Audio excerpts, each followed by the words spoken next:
थोड़े ज़्यादा ना मुझे like 6 round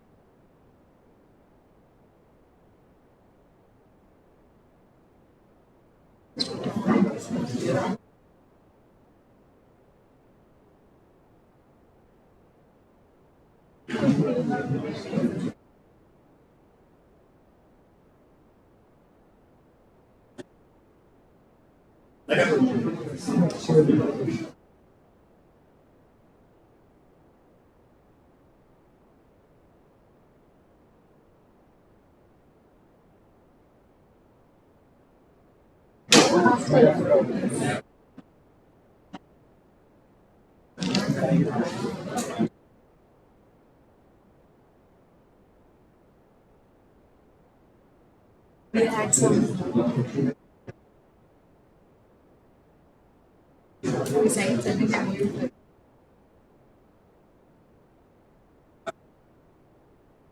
Oh my god.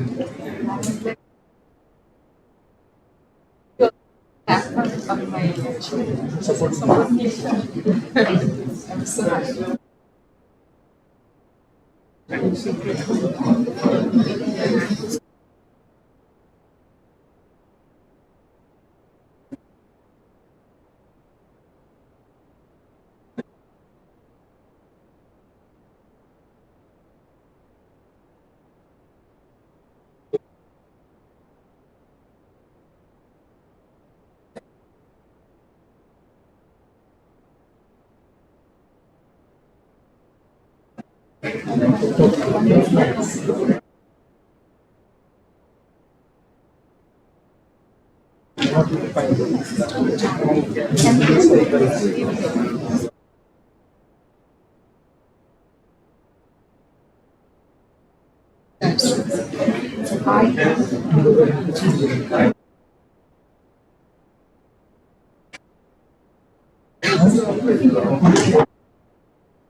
मी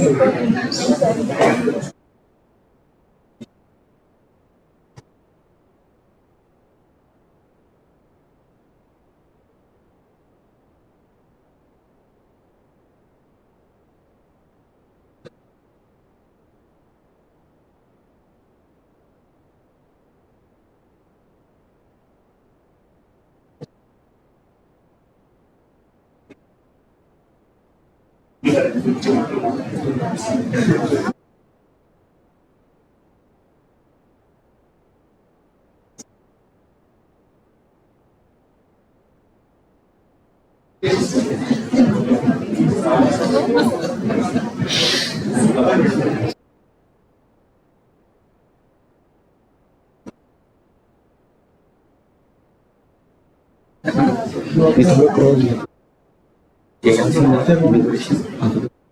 ते थोडं क्रॉस मी असं नक्की असतो तुम्ही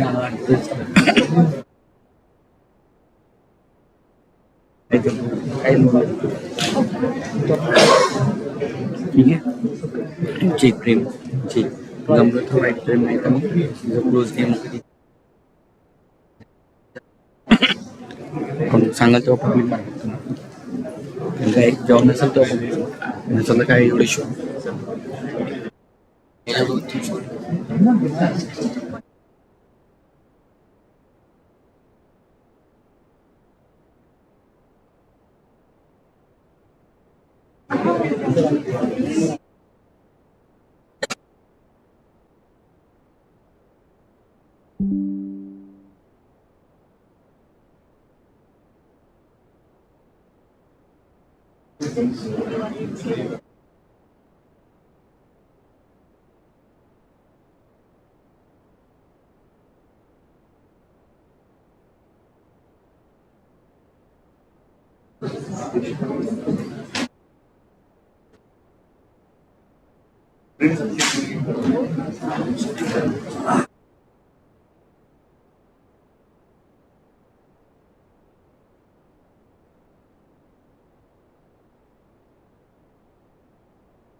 Thì có bất kỳ tôi là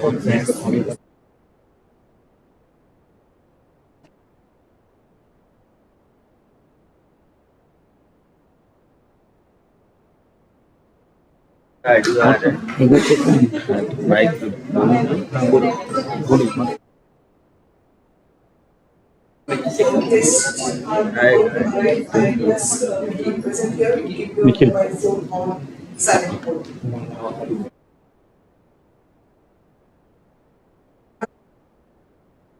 So I request everyone present here to keep your mobile phones on silent mode.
Good morning, everyone present here. So,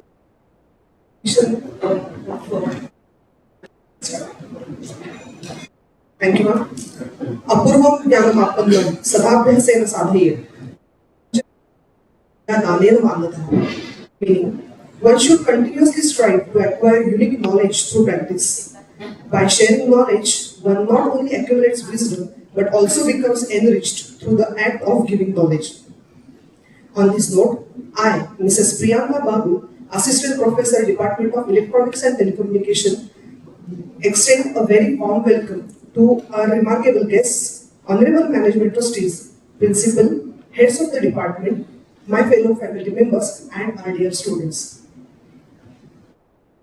It is with great pleasure and enthusiasm that I welcome you all to this symposium.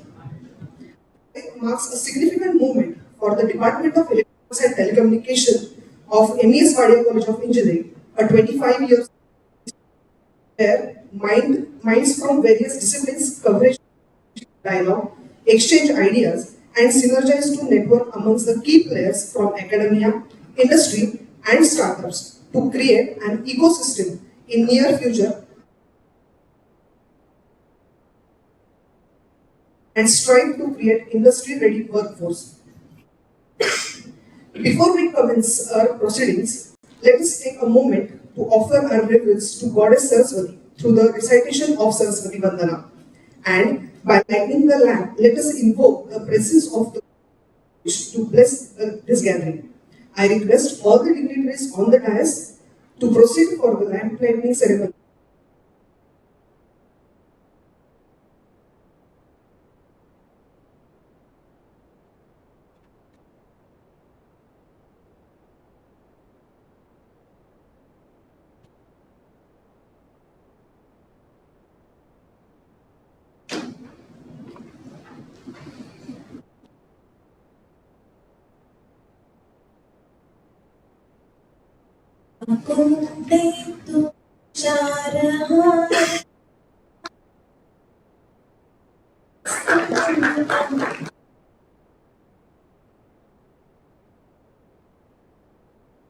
या श्वेतपद्मासना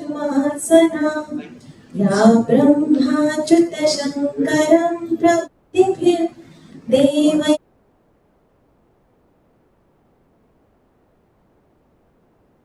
Swati Bhagwati निःशेषजाड्यापहा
Thank you all.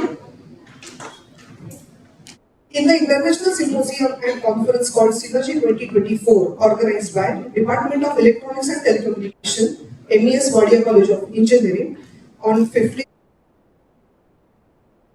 we have the opportunity to explore the forefront of research, delve into solutions.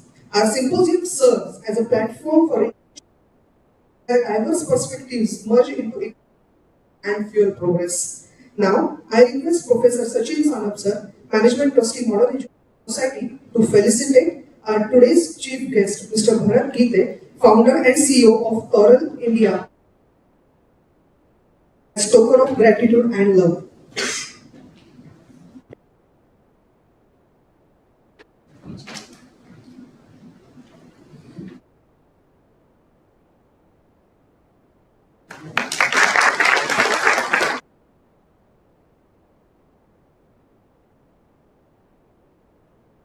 Sir,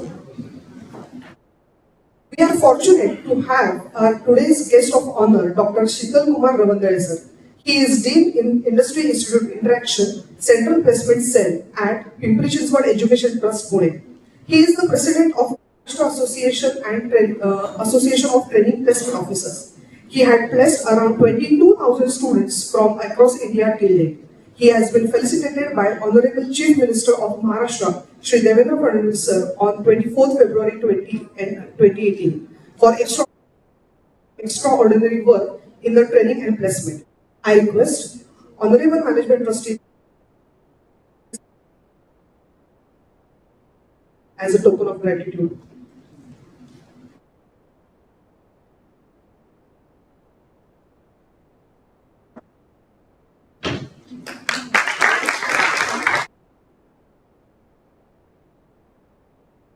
Thank you, sir. Now I request Dr. Vinay Vijay ma'am, Coordinator Synergy 2024, to brief the audience about this event.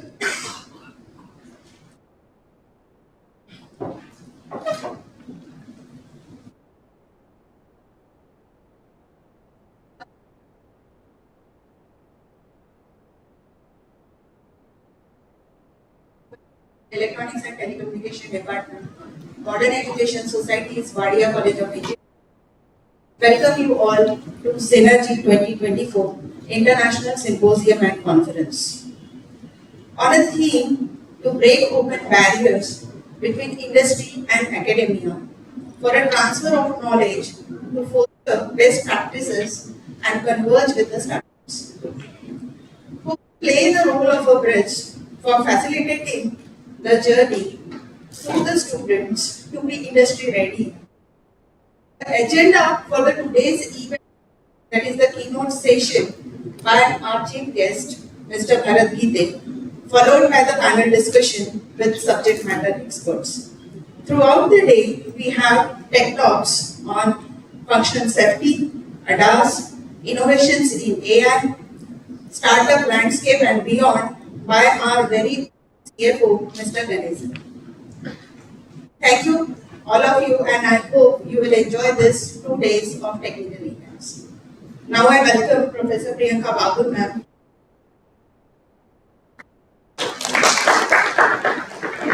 Thank you. Now I request Dr. Pranati Mane ma'am, Head of Department of Electronics and Telecommunication, to address the audience.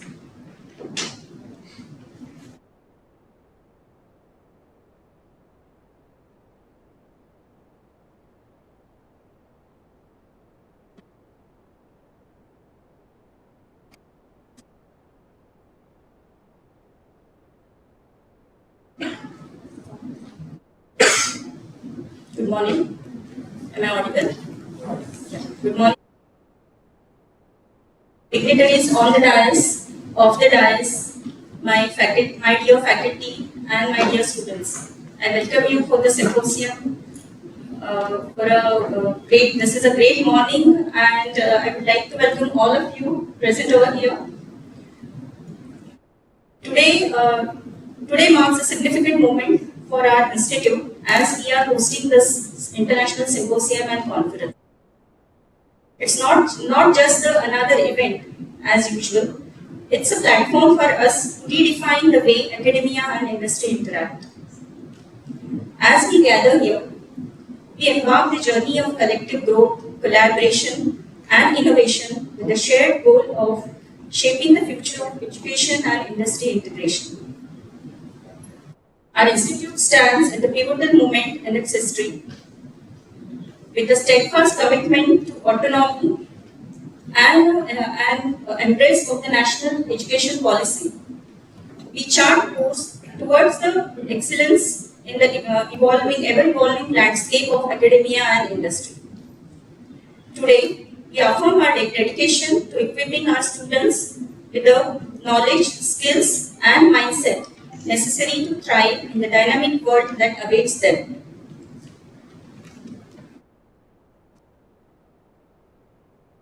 The theme of our symposium, that is, networking industry and academia to build partnership in excelling education, encapsulates our vision for synergy and symbiosis between these two vital pillars of society. We recognize that true progress lies not in isolation but in collaboration, where the expertise of academia meets the practicability of industry, yielding innovations that propel us forward. As we deliberate and engage in fruitful discussions over these two coming days, let's keep our objectives in sharp focus. We aspire our students to emerge not just with the degrees, but well-rounded, adaptable individuals, primed for success in true professional arena. Hence, our pursuit of development must be holistic, encompassing academic rigor, experiential learning, and industry exposure. The outcome we expect from the symposium is nothing short of transformative. We anticipate a paradigm shift towards industry-ready workforce where the seamless transition from classroom to courtroom becomes the norm. With this alignment, we anticipate a surge in placement opportunities and career growth trajectories for our students, marking tangible results of our efforts. But along with this, let's not forget the real heart of events like these, the connections we make, the ideas we exchange, and the partnership we forge. That's where the zeal of this, that's where the real magic happens. And that's what will keep us moving forward long after the symposium is over. So, to all of you here today, a big thank you. Thank you for being part of this program, part of this journey. Thank you for your contributions, and thank you for believing in the power of collaborations. Let's make the symposium a grand success. Thank you. Thank you all.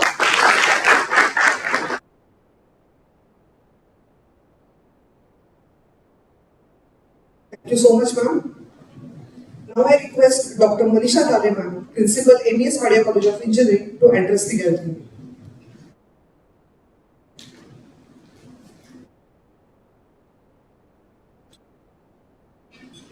Good morning, one and all present over here.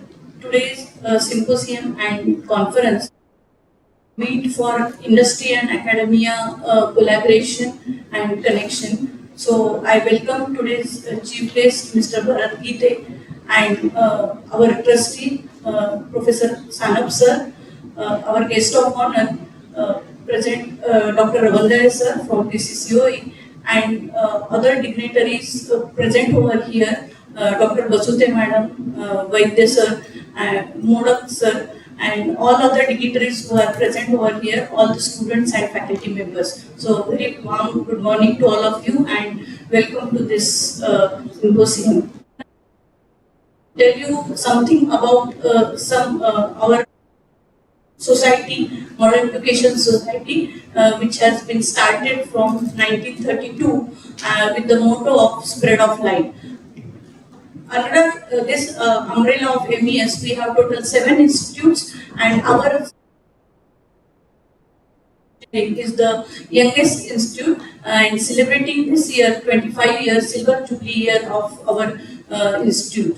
Now our college is having 4 branches: electronics and telecommunication, computer engineering, mechanical engineering, and automation and robotics, with 480 intake in the first year. With this background, also we are having where we have got permission for the working professional courses in mechanical and computer engineering from year 2024 and 25.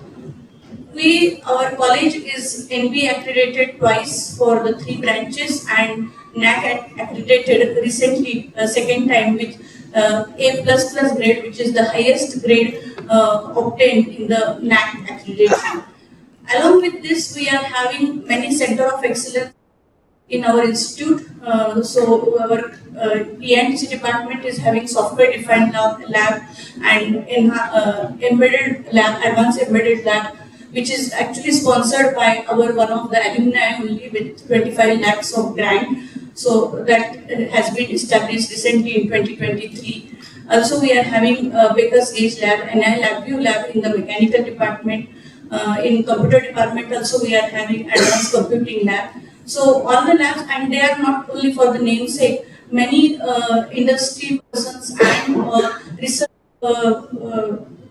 researchers are taking advantage of it, and they are doing their research coming over our institute. So we are excellent in that way. Along with that, our students not only are doing the curricular activities or curriculum activities, they are also in the extracurricular and co-curricular activities. Just to mention that our E-Baha team, which is a combination of all the students from all the branches, has won All India Rank 3 from last 2 years, and it has been there from the inception of E-Baha, and it is really doing very good.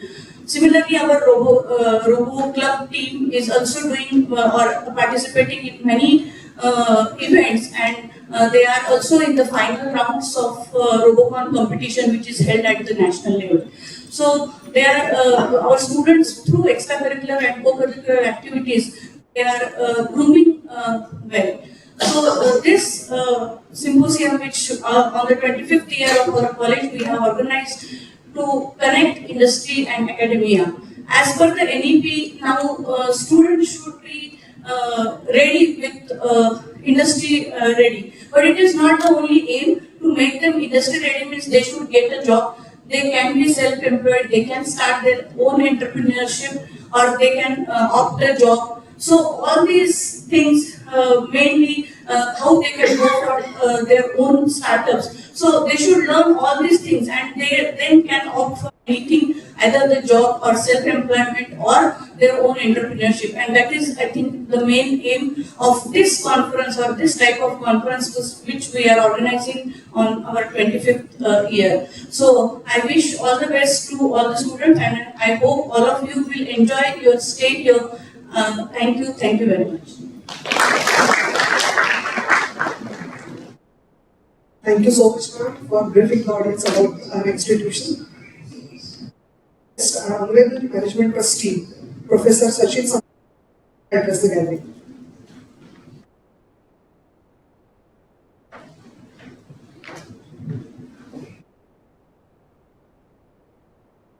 Respected dignitaries on the dais, Honorable Sir, all the dignitaries of the dais, Honorable Principal of the college, heads of the various departments, deans, teaching and non-teaching staff member, delegates from industries and academia, dear students.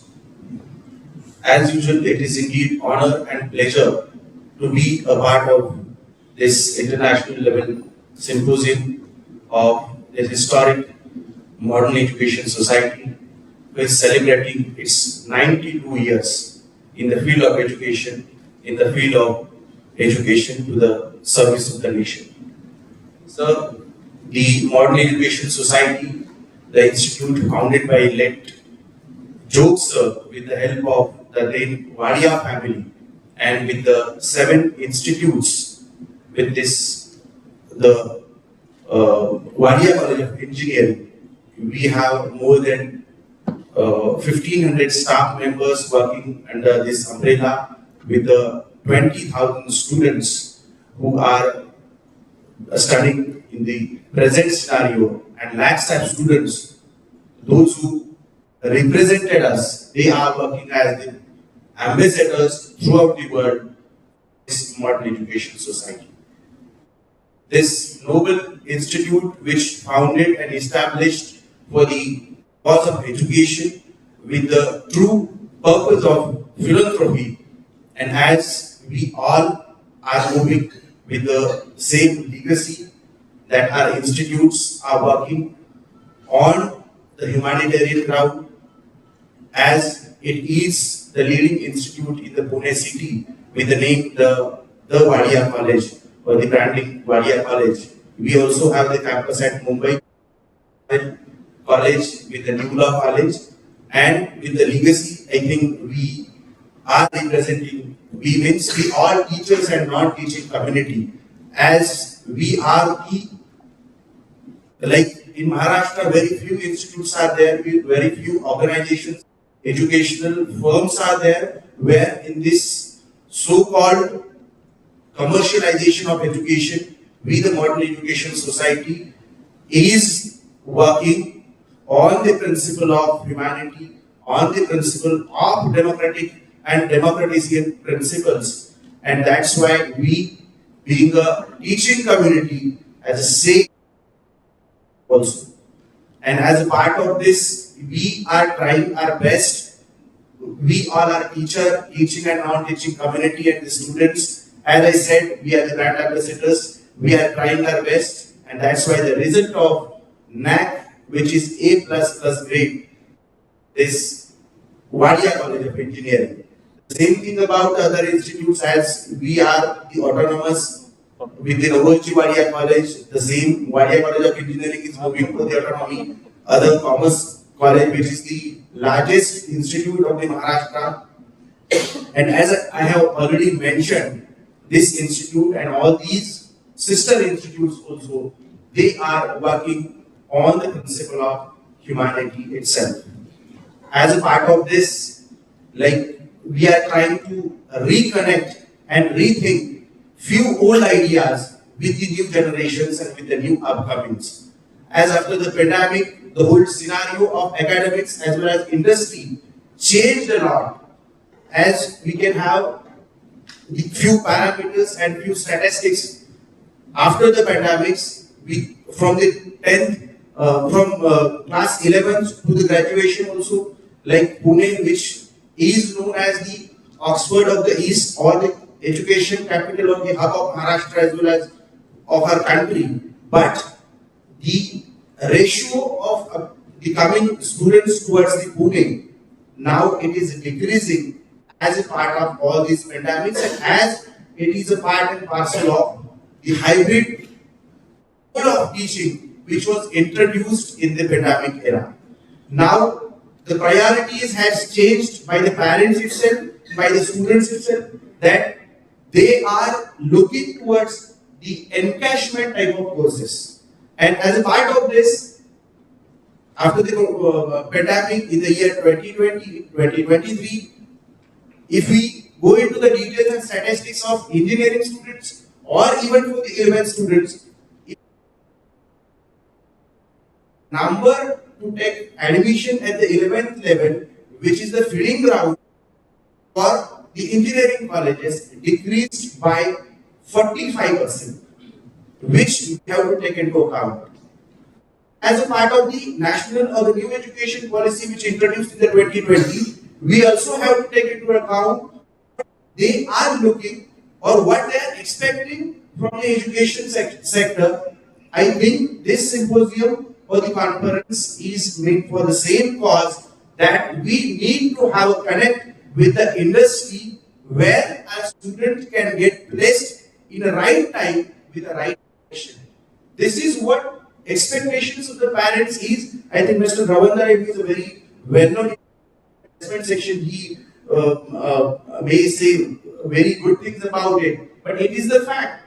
And as a part and parcel of this, the demand for such type of courses is increased. The short-term courses was increased with the government also, with the institute also, as a part of this new education policy and as a part of the government policy also. I think Hitesh is very well known and well connected with all these government policies also, as he is the government nominee. Is working at the COEP Technical University. He is the elected president, I think twice. He got elected as the president of Alumni Association of COEP. I think we all are aware with all these upcoming or the changes which happened in the field of academics, and as a part of new education policy and the OJT, that is the on-job training, we have to look into the training part which has to be a part of your curriculum.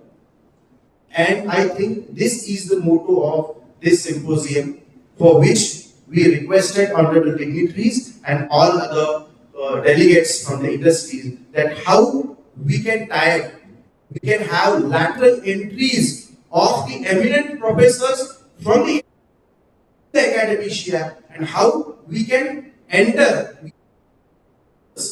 in the industry as a part of training. It will be a mutual type of understanding we can have as a part of the proposal with all these dignitaries, and I think it is our motto, rather our expectation from Honorable Hitesh sir and all other dignitaries who are here from the industry, that we are looking for such type of MOUs and such type of interactions where our teachers can come to your place, they can have the trainings, and your experts can come to our colleges and our academic, our classrooms, where they can share their views with the students with the practical details. I think this interaction, our institute, which is moving towards the autonomy, maybe towards the university in future, as Pune is becoming a hub of universities again in future. Once again, I welcome you all for this gathering, and it is indeed pleasure that Honorable Hitesh sir, who is very good friend of mine, he has very great connects with the government officials, as he is very which I actually observed when I was in the ministry, that sir is very close to Honorable Devendra Fadnavis sir. Then once upon a time we used to have a key person in the Ministry of Industries when Honorable sir was there as a minister. And apart from all these things, he is a very good mentor for the students. He is a very good human being to and to make available the opportunities for the students, to the strugglers, to the upcoming entrepreneurs, and I think we are looking for it. Once again, I welcome you all. Thank you. Thanks a lot. So much, sir. Now, let us challenge assumptions, question conventional wisdom, and explore a discourse. We can unlock new insights and chart a course to set the tone for the symposium. We are honored to have Mr. Bharat Gite with us as a chief guest. He had a very remarkable journey of life from founder and CEO of Toral India. Toral India is a world-class aluminum foundry based in Pune with 7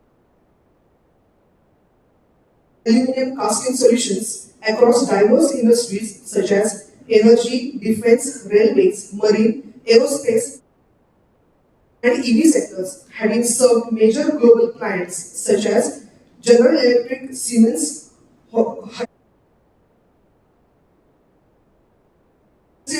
Pride of Maharashtra Award, SME Chamber of India. He also received a Special Jury Award. Mr. Rajnath Singh, Honorable Raksha Mantri, at the 5th annual session of the Society of Indian Defence Manufacturers 2022 event. Now, as must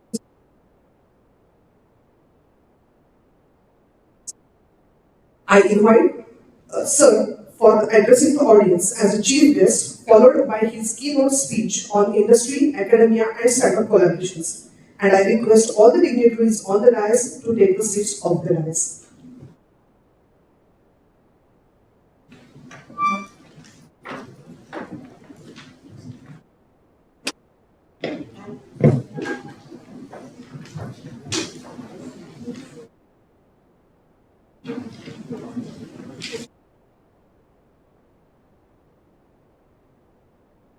Morning everyone. शुभप्रभात. वसंत ऋतूच्या एक सुंदर आणि चैतन्य निर्माण करणाऱ्या आजच्या या कार्यक्रमामध्ये मी आपलं सर्वांचं स्वागत करतो.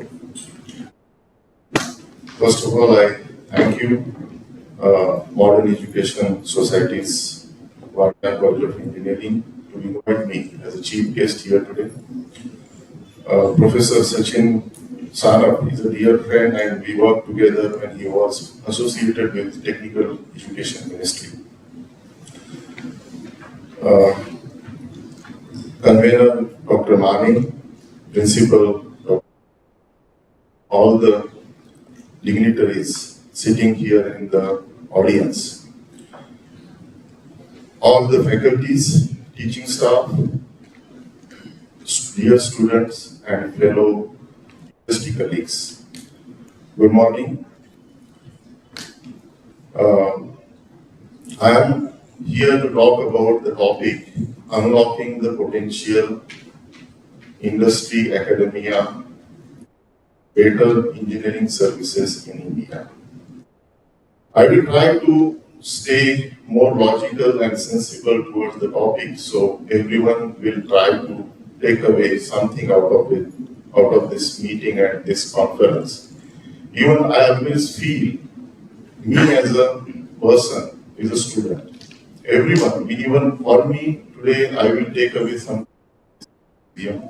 which is very nicely, they have given the name synergy. They want to create a synergy between the industry and academia. I always say, who is the stakeholder for this meeting? For me, the more important in this is student, which stays in the center, and we as a management, like I'm also on the one side, and the other side, the teaching faculty is most important stakeholder in this.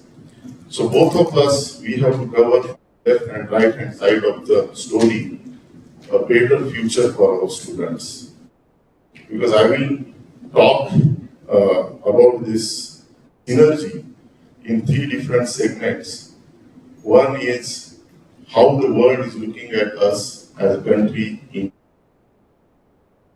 Second thing, what are the challenges we are facing in our educational system? And the third thing, I will just take you all towards the positive side of the world, how India is progressing. So let me start with my recent visit to Europe for a few weeks in the month of March. And I will give you a scenario, what I have seen in Europe, what they talk about India. During my visit, I was fortunate to speak and attend few business meetings and technical symposiums in different companies, institutes like my own alma mater, RWTH Arkan University. If I see my talk about the technical presentation of how digitalization is happening in India in a core field like foundry technology, is to see the presentation, how India is progressing. Because I started my talk with one thing. I started my talk in German language and I said, gentlemen, ladies and gentlemen, now we have talked enough about Europe. We have talked enough about the west side of the world. Let me take you to the east. And most of you, because I was the only one Indian speaker amongst all the Germans. So I said, I will try to show you what India can also make, because most of you always recognize manufacturing sector. So, end of the technical presentation, I think I tried the positive side of a minute level of positive side of India towards the Germany. Even the professor himself, because in Europe, the professors, they come from the industry experience, and in one institute, so-called one professor, associate professor maybe one or two, not like our pattern that there are 10 professors in one institute. So the professor himself stood and he talked about the presentation, that how Bharat is trying to bring the synergy between Germany and India in education. Because we started an association with Technical University of Aachen and COEP Tech University recently. Academic people exchange. I visited ETH University in Zurich, in Switzerland, where Dr. Albert Einstein studied. I would like to tell you my own experience when I was walking through the aisles and lifts and going towards the canteen. I have seen thousands of students sitting like how you guys are sitting here and talking about the today's trend of thermodynamics, physics, how the world is changing. I mean, the kind of equations and the write-up they were writing on their iPads and all, I said that this is the world I can feel. The Einstein was present here. The positive side of it, I have seen minimum 2 to 3 in every branch, every institute, they were Indian. Teaching staff, professors, even non-teaching staff, like supportive staff in the canteen area, they were Indians. At least the Asian ethnic, I can say. Positive side of the world, which is bringing us to the topic of the world, India is progressing. I visited and I have seen one kind of a very similar fact. What they have is a young population. If some of you are aware about the Europe's economic growth, Poland is the largest and the fastest growing economy in the today's Europe, because the Germany is somewhere 0.03, somewhere 0.3% GDP they have. I have seen why they are changing, because I keep visiting Poland last 10 years, but post-pandemic, I have seen the young generation have changed their attitude. And this is my message for the students sitting here, because you are the future for our country. The young population between, I would say, 18 to 30, they are going to be the future of our country. And some of you are sitting here, they have changed their mindset. As I always say, you need to change your mindset. That doesn't mean that you have to keep, I mean, I'm not talking about your mindset, whether it is wrong or correct, but everyone has to be a dynamic in their change process. That is very important. If you are very much static and stagnant, then your complacency level will start. They have decided for the betterment of their country, and I can see that how workaholic and how dynamic they are in the industry, especially education. I mean, education, Warsaw Institute of Technology, Krakow, they are going to the university and getting education and bringing that kind of technology transformation in the industry. Because if you see 4 and 20 years back, there was literally no industry, no highways. But if you of the education pattern, because of the synergies and the tie-ups, collaborative manner, the industry academia collaboration has brought them to a good development level. Then I would like to talk about few insights which I have seen during my travel. India enjoys an excellent reputation, as I said, in the West because of its economic, social and political leadership. We are seen as a global powerhouse in the making. I'm saying in the making. Because everyone today, if you talk about the economy, growth, manufacturing, there has to be a name India. Without that, they can't complete this whole topic. There is a still lack of our full potential. That means we have still big opportunity, tremendous opportunity for the growth. Some of you can also bring the positive side of the world, our country, towards the west side, which is very important. Most of the time, I mean, this is not my topic today, but I can tell you in between, time where we derail as Indian is we say yes in a very immediate manner, which the Germans, the Europeans never like it. You have to give a thought process on that, take a time, and then come back with that. Third thing, as today's topic, we must find a way to replicate the European model that has worked so well in the last century, I would say a few decades.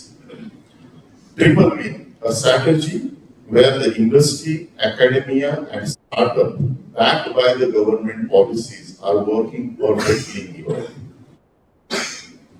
This is something we should learn. I'm just bringing a third factor of startups in your academia industry connect, which I'm bringing in a way with the government policies, because the government has a vital role to play in this two segment, industry and academia. So that's where the people like Professor Sanap can surely help make modern education societies, College of Engineering, to bring it to tie-up between the government, which is a missing link here, in my opinion.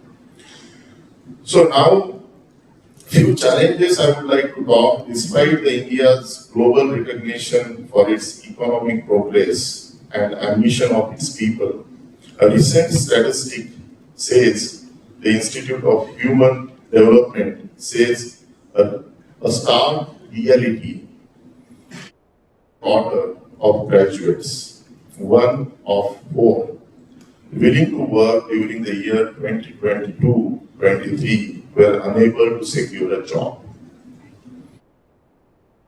This alarming trend highlights the urgent need for us to address the challenges faced by our youth in finding gainful employment despite possessing the technical qualification. I think this is something which will bring into a nervous situation and a depression situation. Though I have a good education, a Bachelor of Engineering, Bachelor of Technology in Automation group, still I am jobless. Then what will happen is I will try to go and find any kind of a job which will derail and bring me in a kind of a channel, and I would say, lose my technical capabilities. So this correlation between the higher education, I mean, we are very highly educated people, youth, between this correlation between the higher educational level and unemployment rate can be corrected with industry, academia, and the government linkage together. Now, how to do it betterment? So this highlights the urgent need for the better alignment between the skills taught in our educational institutions and need of the industry. Time for action is now, and we must act swiftly to bridge this gap.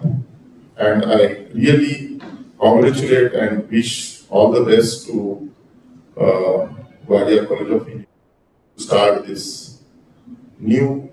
I'm sure that you must be doing this industry connect since long, but you have given it a breakthrough today on the 25th anniversary. One of the critical challenges facing in India's engineering educational system is the lack of practical and hands-on experience.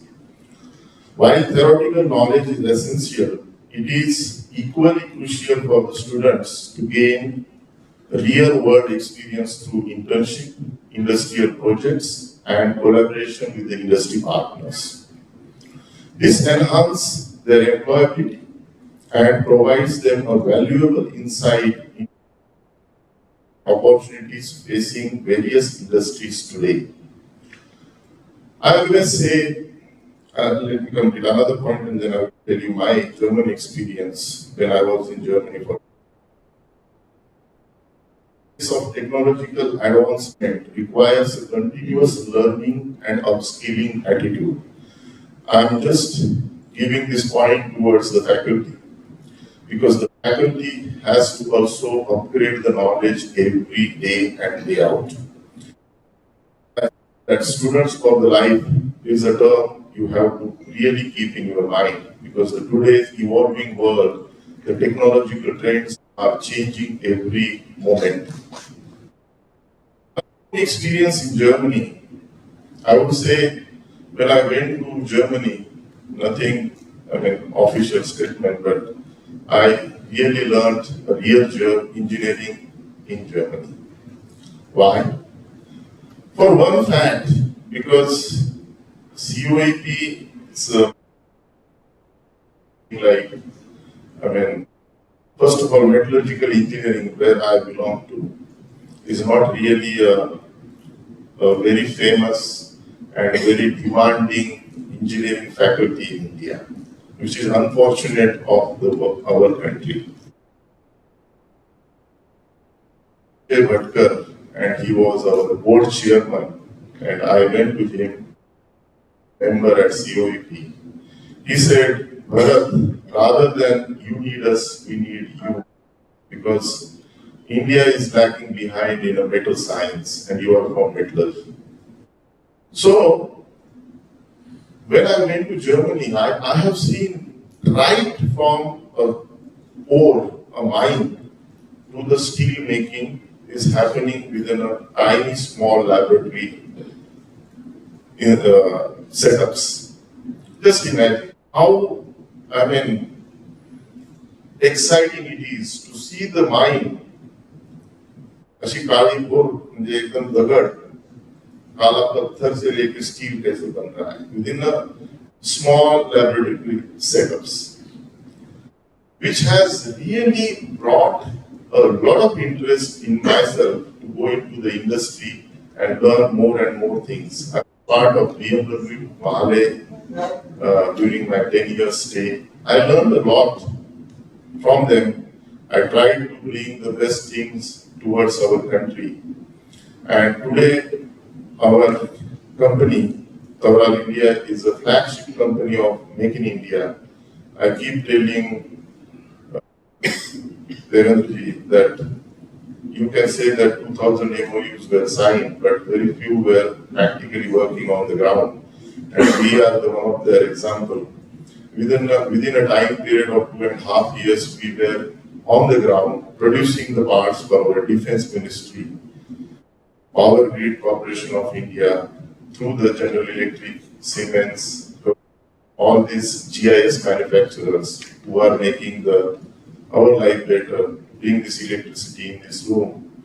because we bring the electricity at 800 kV rating and we use it here 33 kV. So that stepping down is done by the GIS, gas insulating switchgears, which were earlier dependent on China and Europe.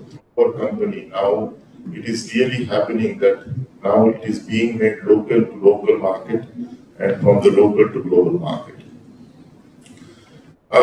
I would say the last segment of my speech, despite the challenges, I would like to bring you to the very positive side of the several advantages positions us favorably on the global stage. One is, firstly, we are a nation of diversity with rich heritage of culture, language. Everyone can pick up something from Portugal if you are located in Goa. If you are in Pondicherry, you can just synchronize yourself to the French culture. We are a country of diversity. Unity is something which we are still working and which we will be working for the ages, because it's again the changing mindset in your mind. Because I can tell you a few examples. ETH, I met one of the PhD guy and he told me, Bharat, tell me how's India progressing and what are the still there are problems within the states, federal states of India. I said, no, I don't think so. So whom you met, which state? He said Kerala. A period of 2015-16 where unrest was there with the new government and people must be talking about it. But if you see today 10 years passed and still we are there with the peace and mindful people. Secondly, English proficiency is a biggest strength for us. I mean, in big cities like metro cities like Pune, even the auto rickshaw driver can speak needful English to talk about how much money the client has to pay, the tourist has to pay, and at least where to take him ahead. This brings us in a very advantageous point compared to China. When the world is talking about Russia-Ukraine war, the challenges post-pandemic, every Western and European client have a China plus policy. We need to work and take advantage of that. Second thing, what they struggle is Chinese people, language skill is a problem. Not everyone can speak. Their English accent is also different. Then lastly, India boasts the largest and youngest workforce globally. I'm just bringing the synergy from Poland, but we are huge in number. With the 500 million workers, we are the youngest workforce in the world. 356 million Indians are aged between 10 to 24, a quarter of our population. Or the human beings are 10 to 24. This demographic gives us with the unique opportunity to harness the potential of our youth and drive economic growth and innovation. In conclusion, collaboration between the industry and academia is not just important, it is essential for excelling in engineering education in India. By working, we can create an ecosystem to nurture the talent, foster innovation, and empower our youth to become the architects of change and progress. In this collaboration is crucial, and together we can shape the brighter future for engineering education in India.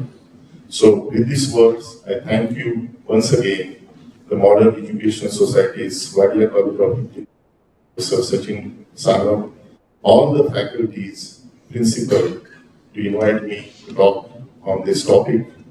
And I hope you have learned something and you have taken some points from this. Thank you very much.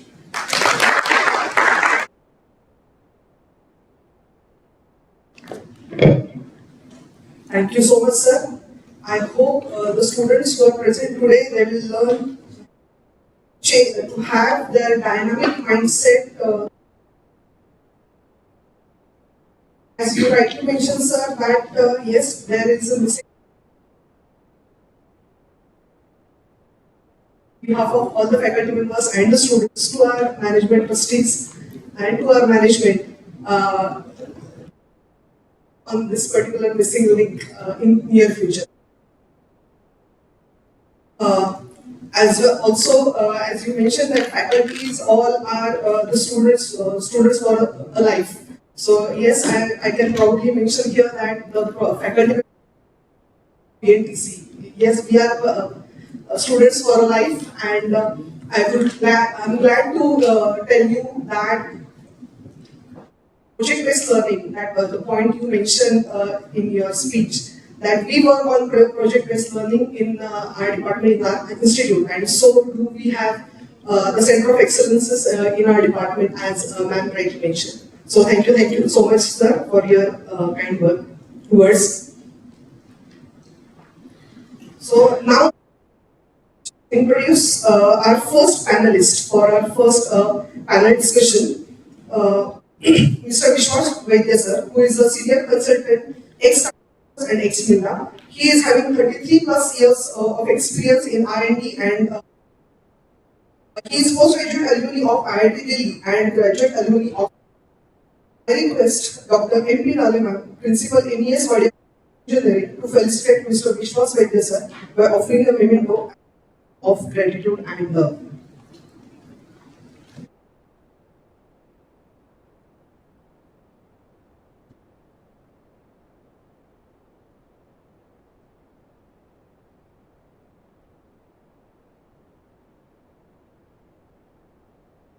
Thank you so much, ma'am. Thank you, sir. I invite Mr. Vaidya sir to share his views on Keynote on academics, startups, and industry, three sides of the same coin, and let the ball set for the symposium.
Please, sir, to please take a seat on the dais. Actually, we will all get panel discussions.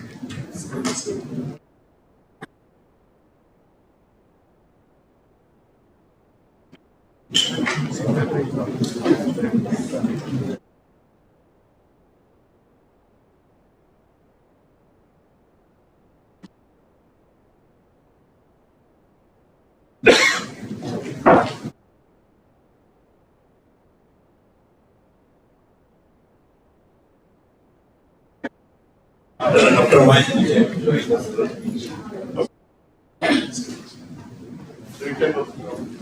yes, but I'll be around when I'm talking.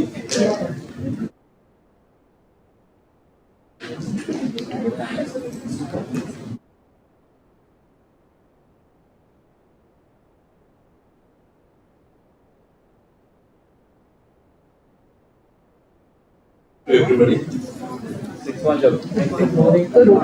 So, actually, it's a very interesting event and very interesting topic.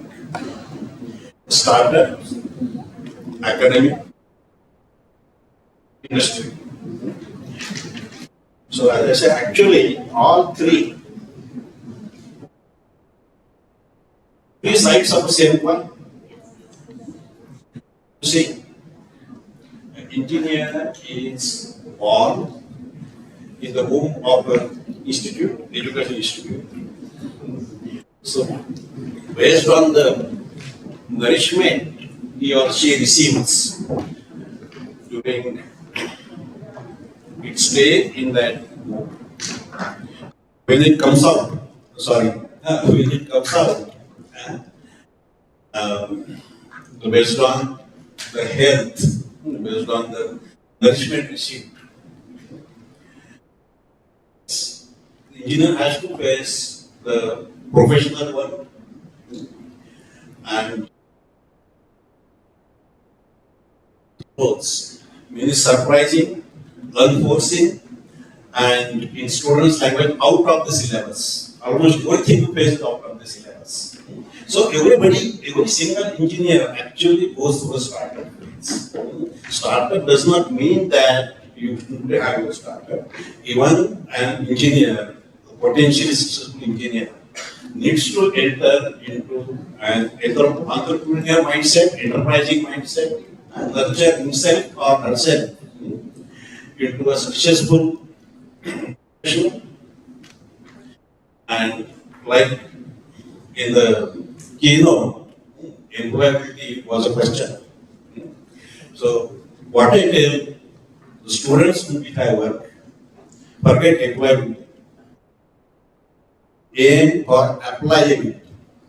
And I am myself the role model in the sense when I was passing out, IIT Delhi, 2 companies applied to me.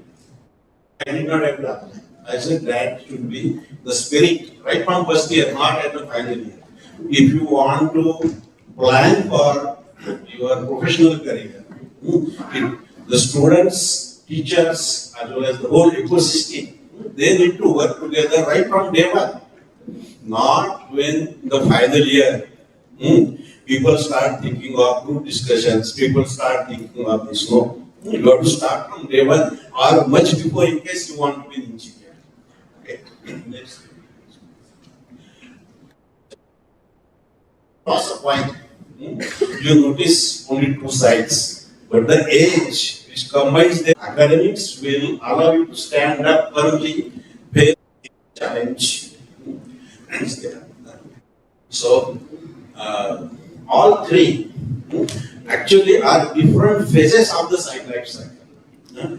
Everybody is a student, everybody during the early phase of career is going to be startup, is going to face many situations where entrepreneurs are there. For example, when I entered HCL Tech, which was kind of had after IIT Delhi, it had a Elon Musk kind of status, current status in our student community. So they started a new department, communication department, office communication, and they said that we will not be giving you tables.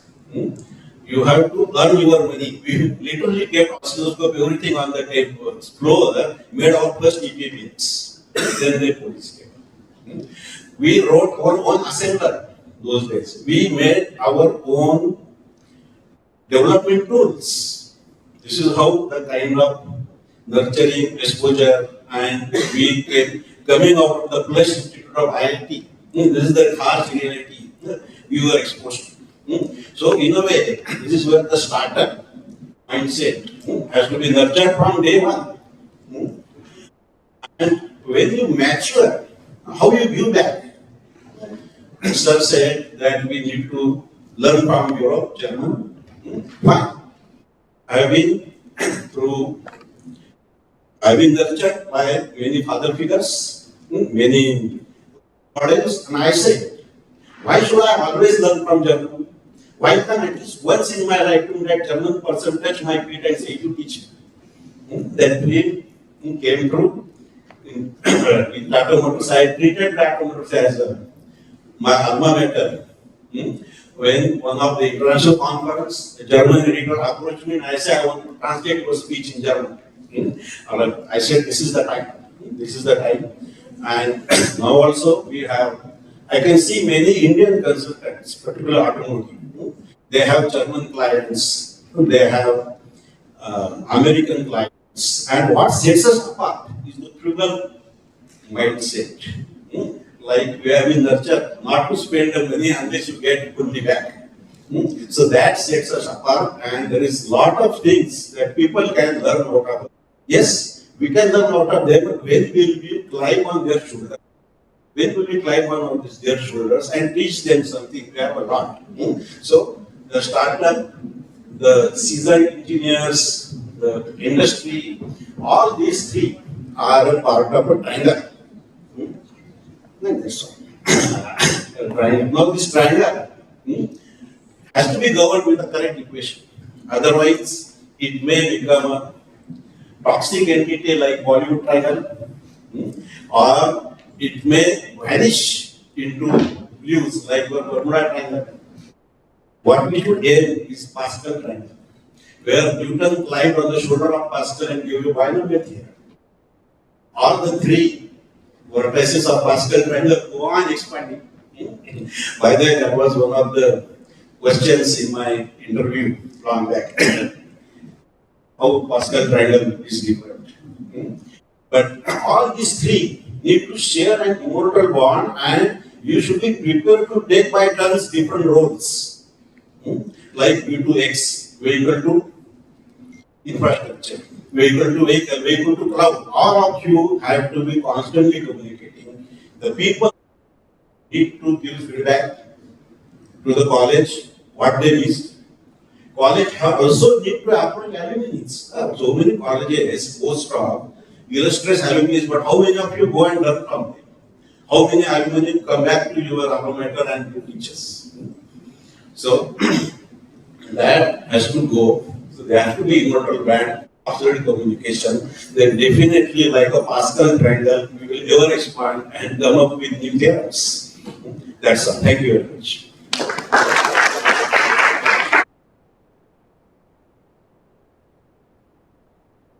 Thank you so much, sir, for your words. Privileged to introduce our second panelist, first panel discussion, Dr. Mrinal, Industry Liaison Officer at Symposium Institute of Technology. She has more than 24 years of experience in teaching and research. She is guiding 5 PhD students. Dr. Mrinal's area digital image processing, machine learning, artificial intelligence, and adaptive signal processing. She has received research funding from University of Pune and AICTE Quality Improvement Program grants. Madam delivered invited talks and expert sessions at many national and international platforms. She is on the editorial board member for reputed journals. I request Dr. M.P. Lale ma'am, Principal MES Wadia College of Engineering, to felicitate Dr. Mrinal and her.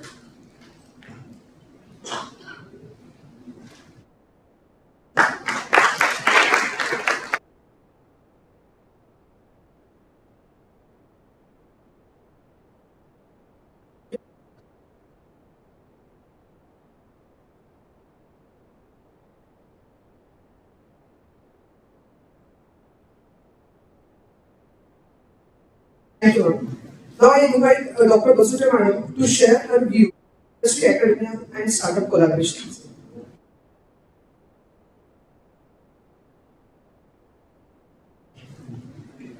Thank you, ma'am. That's very kind of you. Thank you so much. First of all, before I begin, I would like to express my gratitude towards Modern Education Society.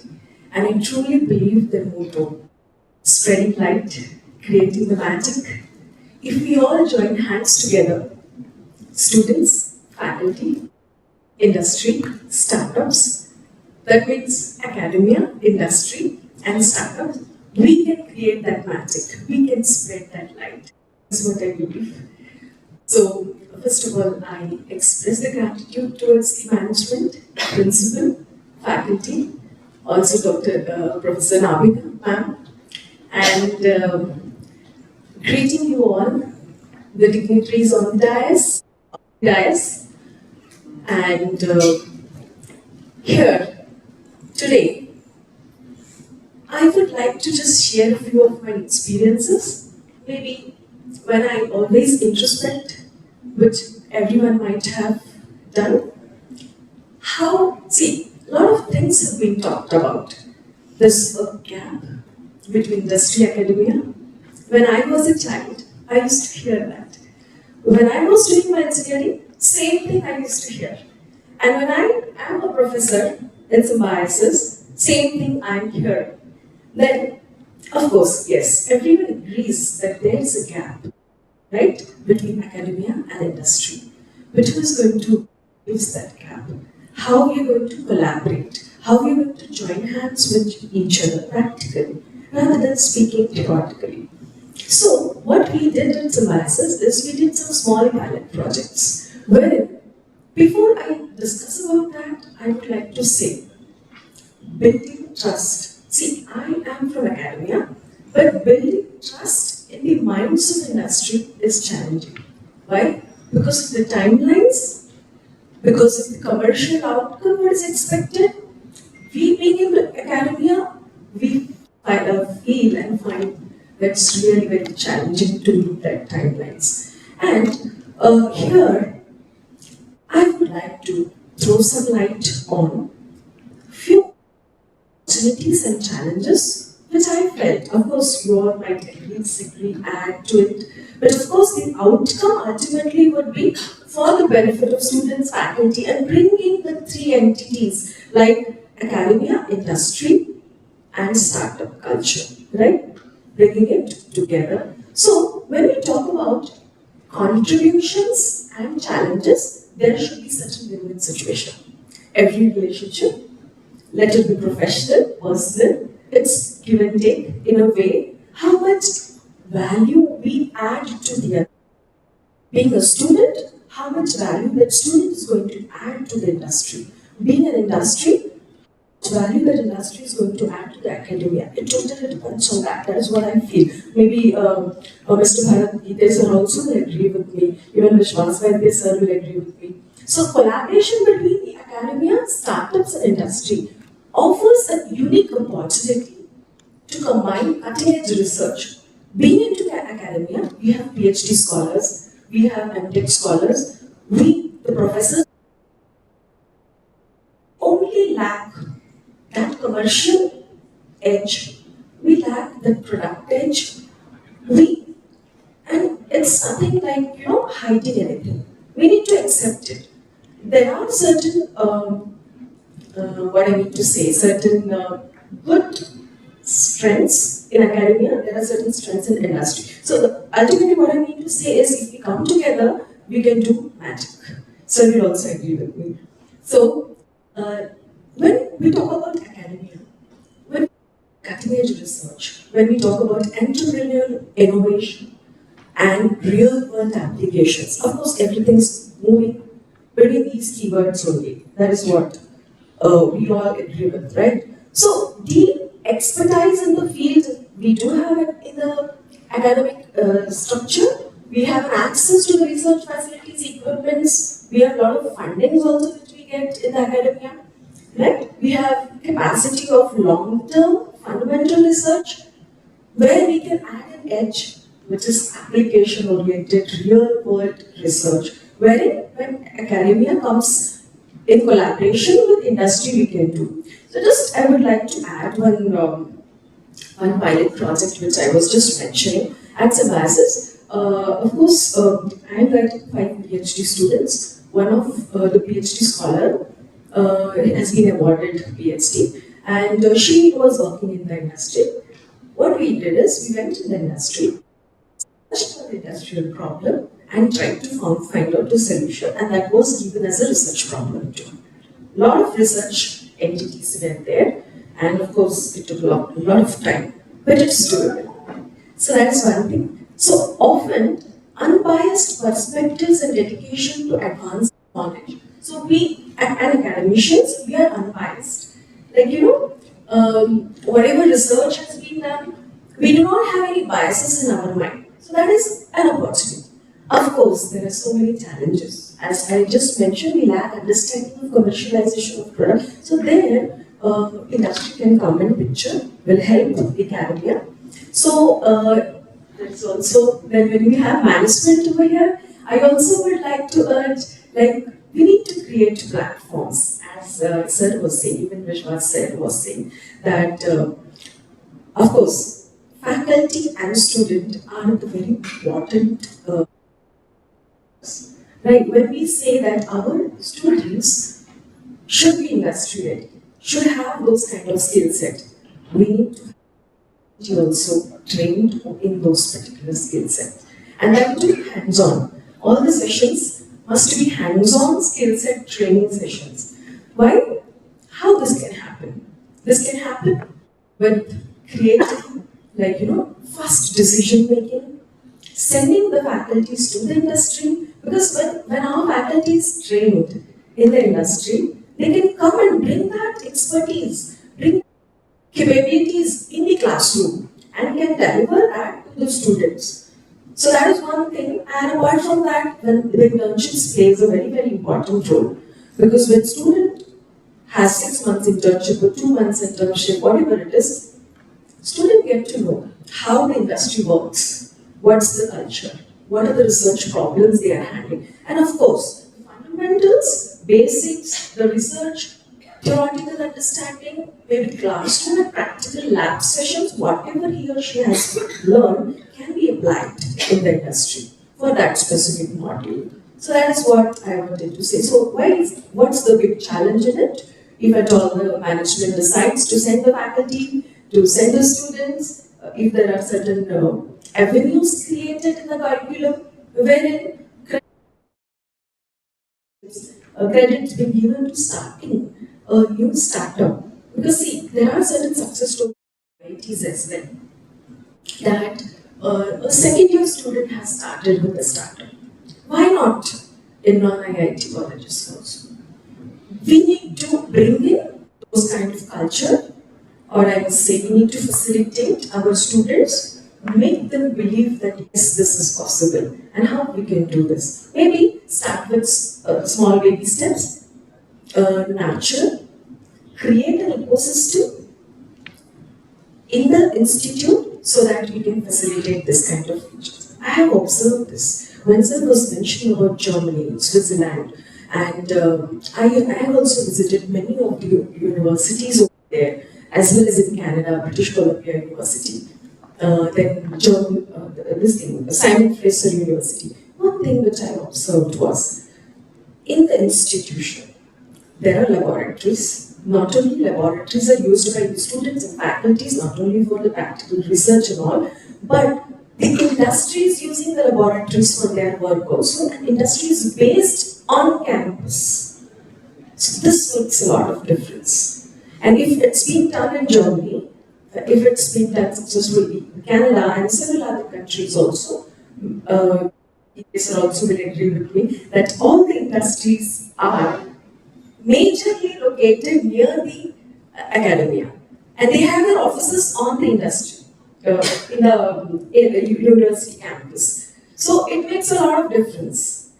Why? Because industry come to know what skill set the students are having our curriculum, and the students will come to know what kind of projects, what kind of work has been happening over there. So the switching, like faculty training, student training, automatically it happens. And as I said, it is win-win situation for both. Industry needs skilled manpower. We need to make our students employable. So it is like joining hands together to move ahead. So that's what I was talking about, the different challenges. So when we talk about innovation, startup is like, when we say there's an entrepreneurial spirit. So young minds always think out of the box, right? They do not have any pre-assumption, this will work, this will not work. So fresh and young mind. So it's a lot of opportunity for innovation. They can try so many things, maybe in the second year, third year, tried, tested and proven that students, of course, most of the students will agree that and all of the faculties and everyone present over here will agree that this generation, Gen X, is extremely tech savvy, right? If you ask them to build an app, if you ask them to connect the devices, transfer the data, or do anything with the devices, they will do it in seconds, right? Whereas maybe the other generation might take a little longer time. So because when I see my son, I ask him to connect the hard disk and do some stuff, he does it quickly, within seconds, right? And so same is observed whenever our students have been working in the industry as interns. We got very good feedback from the industry. So this was how gradually the trust was built.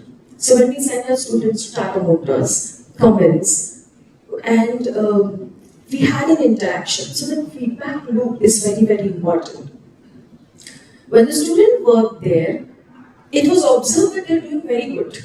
But then we also had a good interaction with them to understand what are their strengths, where they are weak, so that that loop is complete. Once we get that feedback, we fine tune, and accordingly, first time we sent our 10 students. The next time the demand came that we need 15 more students. Why? Because the reputation was set by the previous students.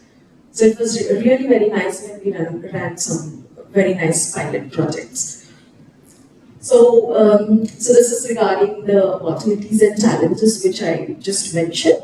So when we talk about the industry, of course, market insights and understanding what the customer needs, no one else can understand than the industry does, right? Because we are very good in R&D, but then we lack commercialization. Because I will tell you my own experience.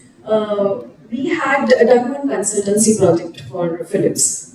Okay, they required some forecasting to be done, applying artificial intelligence, machine learning algorithms. Certain data logs were there, and we need to analyze that data, and then we need to predict the fault. Okay, so that was a healthcare equipment which we were supposed to work. Of course, this can be extended to any of the industrial process, Industry 4.0, Industry 5.0. So what we did was, we analyzed and we forecasted, predicted, and we took students on project. Not only faculty, students and industry worked together as a strong team, and we got feedback, periodic feedbacks also, right? So, for the first project, it was really very difficult for us to understand the timelines, match the timelines, then the outcomes also, right?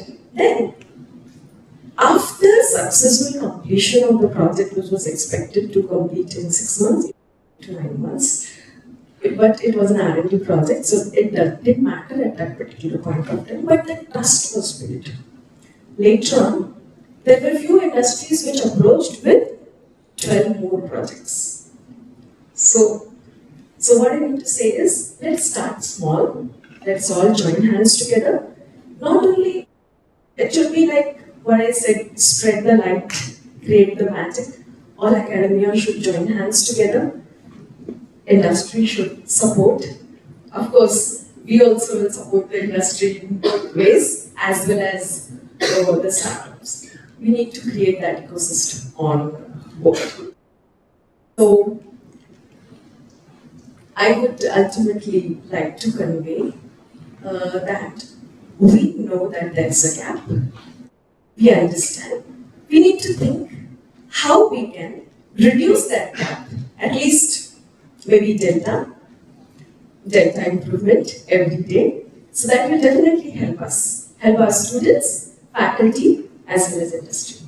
Because ultimately what we are doing in academia, the outcome, that's our students, they are going to work in the industry. The industry needs good skilled manpower. So we need that all entire feedback system as well. So with this, I would like to thank each and everyone for your patience listening. Thank you so much. Thank you so much, ma'am. I request ma'am to join the panel discussion.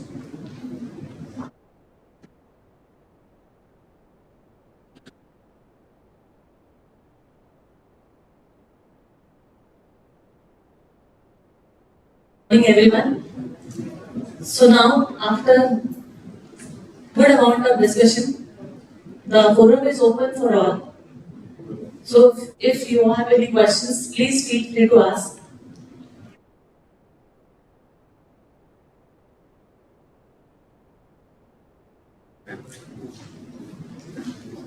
Yes, our first question is from our enthusiast faculty member. Sir. Thank you. Question is to sir. In the speech, sir, you mentioned global powerhouse in making. Yes. I would like to know more about this.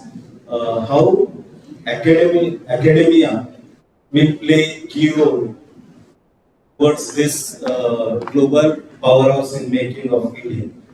Thank you. Nice question to answer.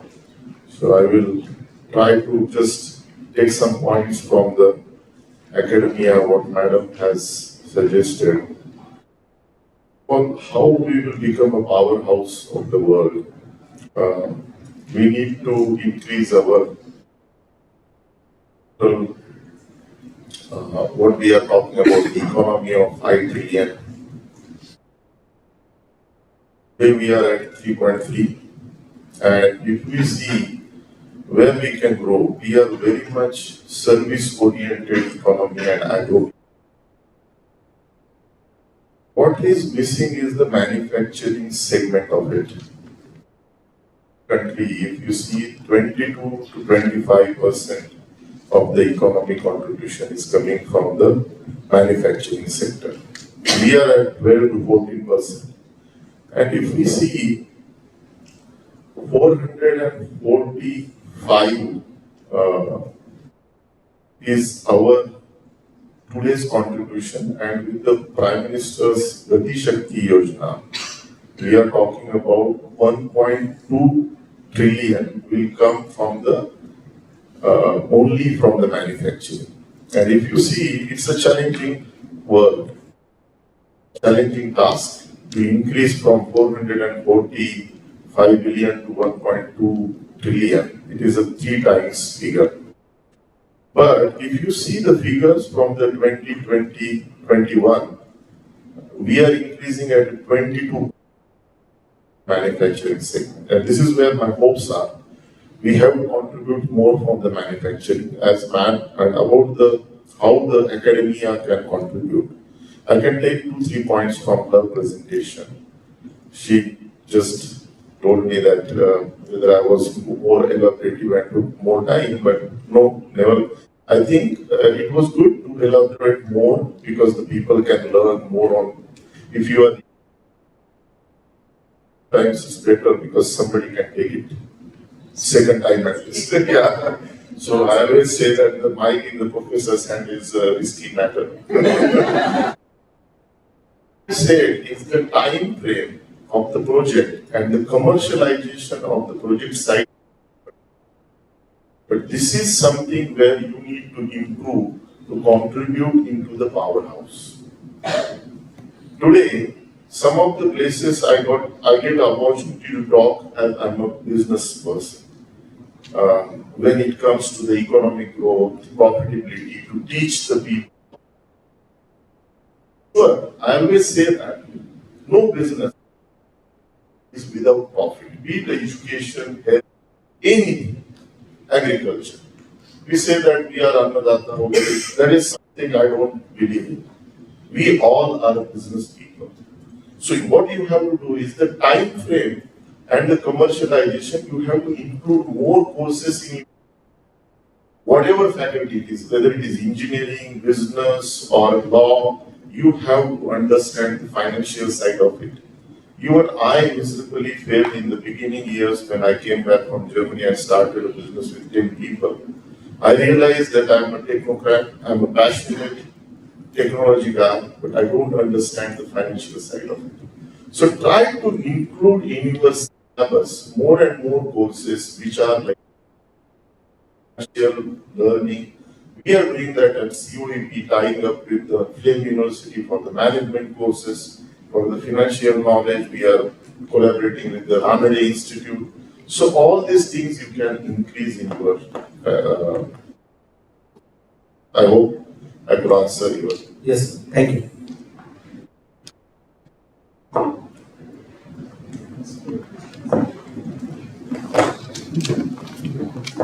Good morning. My next question is to Mrunal. So you mentioned about having an on-campus facility for industry. So can you highlight what challenges probably academics might be facing? And I might add that from industry perspective, what challenges having an on-campus office or facility for industry in an institution will have?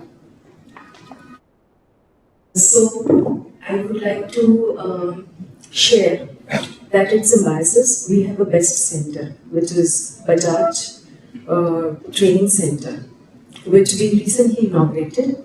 State-of-the-art laboratories there, whatever is required for the new engineers, skill-based training can be given. And of course, anyone can come and visit those labs.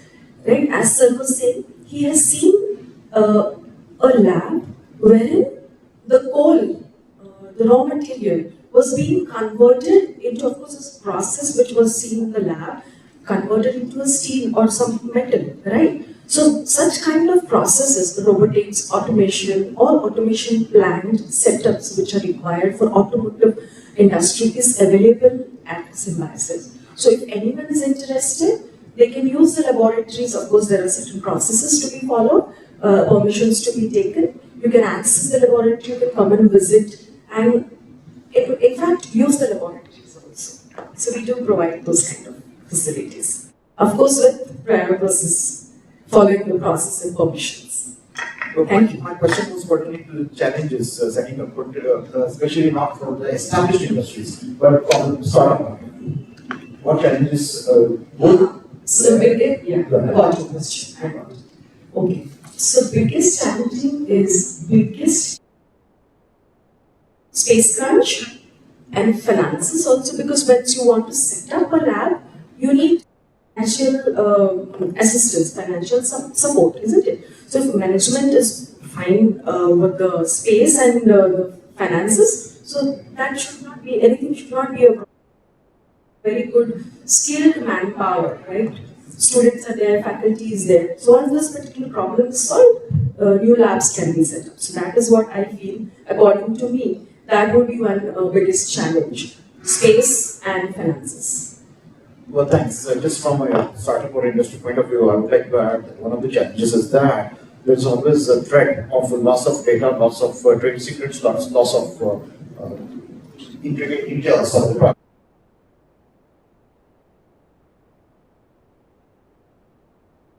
Research papers which can be published publicly. So there's a that probably a startup or industry. That's one part. Yeah, I don't think that would be a problem. There are NDAs which can be signed. There are laws, IPR. Then we can have rules, regulations in place. The security and those kind of things can be taken care of, which we do at Symposium. We have our own IPR cell. We sign the NDAs. Then there's no loss of data or something like that. All right. Thanks. Thank you. This question is to Balagita sir. So it's a common question for me, I just wanted to get knowledge on this. Many students who are passing and after a year or two, or immediately they are trying to go abroad for earners. Current situation, looking at this resistance, many of the students are not getting the internship, they are not getting the job also. So what we can advise the students how to go with this? There are two factors you are mentioning. One is they are going abroad for the MS, and on the side they are not able to get the internship and the industrial exposure, right? So I will try to give more light on the industrial experiences of exposure. Why it is not happening? Because of the two reasons. One is staying relevant is something very important for me. And the second thing, which is the today's topic, we have increased the interaction between the campus. They will get some opportunities to interact with students. They can say that, okay, I'm doing something in this EV segment, I'm into the digitalization, robotics. So can I come to your industry and do some projects or internship? So these two things are very much depending on the student's interest, in my opinion. If they are preparing for the MS or the abroad education, they have to be relevant for the subject which they are going to opt for the foreign education. And this is something the focus is very much needed, and today Gen X or Gen Z, what we call, they are very much focused. They know what to do in their life. I mean, the kind of subjects what we get from our children that I want to do career in this and that, we have never heard it during our upbringing. It was always either the doctor or engineer. That was our focus. So I would say try to get into always go on the, you guys are very much tech savvy guys. So you can go on internet, try to focus in your relevance area where you want to do your specialization and master or post-graduation education. And do some more industrial exposure in that area, so that will help us to get admission in a right university in abroad. And sides of the problem. When I was leading various departments, I would say, why don't you take an intern if you have a problem? Because people would flag, I don't have manpower. If I give you manpower, he says, no, it's not. It is a knack. How you nurture a newcomer, what strengths the newcomer will have, how would you exploit. That is how I had to mentor my team. And then the same interns who were seen as a liability, within months they become assets. Okay. So, and for that to happen, academics, the professors, they have to also intervene. You nurture your professors by giving them internship. And in case when the managers find that I am not able to handle this intern, I am not able to get work done, why not the academic faculty intervene and say, I am also industry exposed, let me help you out getting thing out of you. There have been situations when an intern I accepted, nobody was accepting. Disclosed, will not be disclosed in the publications. That all care can be taken off. Thank you.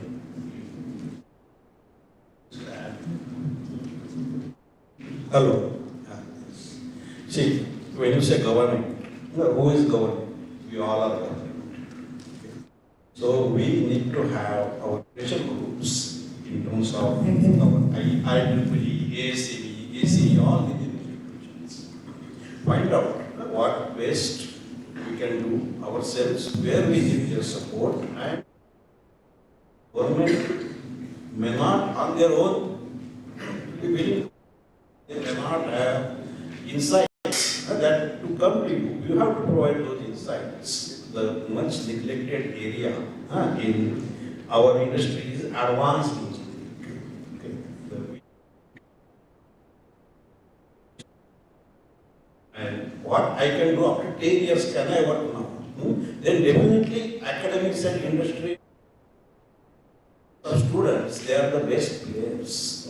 They are straight way to understand for which, why there is some subsidy from government, why there is some encouragement scheme, that we all are the government. Go to government and request them and see how it can. Thank you, everyone. In the interest of time, I would like to take one question from the student. Exactly that side of you. You wanted to ask. Yeah, because the student. The same event of the event. Good morning, ma'am and sir. So, I am Akshat. I am the founder of Resume Pal, which is a AI-powered mock interview platform.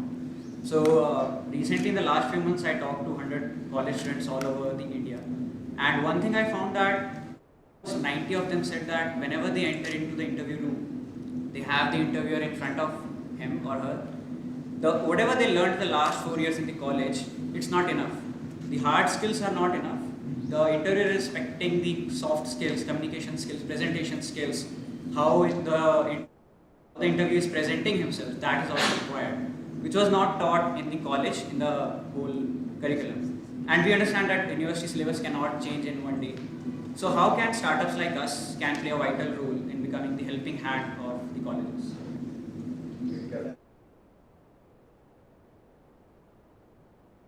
Thank you. I would actually, this is one area very close to my heart. I have grown so many students through mock interviews. And it is also, of course, interviewer skill. Interviewer also needs a training. When somebody comes into your interview, maybe how you put him or her at ease and slowly make him comfortable, get out of it. That is an art. Like doctor giving you injection. Doctor, what they say, a doctor taking blood out of it. First they put you at ease, start engage in some conversation and slowly put the injection. That is an art. But the mock interviews and discussions and see, when I teach my students, many times I say this is a famous interview question which we are used to ask in Tata Motors. Why? How can we debate it? That is how we have to groom the people also. And you, if you are a candidate, passed out, so you understand what are the handicaps. And work on the handicaps. The first thing is, if you are a student, don't underestimate yourself. That is the first lesson. It doesn't mean that somebody who is at interview table second fiddle or something. Have your confidence, remember your fundamentals, and go and approach it. That is both ways. Thank you, sir. Thank you so much, everyone. Priyanka ma'am said, let's get the ball rolling. But I think now the ball is literally running. Everybody is having lots and lots of questions. But bunch of time, I would like to say that just let us carry forward this discussion over a break of coffee. But before that, we have with us. So we have with us today Professor Manoj.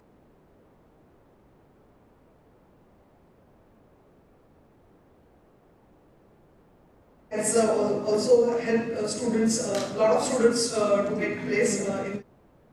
So I request Dr. In felicitate sir.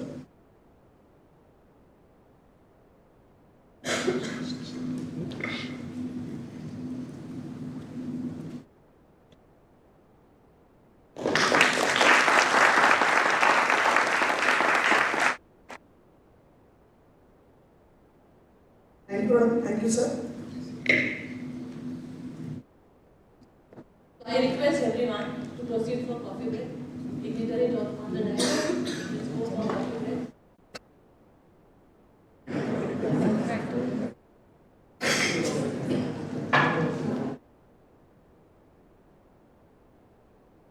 A very good afternoon to everyone.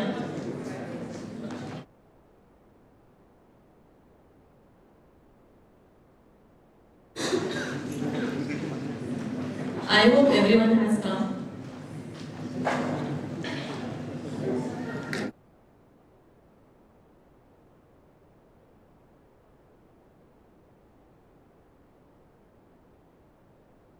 So after such a wonderful brainstorming session on 3 edges of point, honestly speaking, even I was not aware that there are 3 edges to point, right? So industry, academia and startup collaboration, that was really very amazing and fantastic discussion in the morning. Now let's move on post coffee break.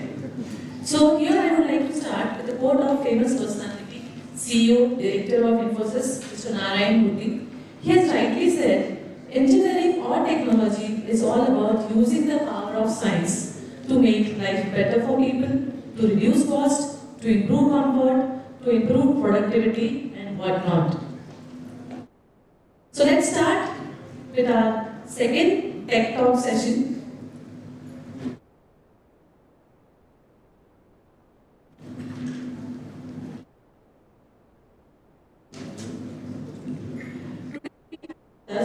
An eminent personality for technical talk, Mr. Sanket Moda. He is a manager, functional safety at Magna-State. He is an automotive engineer, 3+ years of experience in core automotive R&D. He did his master's in automotive engineering. He has worked with Eton Technologies, Ricardo Limited, UK, and ZF India. His areas of expertise are automotive transmission. He is a level 2 certified functional safety engineer and also has 6 Sigma Green Belt certification. I welcome you, sir. I now request Dr. Pranoti Mane, HOD ENTC, to felicitate Mr. Sanket Moda by offering a memento as a token of love and appreciation.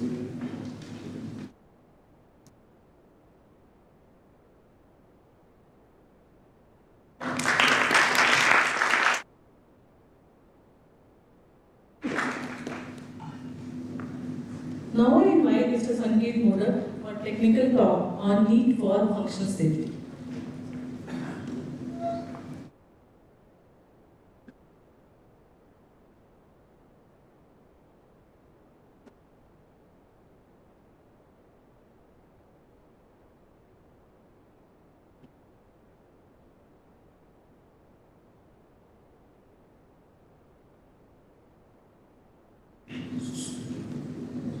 Good afternoon, everybody. Start the technical talk. Just a few lines which I had studied because I was a part of mechanical engineering. I am a mechanical engineer by heart, but mechatronics engineer by profession. So my eyes or your eyes would be on me with regards to the mechatronics which go in the car versus the core mechanical stuff which I have in me. So in today's world you can say that even though I am the Aether, but I change sense I am the Royal Enfield. So just wanted to share my insights about functional safety, which is my topic for today.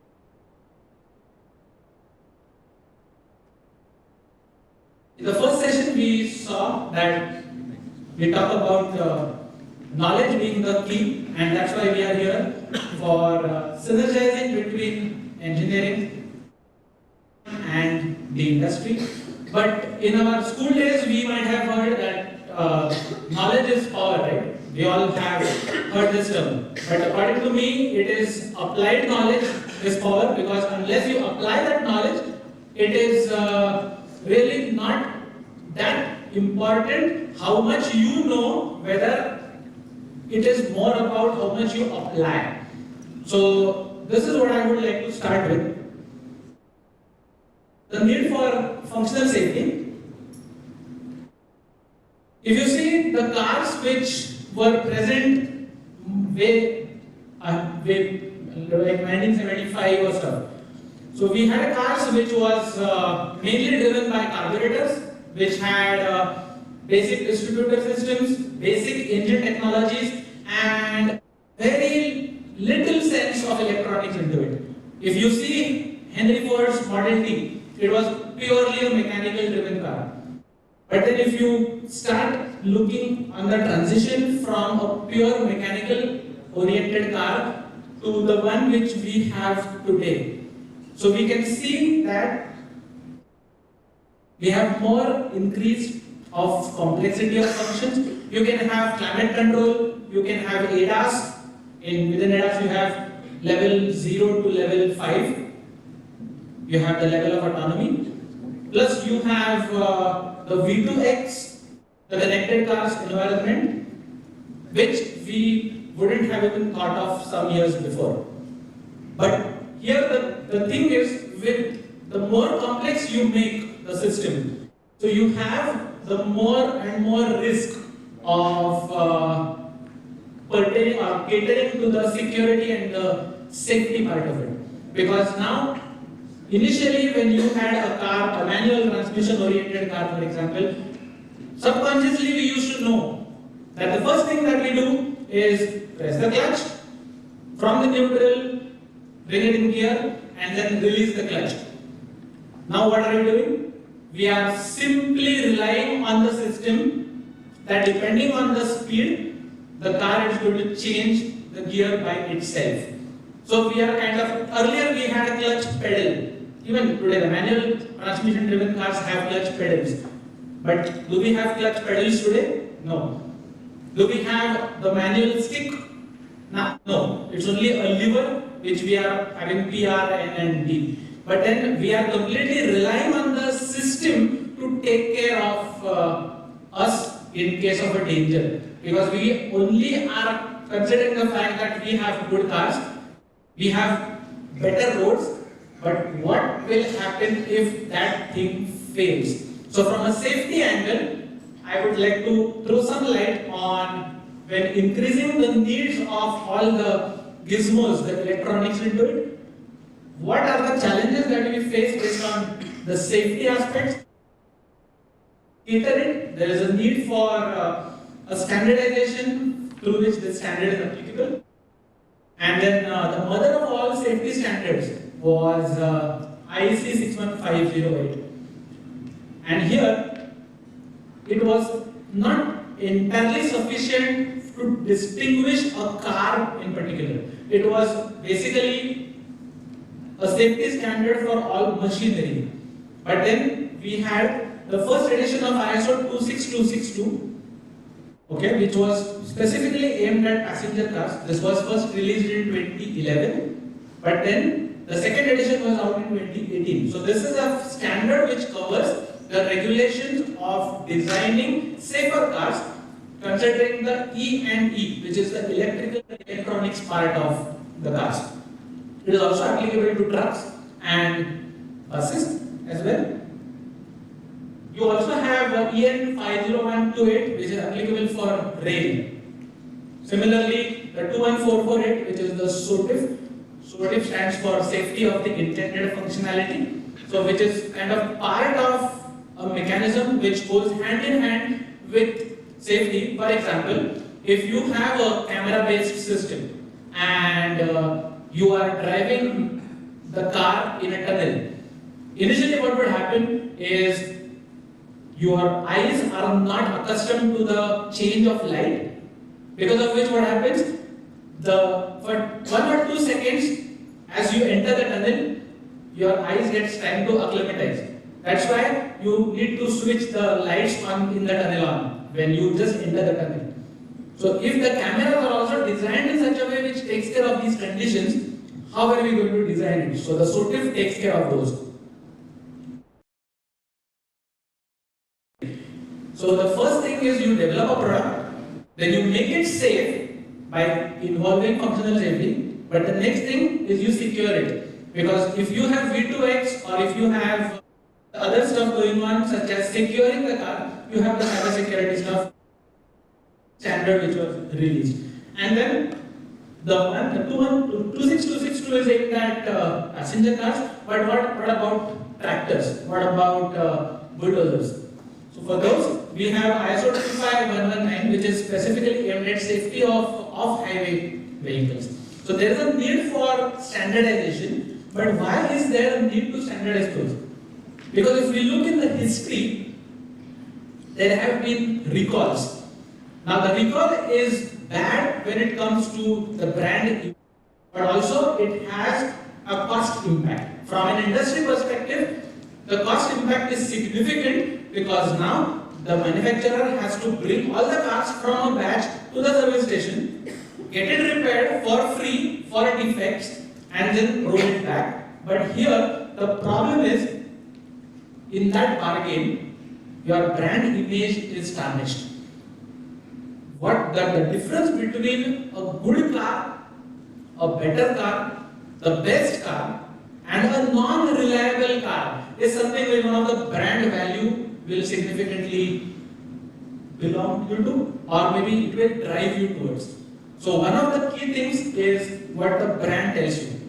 We will go through one of the case study, but then brand recalls are for all as soon as you talk about electronics or mechatronics systems. Because initially, if it was mechanical, it was all positive driven, it was all gears, bearings, but now you have something which is, I'll talk about it later, but then you have a mechatronic system, but a mechatronic system comprises of a hardware, a software, plus you cannot replace any mechanical component. You have to have a steering wheel, you have to have wheels, you have to have your transmission, or maybe if it's an EV, then you have a motor, a characteristic for propulsion. But here, if you see recalls, Takata, Honda, BMW, Mercedes, everybody has a history of recalls. Now, what happens to it is it has cost implication. If you see the numbers out there, the numbers are substantial when it comes to the impact of the cost, but then vis-a-vis, what would happen if those cars wouldn't have been recalled? There would have been fatalities on the road, and that would have eventually turned up into loss of life. So instead, as a fail-safe, that was a check done by US, Europe, or many other developed nations, so that they recall the cars. If they are not adhering to the safety norms, then what they do is they take stringent action on those, because this standard, the ISO 26262, is nothing but a legal standard which also has certain clauses that are legally bounding, and every manufacturer has to adhere to it. Now, if you look at this from mechanical to mechatronics, there is a paradigm shift. Now, the car to the left, so that is a typical classic 1932 Duesenberg. I mean, just a good replica of how a mechanical car is.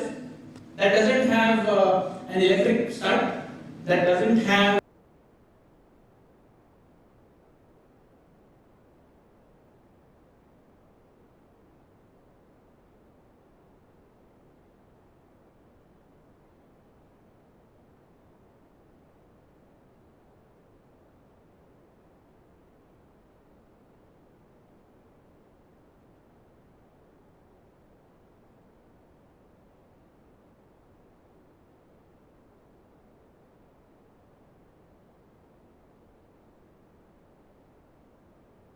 differentials, all mechanical.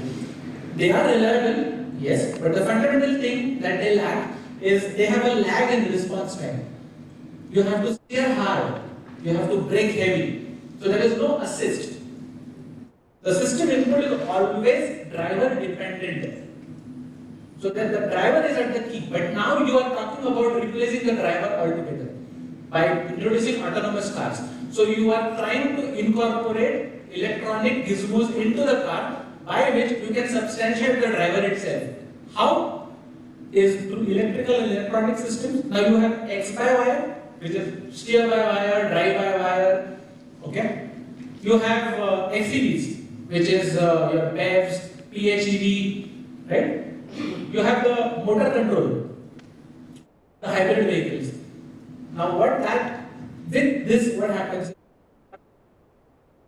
A fundamental engine with something else. But apart from that, you are also having faster response times. You are also having modularity, because you can switch off, you can switch on. You can have the driver as an input, you may not choose to, which was not there in the beginning.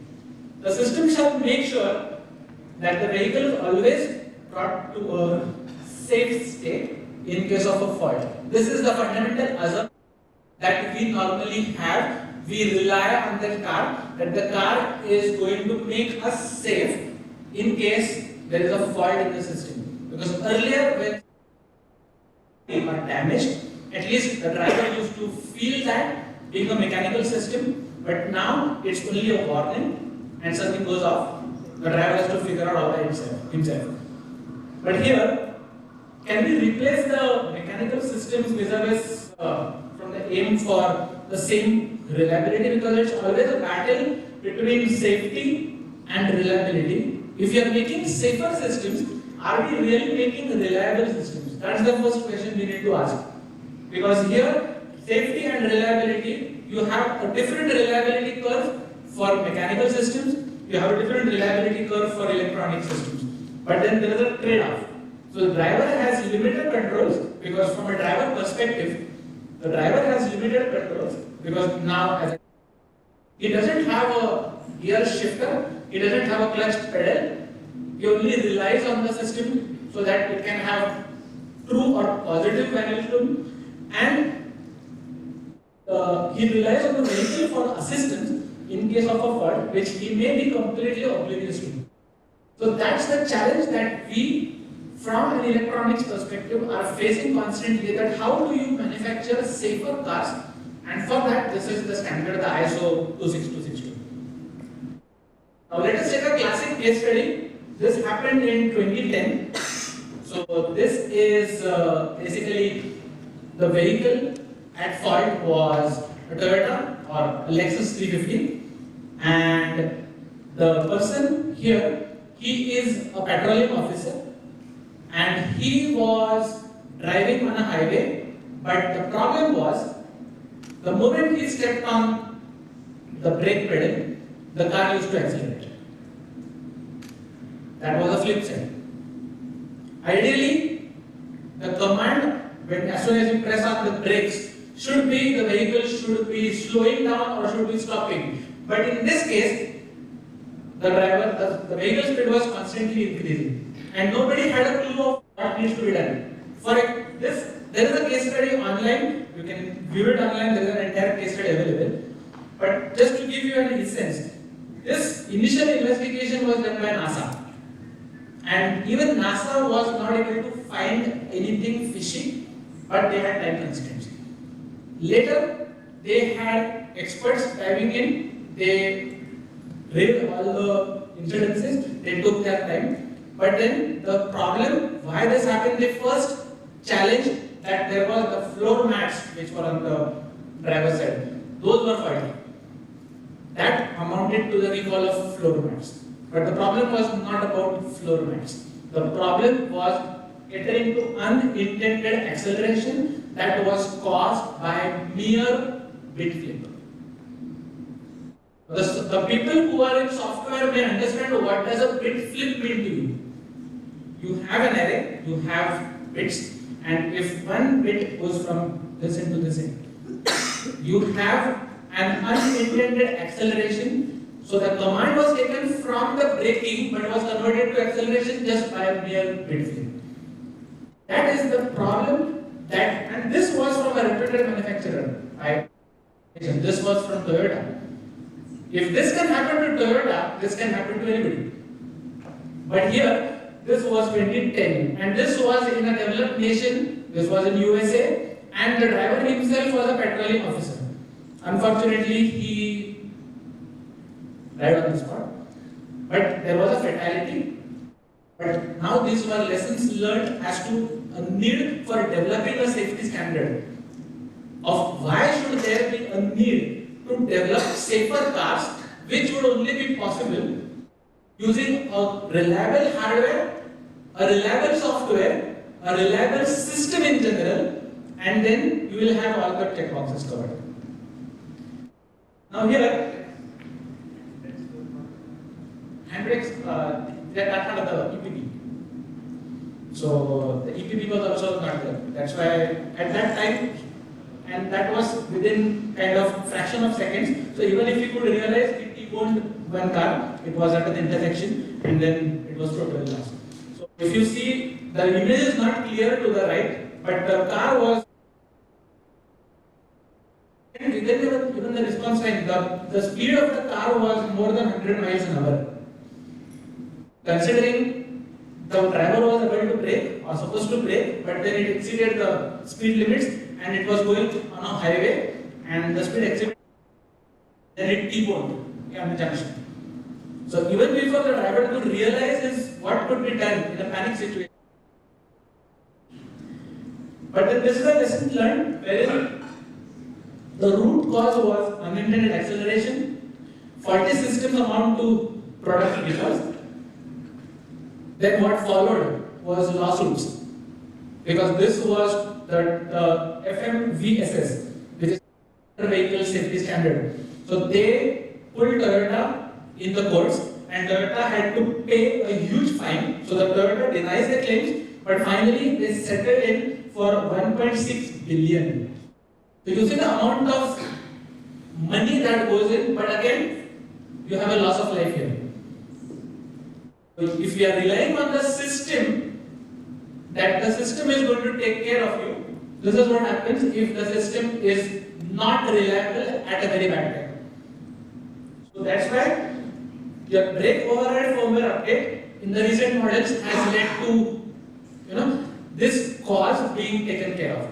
So whenever now for modern cars or for the higher end cars, you may say, there is something called as a brake override system, wherein if the pedal has an input, the brake pedal and the accelerator pedal, let's say 2 inputs. They generally what they do is they ignore the acceleration request and they only consider the brake request, because the driver safety is utmost important and it is always better to brake than to accelerate. So in case there are 2 inputs, the acceleration input is avoided. So this is the corrective action what they are taking now for recent cars. So from 2010, there was a growing need of a standard which can cater to the passenger cars as well as overall safety of road vehicles. Then there was a lot of studies done, but of which the acceptance practice for a safety critical software, because the hardware is only, you have to feed him with a lot of codes, and for a reliable safety critical software, a SIL approach was considered. Now SIL is safety integrity level. For automotive, it is automotive safety and integrity. But then it determines the SIL based on the failure severity. So there are standards. In the standard, there is something called as a HARA, which is hazard analysis and risk assessment, wherein you go by each severity of what would happen if there would be no injuries to the person would be killed. So that there is a different abbreviated scale, and that uses links to different sections of the standard. So by which you determine what is the scalability or what is the injury scale to that particular, based on the SIL approach how they are taking. Then we follow the SIL appropriate development process, because depending on the criticality, you are judging on the risk associated to it, and based on the risk, you are trying to develop the system, because your item or your formulation will start from determining the system, considering its consequences, and then you are trying to link the hardware and the software accordingly.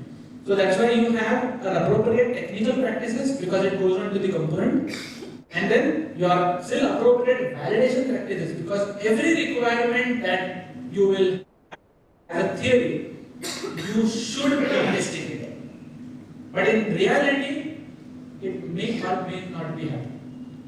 All requirements may not be testable. So, as a general rule, in electronics, you have something called as fit, which is failure rates. So, one fit is 10 to the power minus 8. But then, as a thumb rule, you should need 10 raised to 8 hours of testing to test 10 raised to minus 8 hours. So, that is an ideal rule which is ideal, which is a thumb rule which in reality can't be possible. So for that to achieve, you have something called an accelerated test, but then it caters to limited quantity of a product. But for an understanding of overall product, you actually need to see that the process, a SIL-based process, is really working. This includes a near perfect software. Near perfect because there is nothing called as perfect in the software. The sooner you recognize that bugs, sooner you are going to flash that into the system, and sooner it is going to get into your software and make the car more safer. Design out single points of failure. So some points which bring the entire system down. Those are single points of failure. One failure and your car is going to get totaled, or your car is going to get totaled. With analysis, watchdog timers that have the real bite. One is watching the other and vice versa. It depends on how much sensitive your system is. You have a good software architecture, but by having this, if you have a good software topology, then you allocate the blocks, the units, onto doing specific tasks. A very good example here, which I can say, is partitioning, as we say, because you are now, everything is not in one block, you are segregating those. The same architecture that you have for phones, the multi-core that we say. So it's not just the one core that takes everything. The information is shared, and then there is a watchdog timer to associate it to it. So that acts as a safety mechanism for the other system as well. In return, what you get is a good safety culture, because as an organization, you are following a good safety practice. And then today, which is the manufacturer which you can relate, which makes safer cars? The tagline of that is, we make safer cars. We attribute it to Volvo, because that has a legacy of giving us safer cars, the production of 3-point seat belts. From that point on till today, it depends on the structural dynamics, it depends on the mechanical aspects of it, it depends on the aspects of it. But together as a system, how are we gelling it together? That's more important. So this is the functional safety standard, as I told you initially. So it is adaptation of IEC 61508. So it complies with the needs for electrical and electronics systems within road vehicles. But here, by definition of it, it complies with the needs for electrical and electronics. But you may ask the question that what is a mechanical engineer?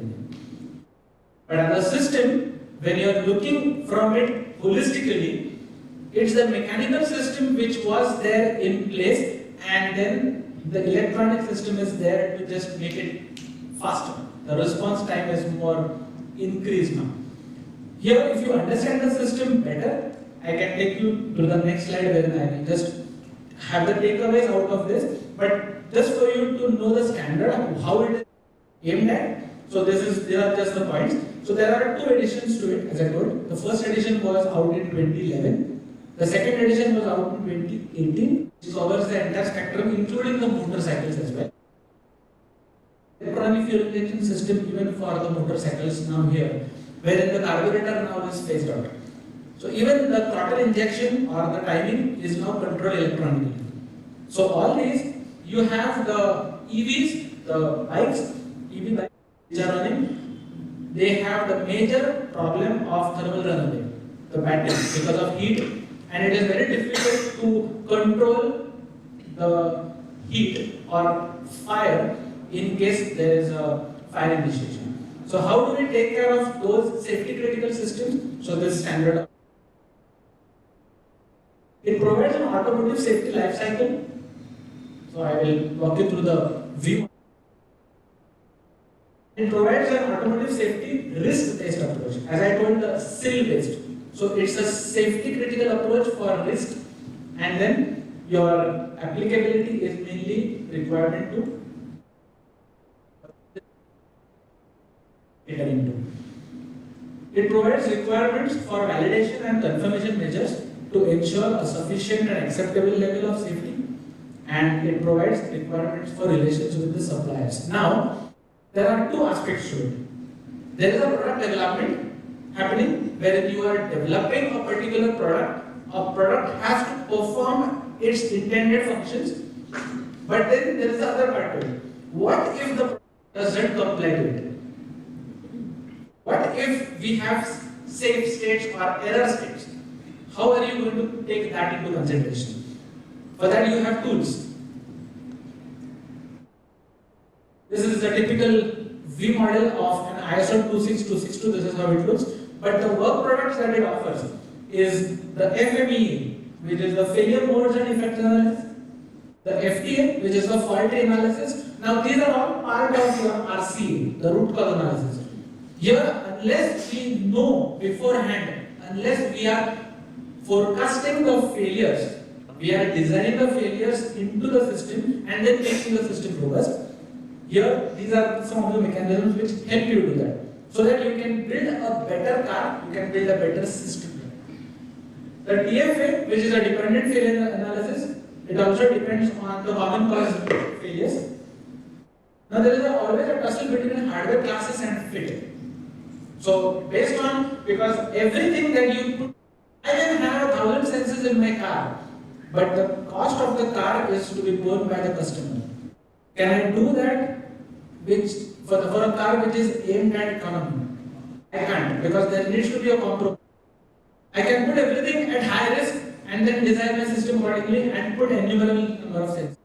But is that going to solve my problem? So there is a balance between how much I put in, what cost am I incurring, and because every sensor, that cost is borne by the customer. So you have to take care how much, because recently if you see, there were 6 airbags which were mandated by the government recently, but then they had a backlash. They had a backlash from the manufacturers, but then it depends on the trigger. It depends on how much or how soon the response time should be and is there a need. That's basically the cost. So the prerequisites and expectations are basically sound knowledge of automotive systems, and here as an engineer, what we learn in college is very different than what is actually present when we are around the car. We learn IC engines, we learn some nuances about the car while in college, but when we actually see the car feels different to you. So you have to actually apply yourself so that the knowledge of automotive systems is well versed as an engineer, because I guess somebody asked the question about soft skills.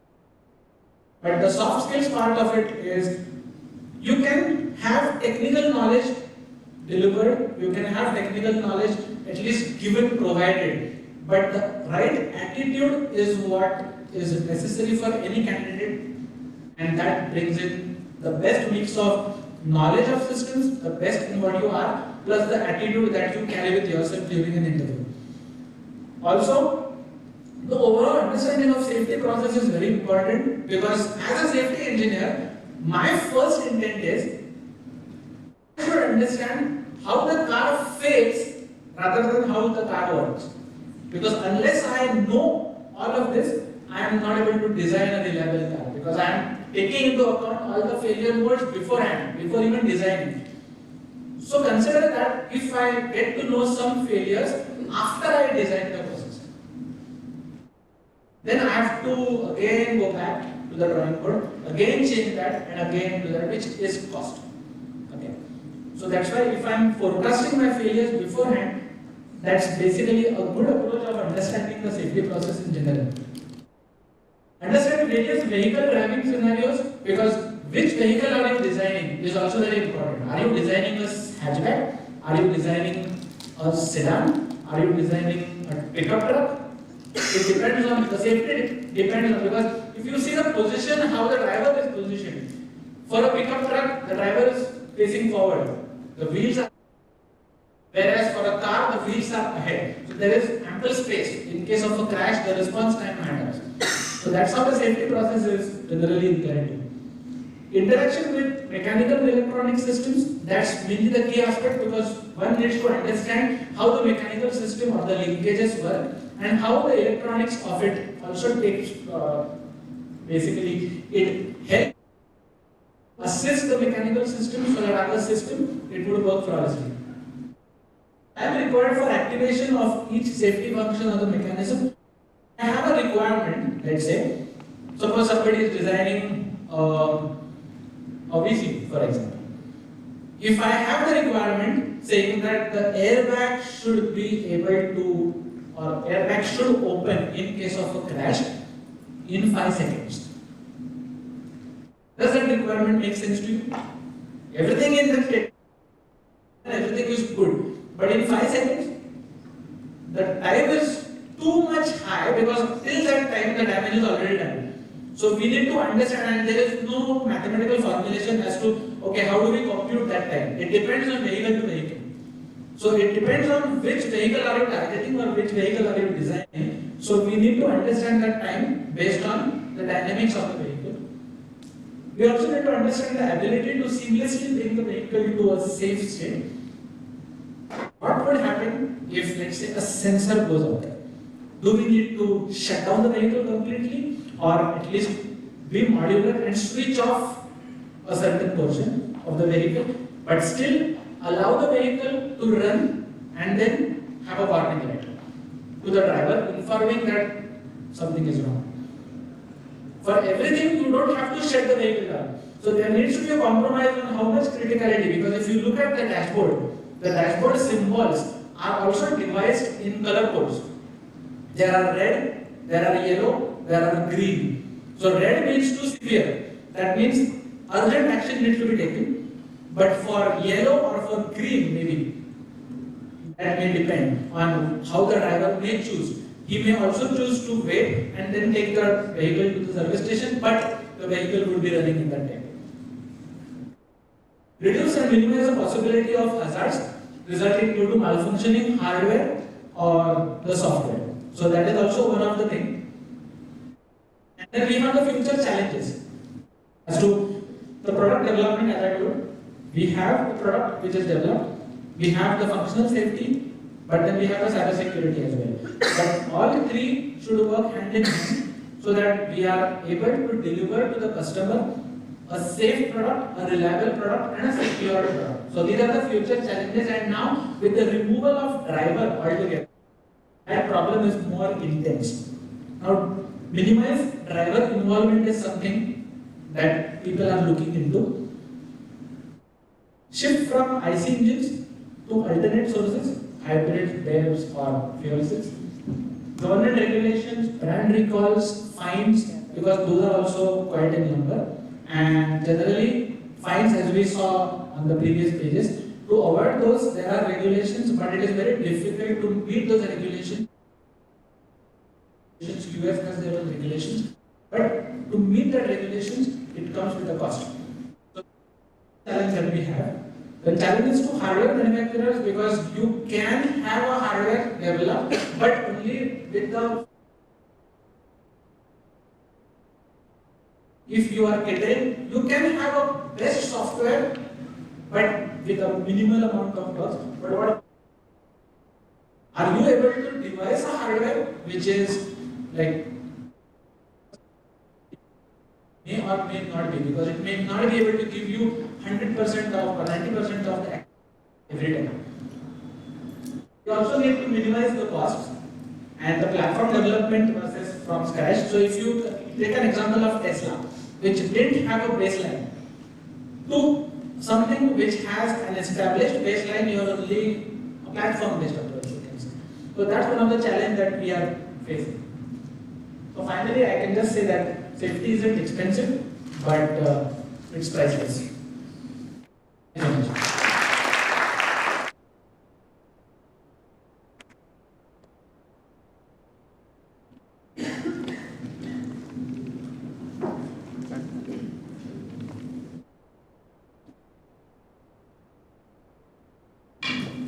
I request Mr. Sanket to come and sit on the dais. The panelists will be joining you. Thank you very much, Mr. Sanket. You have given really very valuable insights on the roadmap of vehicle design as well as nuances of safety standard involved. Thank you so much. And of course, people like you working in this domain will soon make Tesla also reality into India. So now I let our next panelist, Dr. Aruna Sonamne, Head Internship and Placement at Symposium Skill University. Ma'am is a dynamic personality with more than 18 years in field of education. She has worked across academic, administrative and corporate domain. She has been awarded by UNICEF for her outstanding contribution in competitive exams. She has worked as climate coordinator for United Nations. She is an environmentalist who creates awareness by writing blogs. She is also a career counselor with a passion to guide students to take right decisions. I request Dr. Prabhakar Kota. He's not there? Fine, no problem. I request Dr. Manisha Dale, our principal, to kindly felicitate Dr. Aruna Sonamne ma'am by offering a memento as a token of appreciation.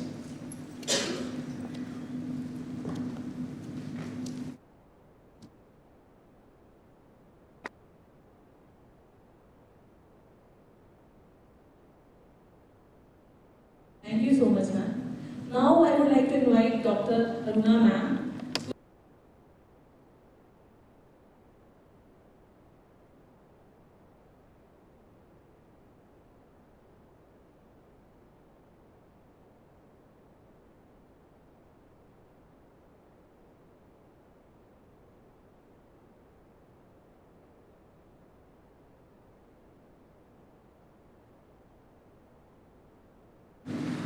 I basically look after placements of engineering streams at Symposium Schools and Professional University, along with internships every year. So we have been facing some challenges over the year. Every year, industry requirements keep changing.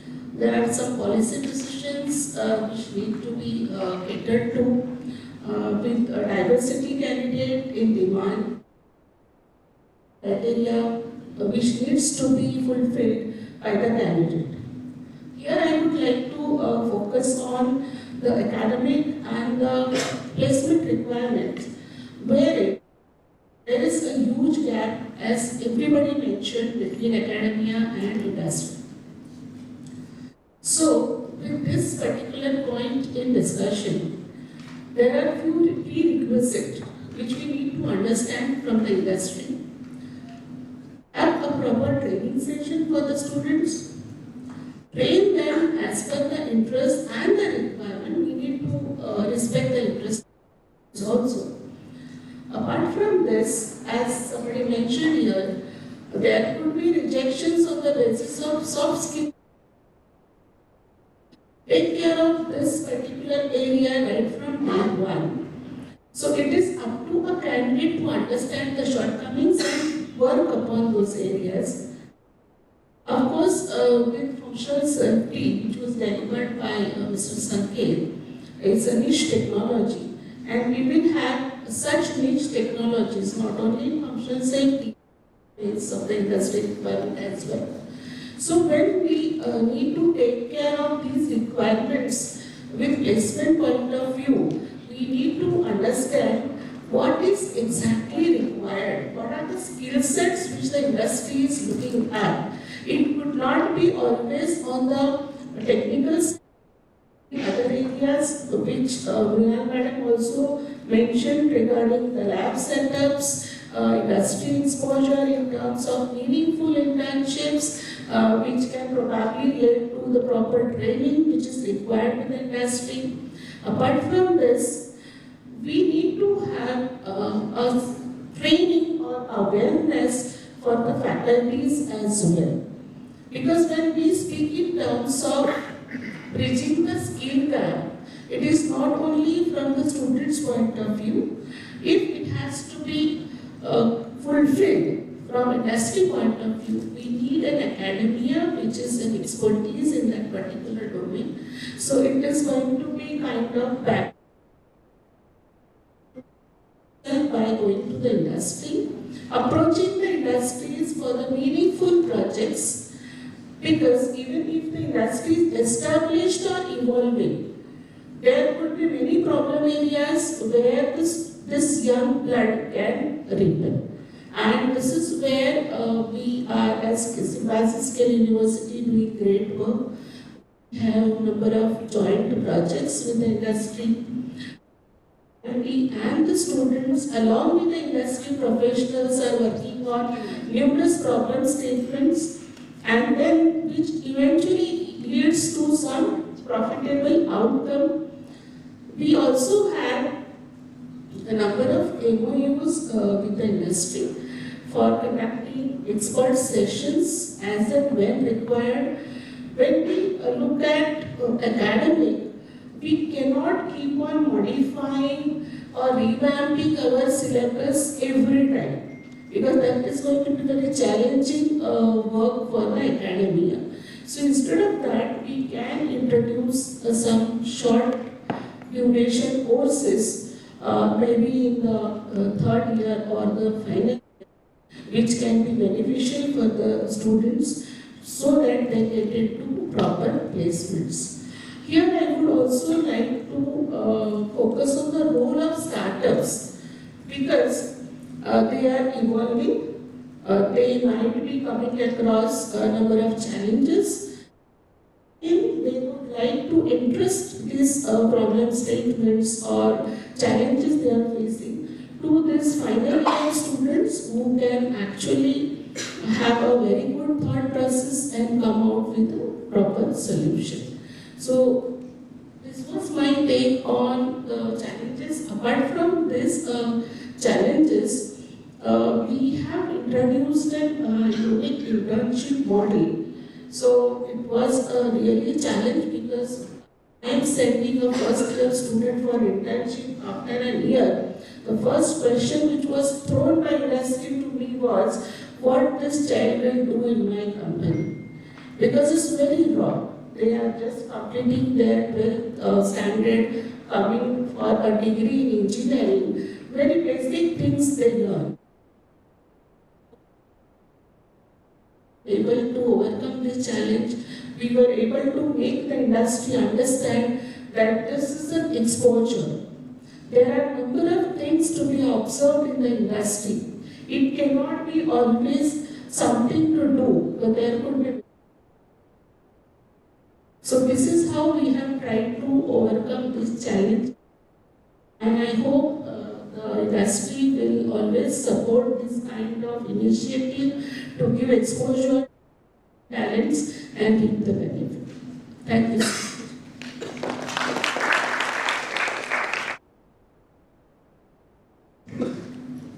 Thank you, ma'am. I also would like to invite you to join Mr. Sanket Motor. Thank you for your valuable insights. I am grateful to introduce our second panelist, Mr. Shekhar Malani, startup founder, Device Electronics. With 20 plus years of automotive domain experience, he has worked in areas of engine, vehicle, after treatment and electric vehicles. He also has vast experience in design and development of software control and diagnostic algorithms. The product and services of his company, Device Electronics, are in 20 plus EV brands in India across two-wheeler to bus segments. His domain expertise is electric powertrain integration, drives, battery management system, vehicle control units, electronic integration with engines and vehicles, vehicle CAN networks, and vehicle interfaces, to name a few. And here I would like to boast myself. I happen to be his professor. He was my student. So I first of all request our CFO, Dr. R. Ganeshan sir, to kindly come and felicitate Mr. Shekhar Malani.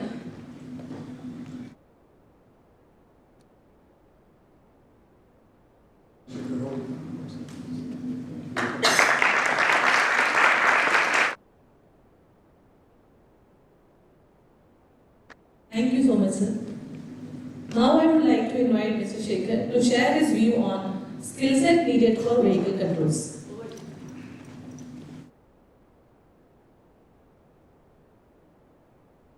It's always an interesting time to be there between the audience and lunch. Right? So that's the most engaging. I think all the faces most glued at this time because they are eagerly waiting for something, right? Firstly, I would like to thank Modern Education Society and the team, obviously my ex-professor Kanchan Tiwari for and at Device, we are a young company. We are old, so just on the cusp of the startup world. But previously, I worked with a bigger company I've worked in US, I've worked in India, so I've seen the industry from both sides. And when it comes to getting academia involved with the industry, the challenges that we have heard since morning, they are going to remain, right?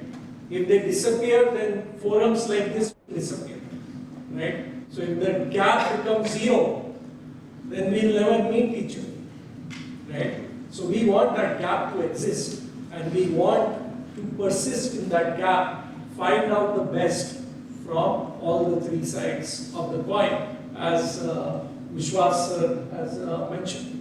So, also thank Saket for bringing a topic to light. I would like to ask the audience a question. How much percentage of automotive software do you think is written in India? Software. How much percentage of it is written in India? What do you think? Anyone would like to guess? Guess? Is it 80%? This is the number. 80% of all software going into automotive vehicles worldwide is written in India. Okay? But the flow chart of only 5% of that 80% is written in India. Flow chart is still coming from outside. Flow chart is still coming from outside because we are trying to cater to requirements of today, whereas we need to start looking at what will be the requirements 10 years from now. So that student entering into the first year should not be looking at what is going on in the world right now. They need to be looking at what would be going into the world. We are talking about drivers. I don't know, I used to tell my son that by the time he grows up, there will be no steering wheel. Okay? Because he used to be obsessed as a kid, as a 3-year, 4-year-old. Everything round, he would used to consider it as a steering wheel. In the restaurant, the plate would be the steering wheel. And he would keep on doing that. And I was saying, why are you doing this? By the time you grow up, steering wheel will not be there. Right? Now, the problem has come. He is now 13 years old. Now he said, Dad, what happened? Steering wheel is still there. It is not going away. Right? Globally, the thought that autonomous vehicles will come all around us by this time, by 2020, by 20. It has not happened. Why has it not happened? Because reliability in the software. How do we make it? Right? That one wrong decision that a Uber autonomous vehicle did in US and hit a bicyclist crossing the street took the entire company, division of the company down. They had to kill their autonomous vehicle program because of one incident. Right? And that is where, something that we make, demonstrations we do, it is okay. But then, putting in the diagnostics, putting in that it should not fail type of element into the software, into the hardware, that we don't teach, that we don't put into the core requirements. This software should work. We do functional testing in a way that input A, input B, we should get the output. Press button 1, press button 2, the light should glow. But then what if I press button 2 first and button 1 second. I do not do 1 2 output, I do 2 1. Should the output come? Should it not come? We never write it into the document. What happens if both buttons are pressed at the same time? 1 and 2 pressed at the same time, like brake and accelerator being pressed at the same time? Right? We don't capture that in the requirement. Because we are just looking at the bare minimum. And when we just look at the bare minimum, we miss. So, my company, we are making vehicle control unit and IoT devices for automotive. We are also very, very active in skilling in the automotive domain. We are a skilling partner with Mahindra, with Tata Motors, with Hero Motorcorp, with Royal Enfield, all these companies, Volvo, Eicher, we are skilling partners. And these are areas where we are working. Controls, connectivity, diagnostics, data analytics. And when we were talking about academia industry, this is the pieces the industry wants. And these can all be short-term courses. All these bullet points individually are short-term courses. These are the skills. And we don't want every engineer in the classroom to become interested in that bullet point. We don't want only few of them to say, yes, I understand this topic, this is of my interest, I want to continue growing in this. Right? These are not skills to be given to everyone. Yes, the overview can go to everyone, but only a select few should show their interest in going deeper. Right? And be it connectivity, over the air updates. So I was telling, Saket was telling, the vehicle has to come to the dealership to get a rectification.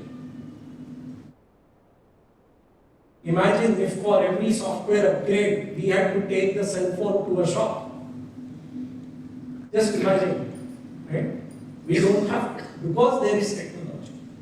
Now cell phone is a lower reliability requirement. A car is a very high reliability requirement. But then there are means to do the over-the-air software upgrade, which is now happening in a lot of vehicles. One of my colleagues, she has an Ather vehicle. Her son is in the board exams, was giving the board exams. She was going to drop her son in the morning for the exam. She went to the vehicle went into key on, vehicle went into software upgrade. She has to leave the son to the examination hall. The vehicle has gone into software upgrade. 5 minutes it takes for that software upgrade to happen. She had to leave that, she had to go to the, right? And then the blame is EV does not work. Right? So we are, we have to look at options. We have to give that option to the user. Do you want to upgrade now, or do you want to upgrade at a later time? Right? So those things can be done. But all these elements, guided troubleshooting, mobile apps, obviously everything has to be connected, guided diagnostics, performance, circuit diagnostics, all these elements are things that can come as short courses. We'll be more than willing to discuss this with colleges that are interested in having this. We have that need of bringing that not just at device, but the entire automotive industry needs these skills, and this can be taken up. I also would like to say at the end, we do have a booth outside, so it's not in the main walkway, but slightly out towards the reception. So please do visit the booth once you get it done. Thank you.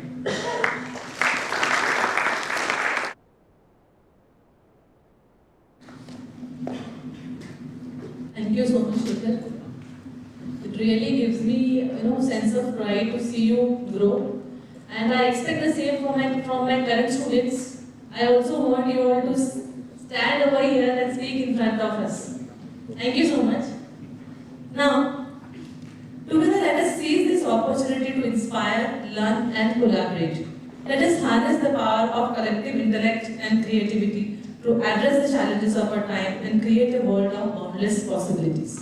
So with this, the forum is open for all. Anybody having any questions are welcome. You can put up your questions and the judges are ready to answer.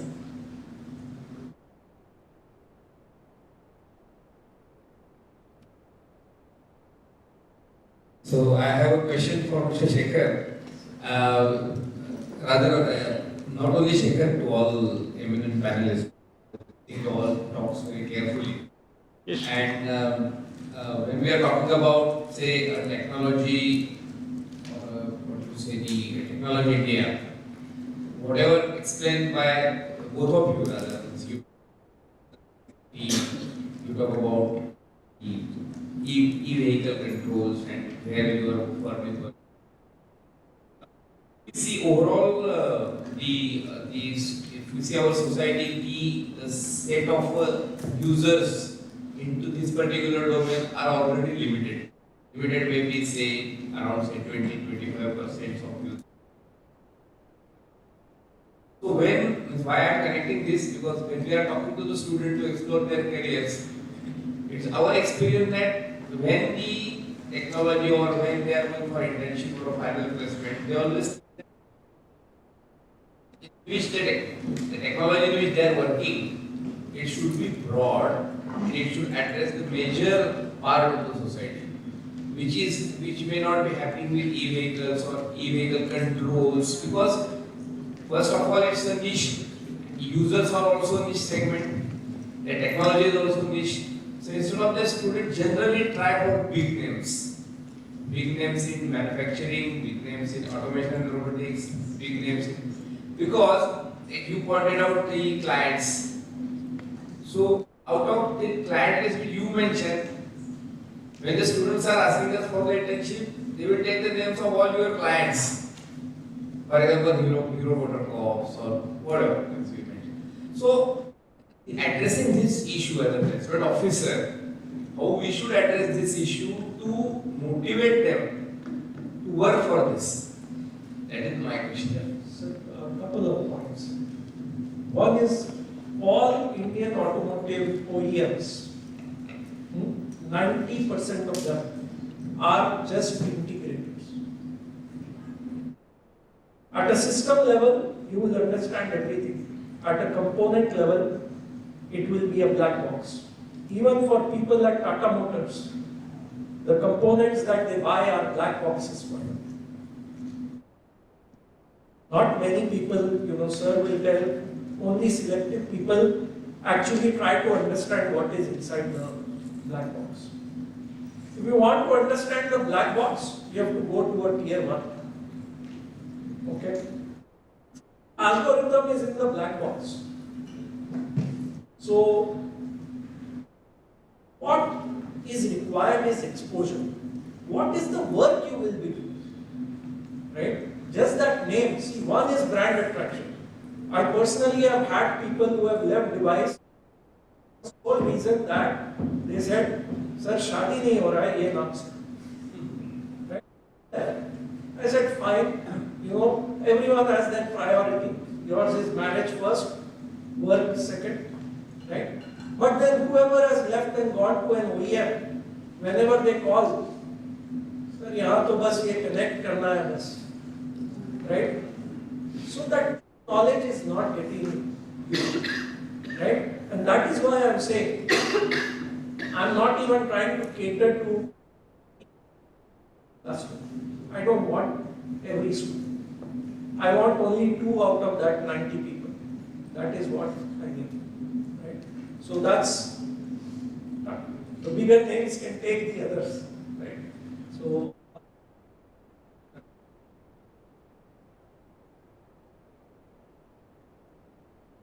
I was working for tier 1. I was working for tier 2 as well.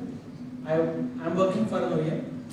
But My experience says in all these years is what I learned in all these years from my mechanic was way better than what I learned in tier 1s or in OEMs, because mechanic level you are actually in front of a car when he first makes you understand you to touch the component, touch the part, feel how the car behaves, make you sit inside the car with the problem, how it sounds, which probably a tier 1 or an OEM may not be able to.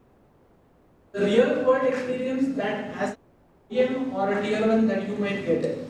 So it's basically about how we perceive the problem. So a local mechanic can also be kind of as a starting point, of course, just as an example. But that is the level that you touch, feel, and then gauge that, and that itself, as Shekhar sir says, so you can only get that when you are working at a tier 1 or a tier 2, because you are actually touching the hardware or the software bit there. Because most of them, at an OEM, as he rightly says, are integrators. So they don't know what's it, because as an OEM, they are tied up to all the suppliers. And even is into the supplier's domain as to develop it for us, and we only have to connect it and assemble it. So that's how it basically. This is my personal opinion, sir. Most of the learning will happen at tier 1. But as a fresher, the students will always look at brands, more packages. But as rightly said, nobody tries to understand what is there inside the box. So in-depth knowledge has been acquired at the students' level. So get into a tier 1 organization. And my next question to since you spoke about functional safety, what are the employment if a child wants to enter into so the scope of entrepreneurship in this area? Generally, the interviews that I normally take, this is a common question that I face from my management as well. Because generally they are looking, as for many others, experience levels. I go through many resumes, but then you have to gauge that person from a resume. That is your first filter. But again, is in interview. That's the second part of it. But apart from it, you can get the knowledge from books. You can get in textbooks or in reference books. But what you know beyond books is more important, and that's what we as industries are looking forward to. I think Shekhar would agree with me on that. Here the application part of it does not lie in books only. So whether how much is he conversant with the subject, well beyond the grasp of what is written in the books, that's more important. I'd like to point out safety as a part of the business, not just automobile. Then thought of safety is very contrary to India. Right? See, it assures 90 to 100% of any system, be it steering system, be it braking system, transmission system, any system. So there is a product development team and there is a product safety, which is they have to work in cohesion. You cannot have teams working in silos. There is a total chaos at the end. So there has to be some liaising between the two. And then at the end, whenever we are delivering it to the customer, can be an OEM, the customer can be an.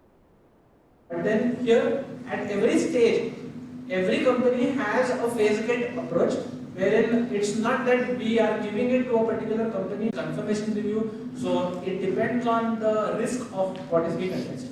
So it depends on of the system you are engaged with. Like if there is a failure of a brake, that is more critical than the AC is not working. So we can differentiate that, and accordingly the systems can be designed. Coming to your first question, Can you repeat the question please once more? Yes, sir. It was actually, does the use case of a particular individual hampers the functional safety? There is definitely an abuse which is considered because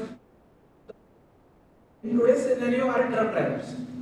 So I had been to many field visits before, wherein when they noticed that there is an engineer coming to visit because there was failure, so they tend to operate the truck in such a nice and caring way.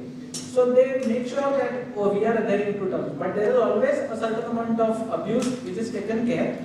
But any abuse attributes to some signal or some DTC which is triggering within the system. So that is stored and then it flashes. So the black box, as Shekhar was telling, so it is when we connect the OBD on the car, we get all the data of what exactly the driver was doing. So that's how we try to decode it, and that's why we have the norms for OBD2, which now in advance gives you that how the driver behavior was and what led to that. Was it the driver fault or was it the system that malfunctioned and eventually basically gave rise to anything?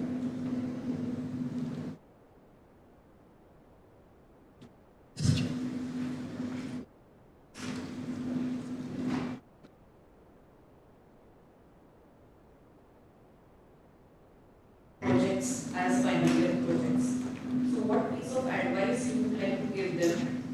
You have trends, 20-25 trends in your slides. So if student picks up that as a project statement. So right now what is happening, they are doing, they will put the sensors on, they will use some microcontroller, they will control everything, but 4 months only that much is done.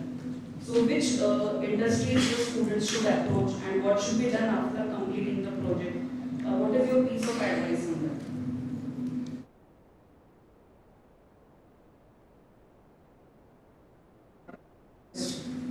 What is the original motivation of the students? I can do this to showcase my coding skills also. I can do this to showcase my automotive skills also. And I can showcase my EV integration, vehicle making skills also, right? So that true motivation needs to guide what industry they can get into, right? Again, 4 months is a short duration. EV is a wonderful college project. However, launching an EV in the market is much difficult than launching an IC engine in the market. Market has now also given that same feedback. So, when it comes to, again, if they want to now convert it into a startup, that project of 4 months, if they want to convert it into startup, then they have to go through the rigorous thing of understanding the commercials, understanding the price point. Otherwise, it will be a path to nowhere, right? However, skill set wise, there are a lot of avenues open. There is automotive companies, there is software companies, there is services companies, right? Actually, somewhere there should be a discussion with the students. Just talk about one company in that 145 minutes. Just say Tata Technologies. How many of us know what this company really does? Right? They do significant work in automotive. And we can find out from their website what all they do. And that should be the only focus. And then the TPO is also there in that meeting. So now the TPO takes an action item to interact with this company. Right? So, such way, be it a startup, be it this, because there may be brand attraction for the student. I want to work in Ether. What does Ether do? Right? So then what are the skill sets? What is the last 5 job openings there? So that kind of mechanism needs to be. So it depends on what the student is aiming in those 4 months. Is he aiming for a POC? Is there a POC possible in 4 months? What is his statement? And what are his learnings from that particular project? That between the lines, what has he learned? Because for preparing a project report, it is very easy to make a project report. But how much of time does he invest to actually go through that, and what are the pickings? And that's the only essence that we captured in the interviews, because we pages over pages of project reports. But then, how is the student with respect to performance, and what are his learnings from that? Because in those period to judge that student. Want to add? Sorry.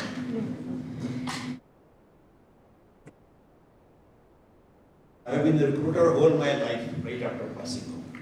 As a recruiter, I am not interested whether he can make electric vehicle for me. No.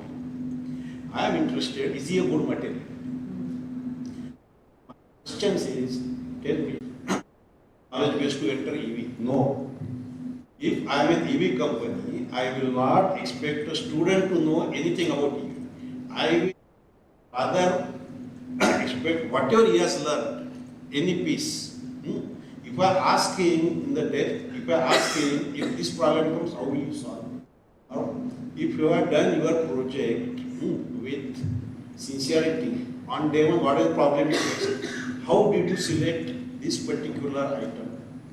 Did you benchmark something? Did you read customer reviews and of some other vehicle and try to guess what do you have? These are the kind of questions to gauge the aptitude. Okay. And even a plant automation company can hire. Any mechatronics company can hire. Almost any engineering company can hire. EV is a kind of superset of all the skills used all across. That is the answer. We will take one more last question. Yeah.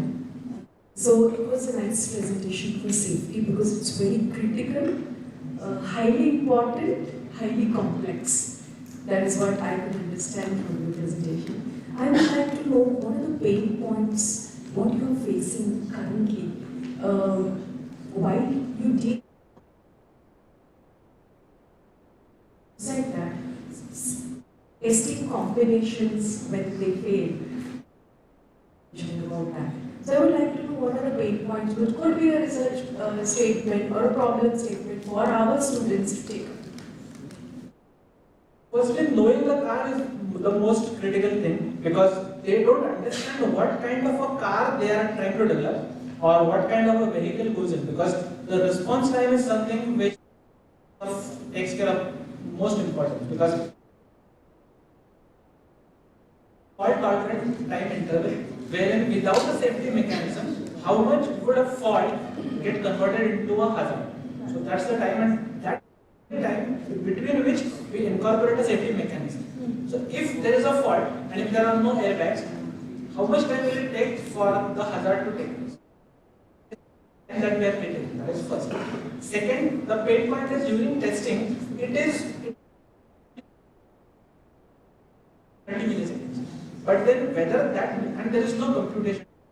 So it's basically an empirical. It largely depends on what kind of vehicle are we developing. If it's such as a truck, so wherein if we see all the Tata trucks today, so they have a cabin facing forward with no bonnet as such. Collision that comes in, if you see the steering wheel, for example, the steering wheel is like this. He is holding like a plate. Whereas if you see the car, the steering wheel is like this. If the driver is much, it's time to respond or react for the system. So that basically is a very pivotal and only thing that probably are the pain areas, because the testing can give you results. There are fault injection testings, there are requirement-based testing that we normally do at a vehicle level, because generally or at a component level we do testing, then that testing is the same item goes into a vehicle and we have vehicle tests. So how that performs in a vehicle. So we cascade it to the vehicle. But then there are response. So how do we take care of that? It's basically an empirical formula. That's what I was saying. Yeah. It should be done by Yes, yes. Over time. Yeah, thanks. Thank you so much. So sorry. Next session with you.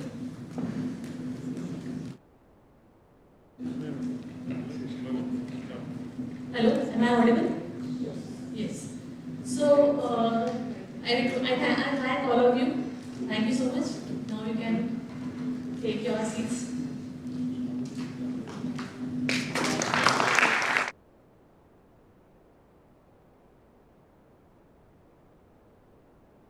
Today we have another eminent personality for technical talk, Mr. Mohammad Ali Saab, Head PNC and RMI Vector Informatics.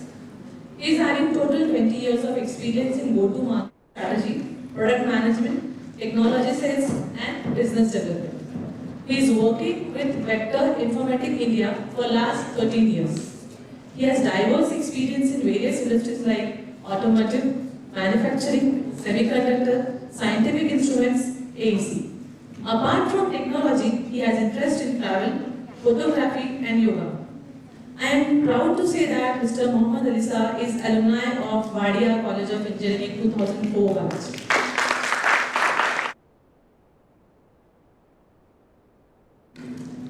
I request Dr. Prabhakar Kota sir to kindly felicitate Mr. Mohammad Ali Saab by offering a memento as a token of appreciation.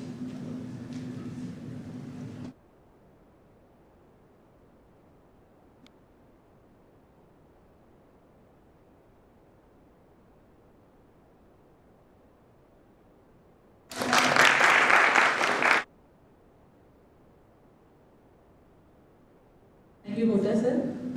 Now I invite Mr. Mohammad Ali Saab for technical talk on ADAS. Over to you, sir.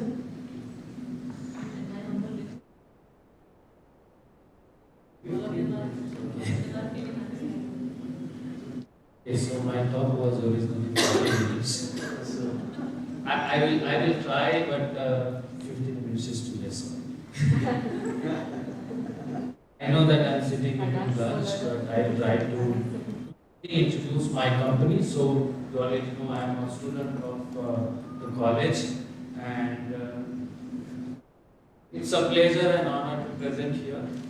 Thanks to my professor Talia and Begum, and they have done a great job, as you can see. So I'll quickly start introduction to my company. Am I audible without the mic? So I'm working with a company called Vector Informatics. I'll just give a quick glimpse about the company.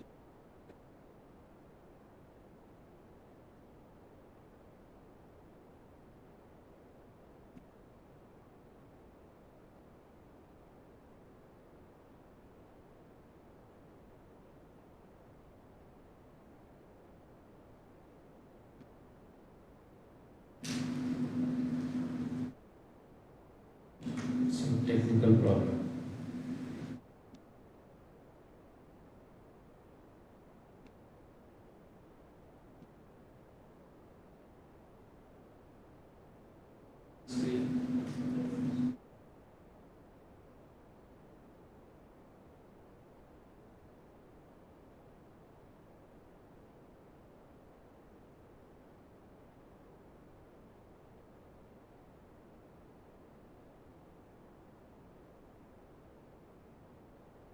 At the time we are working on the issue. So Vector is a company based in Stuttgart, Germany. You have heard a lot of things about these black boxes. Okay, we are the people who provide solution to test them so that the cars are safer. So Vector works in a lot of things. We provide software tools to test the ECUs. Those black boxes are called ECUs, electronic control units, and they are present in all your modern cars. Some of the higher end cars have almost 80 to 100 ECUs. They are connected to a network or CAN or Ethernet now. So all of these software or the ECUs have to be tested, and Vector is mainly this domain. I started working with this company in 2010. I was also interacting to many OEMs or the tier 1, the service companies in my initial years. Right now, in my present role, I am focusing more on the measurement and calibration. So the vehicle testing, the road test, and I specialize in ADAS and EV validation. So that is what is my talk today on ADAS. We can't go into presentation more.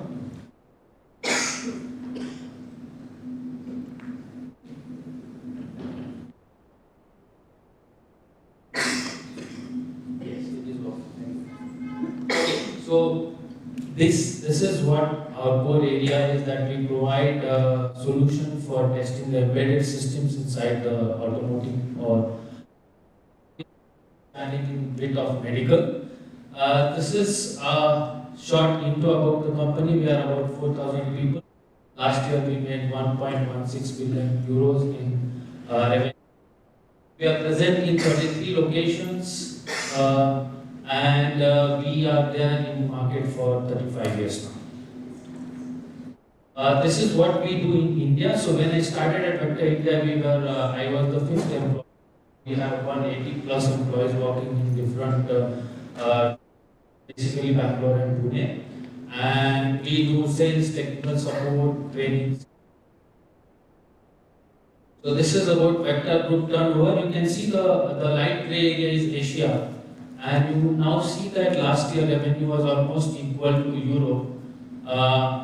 So the point here is that the main growth of revenues for Vector and overall automotive in Asia and specifically now in India. So there are going to be a lot in India in future for automotive. This is our global presence, so I'll skip this slide. This is Vector's history. We started in 1988 with our first software for canvas analysis. And this product was our first product. And then later on, as the time passed, we have developed different tools, also embedded software that goes inside the car. And our latest offering are now for software-defined vehicles. So these are different departments in Vector. They are according to the application areas of the product that we make. I am responsible for these two product lines in India: ECU calibration and measurement technology. Vector has solutions for all this area like AutoSAR, software-defined, ADAS, e-mobility, cybersecurity, and also we are trying our hands in medical engineering. Okay, so with that quick introduction to company, I would like to go into tech talk today, which is ADAS.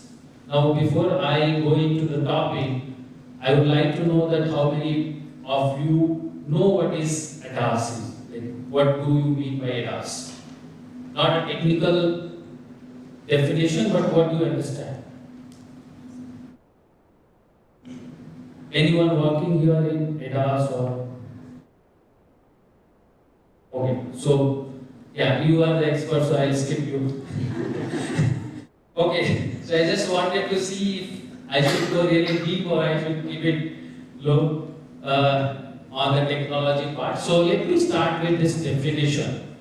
So ADAS is to assist the drivers, called advanced driver assistance system. They are electronic system that will help you to do certain things that may be safety critical or that may help do some functions in better way. So automate, adapt, enhance the vehicle system, safety and driving comfort. SAE, which is Society of Automotive Engineers, they have defined 6 levels of ADAS. The level 0 where there is no system, the driver is doing everything. Level 1 can be some kind of automation. Level 2 is partial automation. For example, cruise control, you might be these things. Then level 3 is conditional automation, like let's say emergency braking system kind of, or features. So I'm talking about features, I'm not talking about a system. These features are defined or they are based on different development level. Then when we say high automation of level 4, recommended. That is called autonomous driving. That is called AD part of ADAS. So that's the basic of autonomous driving and ADAS. Now you have seen how difficult it is to make such systems is based on basically sensing. And in ADAS we use different kind of sensors. Very common are camera, radar, LiDAR, all these sensors.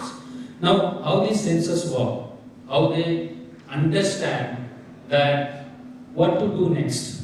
So basically when we are driving, we use also our sensors, our eyes and ears to see and hear, and then we decide. So in this case you can simply say that our eyes and ears, they are sensors, and our brain is the ECU, that is making the decision based on different scenarios. And that is what we are trying to replicate.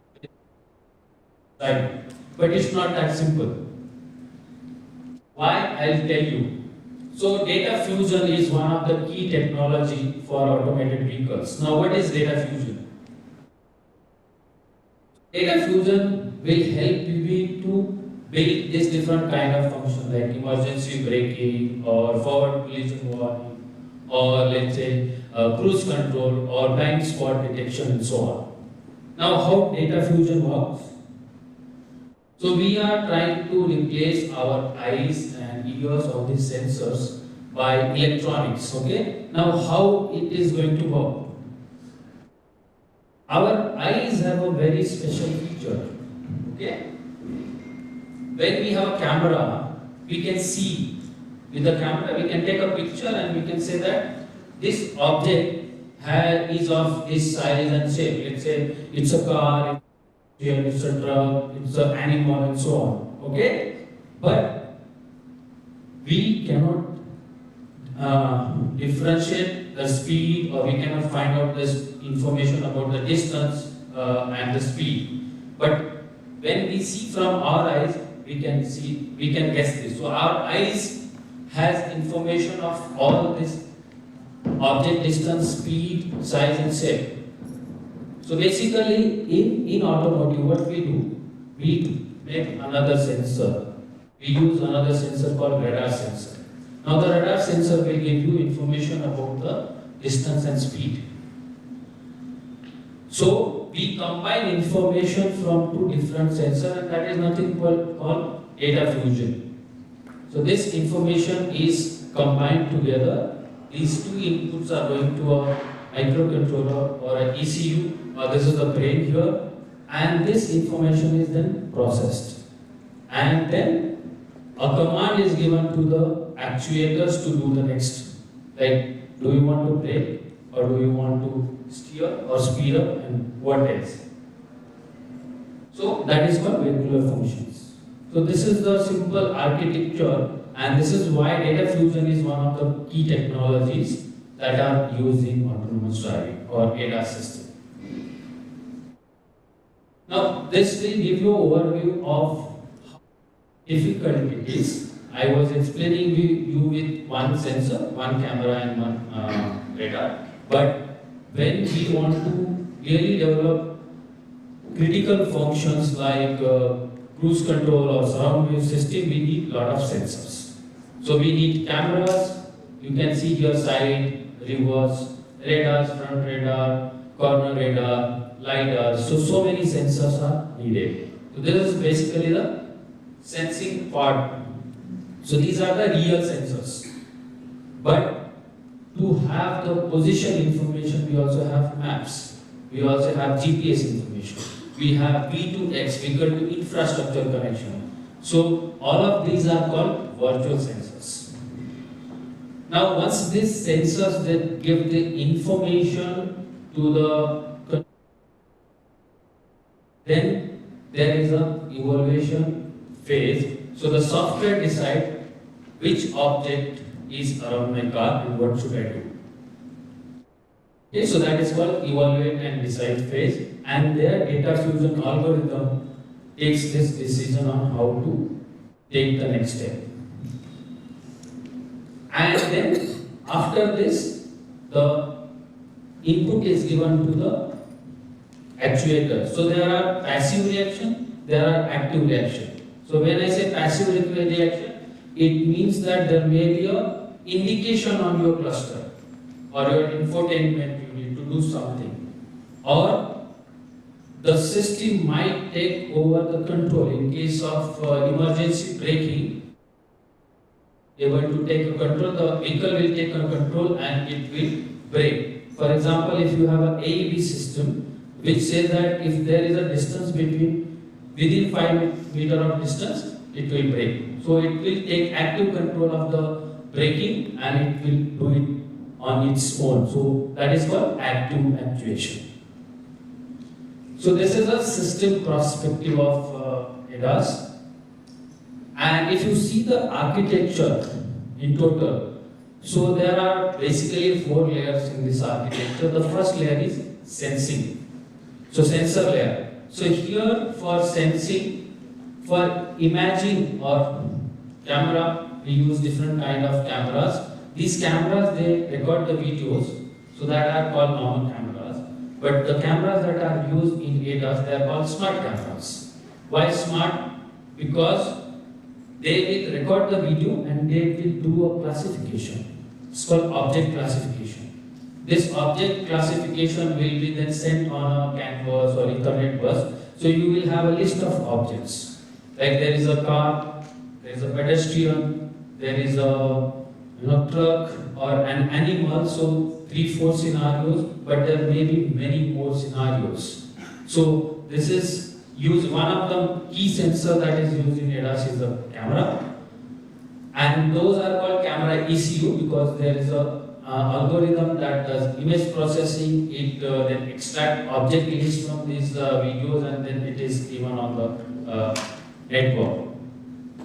Second sensor is ranging. So lidars are used, radars are used, ultrasonic sensors are used to see the proximity or the distance and speed of the objects around the ego vehicle. Then we also have position sensors like GNSS and virtual sensors like maps. Now the input of all these sensors, they are given to the data fusion layer. So this is again a software component.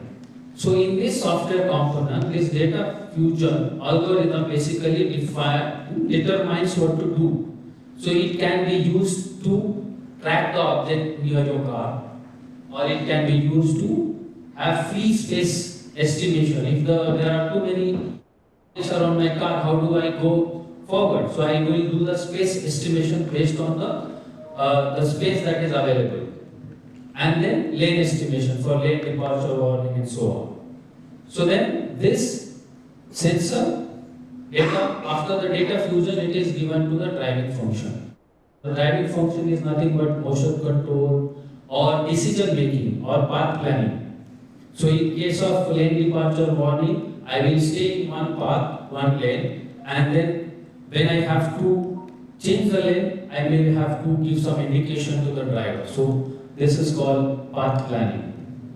And then finally, it is given to the actuation layer. It may be an indicator on your HMI screen, or it may be directly taking your steering in case of lane departure warning, or it may be directly taking control of your brakes in case of emergency braking, or it may decide to accelerate in case of cruise control. If you are setting a speed at 90, it will keep that, it will take the throttle.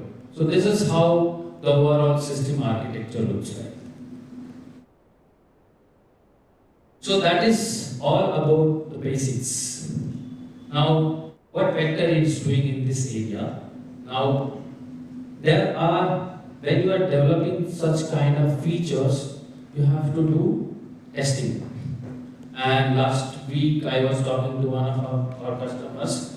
They are working on this forward collision warning for the trucks. And they told me that they have to test this system for 1 million kilometers. So 1 million kilometers, they have to drive the vehicle, they have to collect the data, they have to analyze it. And this is a very, very difficult task. And this they don't have to do on one vehicle, they have to have a fleet. Generally the test fleet is around 50 or 100.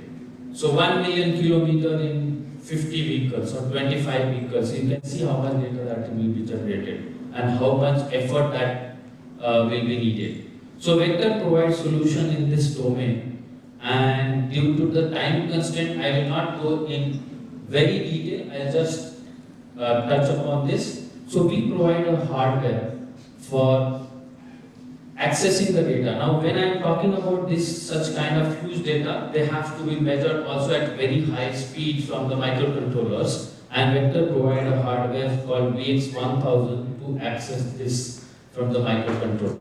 So we just use the debug and trace port of the ECUs, and we can read data from here while the ECU is running up to 100 megabytes per second. So just to give a reference, in CAN the maximum bandwidth is 1 megabit, and here we are talking about 100 megabytes. So this is the architecture of how this hardware works. This is how the hardware looks like. So you can connect multiple ECUs. So at a time you can connect 4 to 5 ECUs. You can measure the data simultaneously. And one of the basic requirement here is that all of this data that is measured should be time synchronized. Because if you are measuring, if you are seeing something in a camera, at the same time you also have to see the same object in the radar. Then only you can combine the information or fuse the information. So time synchronization is a very, very important task. And when you are measuring this, these kind of systems, you also have to visualize. Now here you can see, this is one of our software called Canopy. This software is used to visualize what you are doing. So here you can see in this video, you are seeing the video from the camera, and this object is detected by the radar. So in one frame, you can see both the detection from radar as well as camera. So there are multiple such features available in this software. This is how it looks like. So in one software you can visualize video, you can GPS, you can visualize all your signals like speed, positions, everything. So this is one of our software that is used in ADAS validation. Now that was for measuring the data and visualization. I said that you need to validate your software for so many kilometers. How do you record the data? And typically how much data you will record? So just to give you a perspective, these are different sensors that are available. So apart from radar, lidar, cameras, we also have many other sensors like temperature, acceleration, vehicle canvas and so on. So there are a lot of data that has to be measured. Now you see, this is one of the autonomous cars are called robot taxi. It's not yet commercial. This is the testing phase. One of the company called Mobile, they are making these smart cameras. They are making this car. They presented this in a consumer electronics show in 2023. You can see there are a lot of sensors here. If you can't read the text, this is the list of the sensors. So 11 surround view cameras on this car. This you can call L4 or L5. So level 4 or level 5. Okay. 4 corner radars, 1 front and 1 rear radar, 3 long range lidars, and 6 short range lidars. So this is the sensor suite that is mounted on this vehicle. Now let's do a data rate calculation. So 11 surround view system, surround view cameras, 8 megapixels. This is the data that is coming into on Ethernet. 4 corner radars, 1 Mbps, 1 radar on CAN. 1 front and 1 rear radar, 2 Mbps on CAN. 3 long range lidars, 3 gigabits. 6 short range radars, 6 into 1 gigabits. So the total data that is coming through is 5.2 gigabyte per second. Now if you want to log this data in your PC, it will last 3 to 4 minutes, considering that you have 1 terabyte of hard disk. So for such And I'm not even talking about these vehicles on the field. This is R&D phase. So for such kind of applications, Vector is making a very robust logging hardware, or a smart logger we call it, where we have, I'll show you this. So these kind of hardwares are available. So you can see we start from very basic of 8 terabyte storage up to 64 terabyte of storage. So the customers, they buy hundreds of such devices, they put them in the car, they drive around the country, and they record this data and then they analyze. Then they give feedback to software developers that okay, this is not working, then they make changes. So this is iterative process. So it takes a long time for these functions of ADAS to be tested in real world. And Sanket was mentioning about the safety. When the OEMs, they are launching such systems, they have to be extra careful about such system not being failed on the road. Otherwise, it will be a big problem. It will be big vehicle recall and so on. So it's really very, very complex to design and develop and test such systems. So I'll skip the details. I can share the presentation if you want. And then again, when we collect this data, then it has to be analyzed. Now, for analyzing such a huge data in terabytes, you'll also need some software that can do this task for you. So again, Canopy has a special function called driver assistance, which is used to validate this function or analyze this data, recorded data. So again, I will not go into detail of this architecture diagram because it will be too much. These are some of the examples of how the engineers use this tool to test. So you can see this is the view from camera, then this is the view from LiDAR, this is the bird eye view, this is the GPS, and you can monitor the same vehicle everywhere. The same, you can basically analyze how it is working or how the function is behaving. So you can see this is the live data that we had recorded from.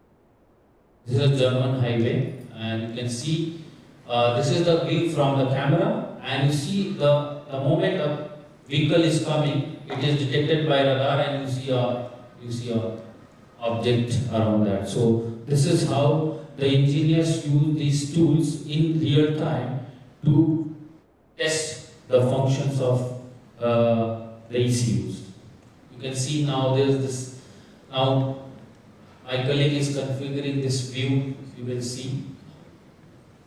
And this is all connected to the incoming data from these sensors, cameras, radars, LiDARs, all of this. So you can configure, you can select which of these objects you want to see in the window, and then you will be able to see them.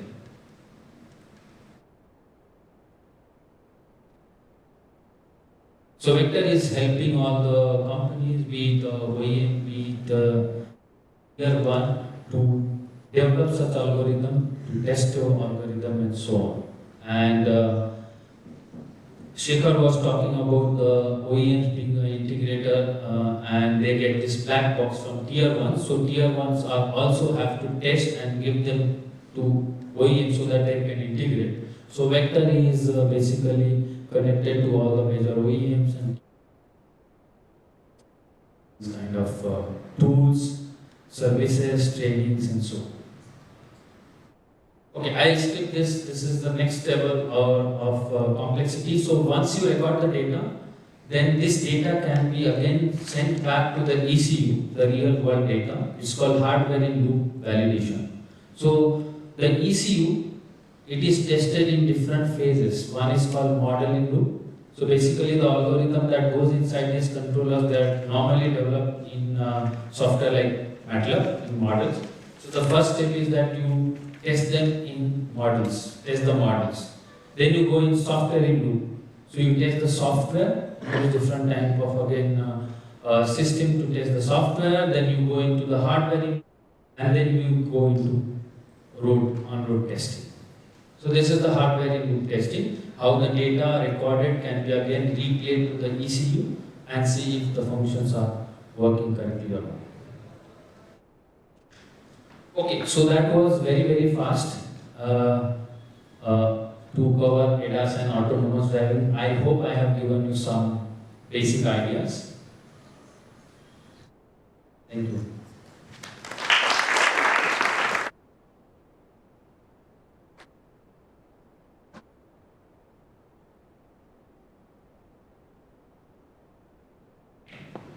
Thank you so much. Hello. Am I audible? Hello. Yes. So thank you so much, Mohammed. I would like to be seated on the dais.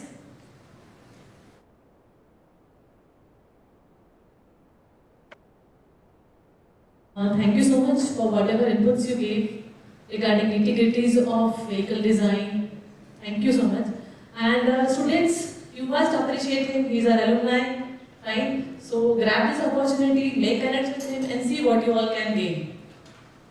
So now, quickly we'll go to our next panelist for his tech talk, Mr. Milind Jape sir. He is director at SEMI in Training and Consulting, a MSME service organization. He is also senior consultant at Maratha Chamber of Commerce for Industries and Agriculture, Pune, working as core member of Semiconductor Ecosystem Development Group. He did his post-graduation from Nanyang Technological University, Singapore. He has worked in semiconductor industry for more than 20 years in various capacities. He has been a pioneer manager to set up and grow Singapore Test Center of Excellence. In his over 20 years of career, he worked for large US companies like Qualcomm, Avago Technologies, Agilent Technologies, Hewlett Packard, and National Semiconductor. He has managed several semiconductor product lines and has good exposure to the supply chain, designers, foundries, and OSAT, ATMP worldwide. Now I request Dr. V.N. Chowdhury sir, HOD Mechanical Department, to felicitate Mr. Milind Jape sir by offering a memento as a token of appreciation.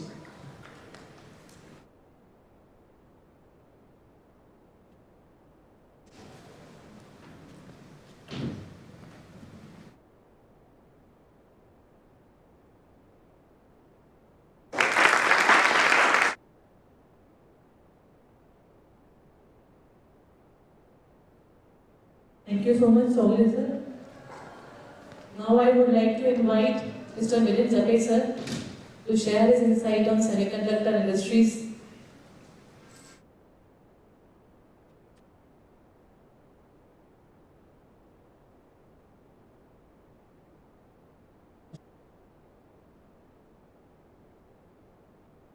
Unfortunately, my colleague, Sir Dr. Sathari, right? So, fortunately, he is not injured. His car has got some big dent and police complaint is there.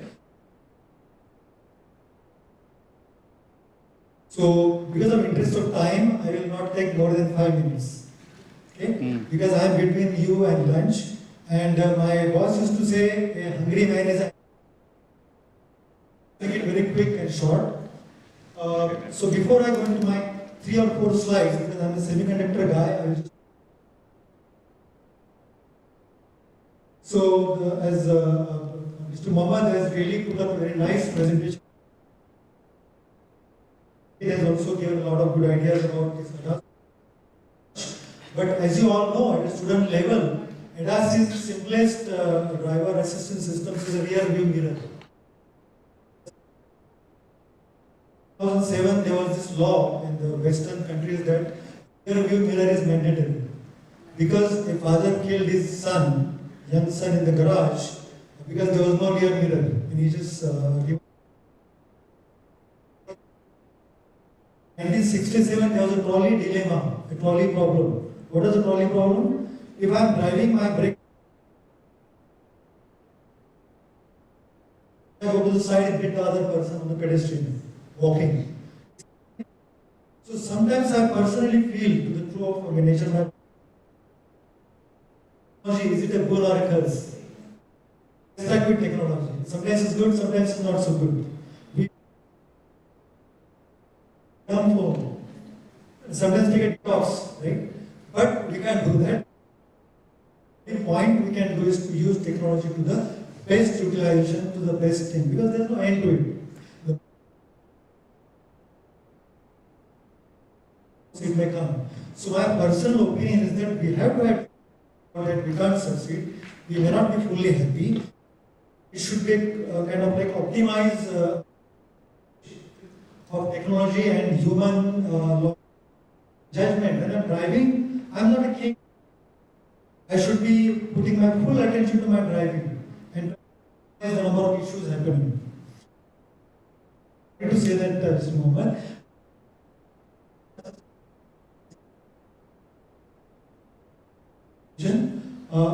I think my introduction has been already given. As I said, there are stalls outside. You guys are welcome to come, especially the student.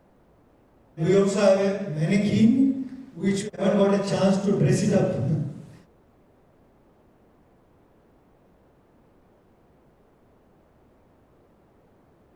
So without further ado, let me jump to my 2 or 3 slides. I'll skip this. I think Mr. Mohammed has already mentioned all about the different levels of. Right? So this is an ADAS market, a global forecast to 2030.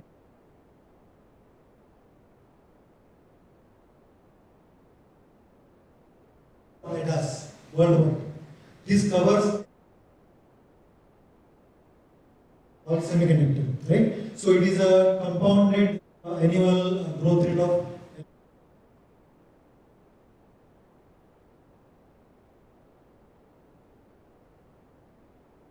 So what is changed between 2023 and 2030? MCU has reduced, motor control. ADAS has increased, the blue, you can see the blue, right? Electrification is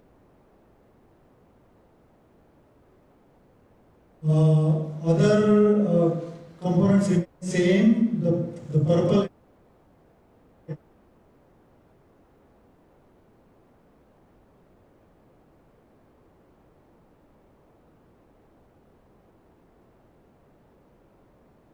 Change in the way the car looks like in 2023.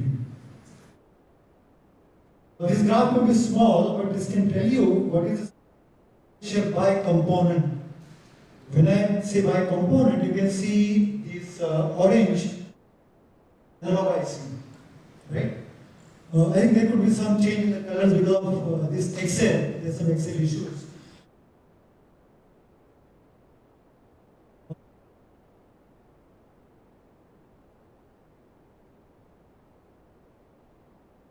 Basically, it's a distribution of components in semiconductor, and IC is everything because it has got the main things. So IC has to be smart enough to make a right decision for ADAS. Okay. Next slide, please. Or should I do it myself?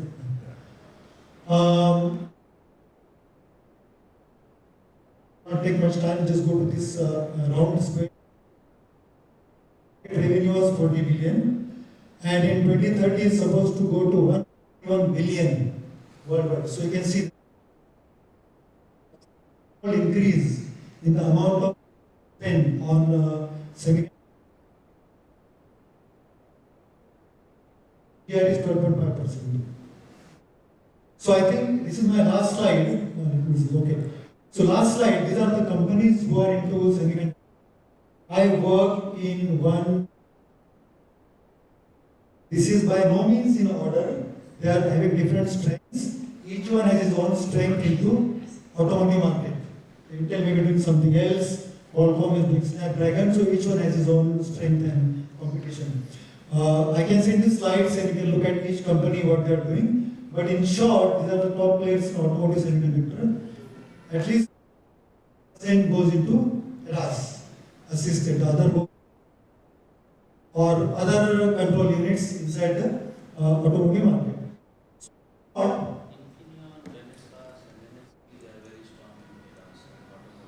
Correct. Some are into other technologies plus automotive, some are pure play. So there are differences based on their share.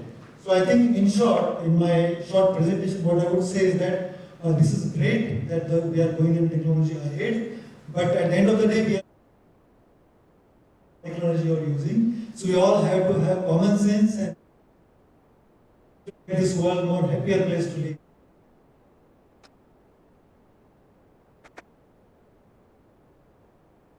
Thank you so much, sir. You are invited to be seated.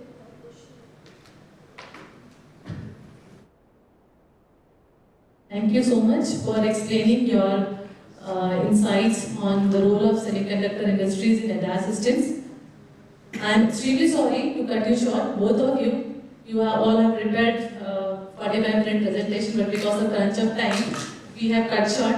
So extremely sorry for the same. Now the panel is open for forum discussion. If anybody is interested in putting up questions, the forum is all yours. And I'll start with Marina. She has one question.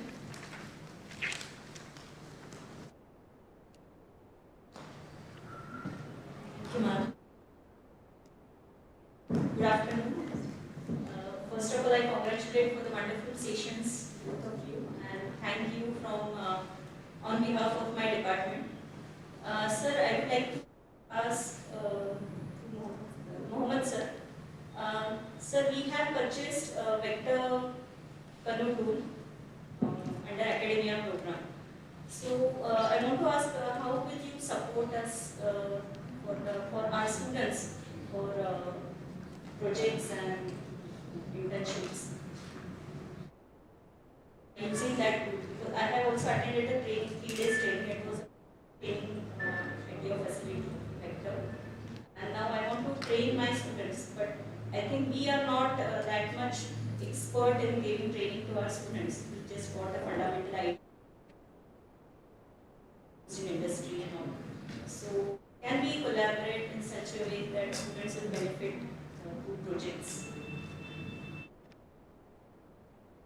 Is about how to train the students. So normally Vector has a program called University Program, under which we give all these software licenses that you saw.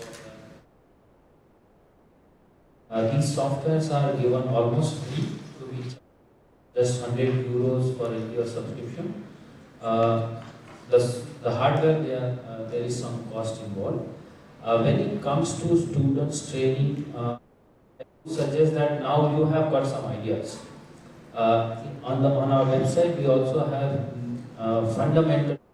First things that they have to understand is that what are the different protocols that are used, how these ECUs are communicated.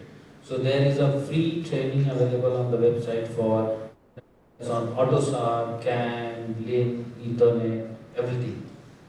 Apart from that, Vector is also doing many webinars. So because we have to talk to our customers about the latest release of the features of the product, so we do a lot of recorded webinars. So they can also go through that. And then in this case, when it comes to when we want to have the student generally then put them into direct projects, because for us we really don't have time to train students. So when we want to hire somebody, we want to hire at least with the basic knowledge. A lot of people, because what I see in the industry in the last 13 years that automotive, there are a lot of people, but when it comes to our domain, it's actually combination of 3 different things: mechanical engineering, electronic engineering, and software engineering. You need to know the domain, you need to know how the mechanical part works, then you need to know the control part which comes from embedded system. Then you need to know the software part, how to control those algorithms. So, and it's very difficult for to get this, because I was an electronic engineer. When I started with this, I had really very big difficulty in understanding how the powertrain system works. and I was selling calibration tool where I have to tell them how to calibrate a engine controller. So I would really, for this domain, they need to go through some pre-training. Nabega ma'am was associated with one of the automotive company where she had run this batch of people. They were going through this basic. So I would be happy to assist the college if we want to develop such a what you call add-on course, because I strongly believe that basic B is not sufficient. So can now, yeah, sir, as we are going for autonomy, so can we develop a module which will benefit our students, which we can have a mechanical department, we have ENTC as well as computer students, as well as we have now automation and robotics also. So multidisciplinary model we can develop. So for the automotive, if you want to develop, yes, I could also help you with some of the advisor how the model should look like and what is included in this model, because again we can't include everything. It has to be rational to the current trends, and now the future trend is going to be the software defined vehicle. So how you can train the students from that perspective so that they are ready for industry 5 years or 10 years and so on. So I would be happy to assist. And from my company, yes, we can, as I said, the licenses are almost free. I could facilitate that. Thank you, sir. We are looking for such kind of association Sure. from the Symposium. Hi Ali, I strongly agree with you that primary degree of BA is not enough, though it is good to have. Now my question is pertaining to processed over a different set of processors. So one curiosity I have that would Vector be considering any possibility of combining these concurrent activities into chips, into dedicated chips? That's one. Secondly, how would you differentiate on the storage part of the data and the data that is being processed in live as well as on the stored data? So like the storage capacity as well. Can you highlight? Generating all these sensors around the vehicle, we call it the ego vehicle on which you have mounted all the sensors. They are generating this data, this has to be recorded. So the hardware that I showed, we have VP platform, vector logging and processing platform. There we are also building a new series of hardware where we could also go even higher, about beyond 64 terabyte. But at presently what we suggest our customer that these storages can be bought in multiple. So they can buy one hardware logger, but they can buy, let's say, 10 storage and they are analyzed by engineers sitting, let's say, from the OEMs or the tier ones. So that is on the data part. Coming to the processing part, this is not vector domain. This is where Milind will come into picture, because this is the processing part is taken care by the semiconductor guys. They are the one who are going to make the chips. Vector is providing solution to test this software inside the chip. So vector will never be there. So that's where my next continuation of the question will be across to Milind. You mentioned that it's going to be about more than 1/3 of the processor, a different set of processors. Here I understand that it's going to be plural, the multiple set of processors, right? So running at different speeds, right? So can you highlight more on what opportunity do we have to come up with a new and different distinct set of processors, probably some of those where we could have startups developing dedicated processors out of India, even if it is a slower processor. Go ahead, please. Okay, so I guess the question is, there are multiple processors in this industry, how we can do something on our own. It can be a simplified version, but just good enough for us. Right. Because we are certainly behind the technology compared to others. technology suddenly, we might fail. So I think the answer is yes. The only problem which we are seeing, all this work to be done, fabrication facilities, as earlier I think we said, 80% design is done in India. In a sense, applications and assembly and testing, it becomes very asset intensive. That is why this is an issue. Have to depend on other countries.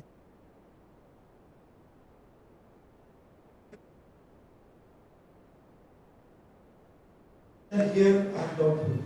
So what are few set of opportunities when it comes from design? I mean, I too advocate more on the design side. We happen to be one of the design company. Right. I think again, so designing something different for some of us have to really assess.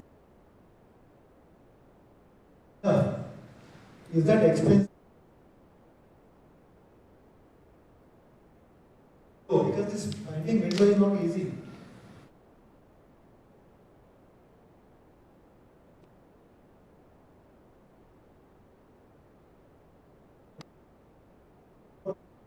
Else, it might end up spending another 2-3 years. Oh. So I would think that, I mean, are current solutions available, and is there any model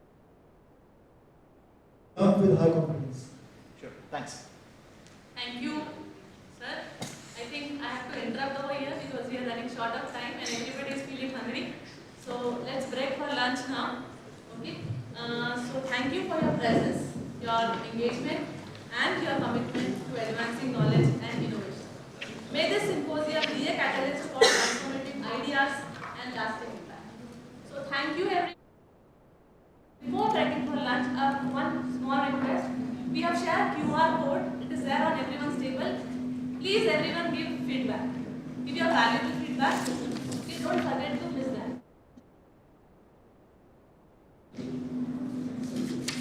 Lunch is only for 30 minutes because again we are running short of time. We are slightly deviating from our schedule. Therefore, all of you are requested to come back again in 30 minutes.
To match motivators with deeply embedded life interests.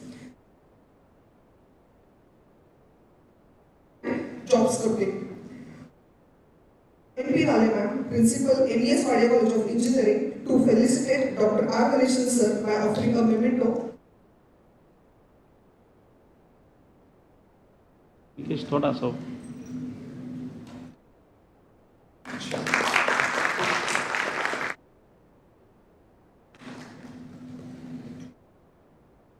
Thank you, sir. Thank you, madam. Now I invite Dr. Ganeshan sir for a technical talk on startup or not to startup. Please.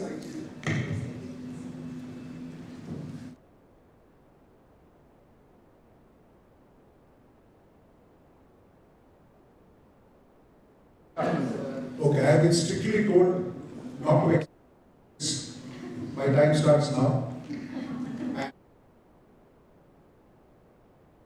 it's 16 hours.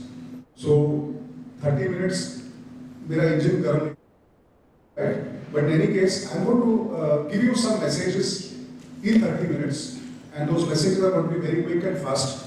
So whatever you can catch, you can catch. Okay? Shall we do it? So how many of you want to are interested in creating a startup? Even in your dreams, I'm saying, yeah, would you like? Okay, let's begin. See, the term startup is a description for a tech-enabled venture. Keep this in mind. Venture is not a startup. It's an entrepreneurship, right? Self-employed professional, you may become a software developer. That doesn't make you a startup. It makes you. So any organization which uses technology to address a problem and then scales up rapidly is called a startup. So just keep this at the back. So when I say this, I am saying you use technology to solve a problem, right? It can also mean to create a value. What is the mantra of business? The mantra of business is this. Just focus on this. The mantra of business is A, create value. Once you have created the value, you communicate the value. And when you communicate the value, you deliver the value on a sustainable basis. So unless you know what is the value you are creating for a target market, all the programming that you're going to do is useless. Yeah, it's a little brutal. So there has to be a need to create a value for a target, and the punchline is also at a profit. Why I'm saying this is because history is replete of startups who have gone bad. I said this earlier, I repeat it. Look around and see areas where you can really think of creating. They say competition is collective suicide. You know why they say it? Competition is collective suicide because everybody gives more for less. Yeah. Gillette sells 30% more shaving foam, always. The mobile business, it started at 60 rupees per minute, and we all used to carry mobile phones which look like AK-47 rifles. Yeah, banana phones they used to be called. And 16 rupees became 8 rupees, 8 rupees became 4, 4 became 1 rupee. Today, if you use your phone, they give you cash back. I don't know what model of business this is, and therefore, none of the mobile companies are surviving. So if you really want to create value, you have to move outside the competition thinking. So that's a message for you.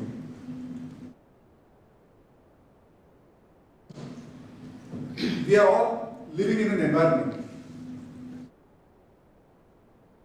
There's economics, money is going up and down.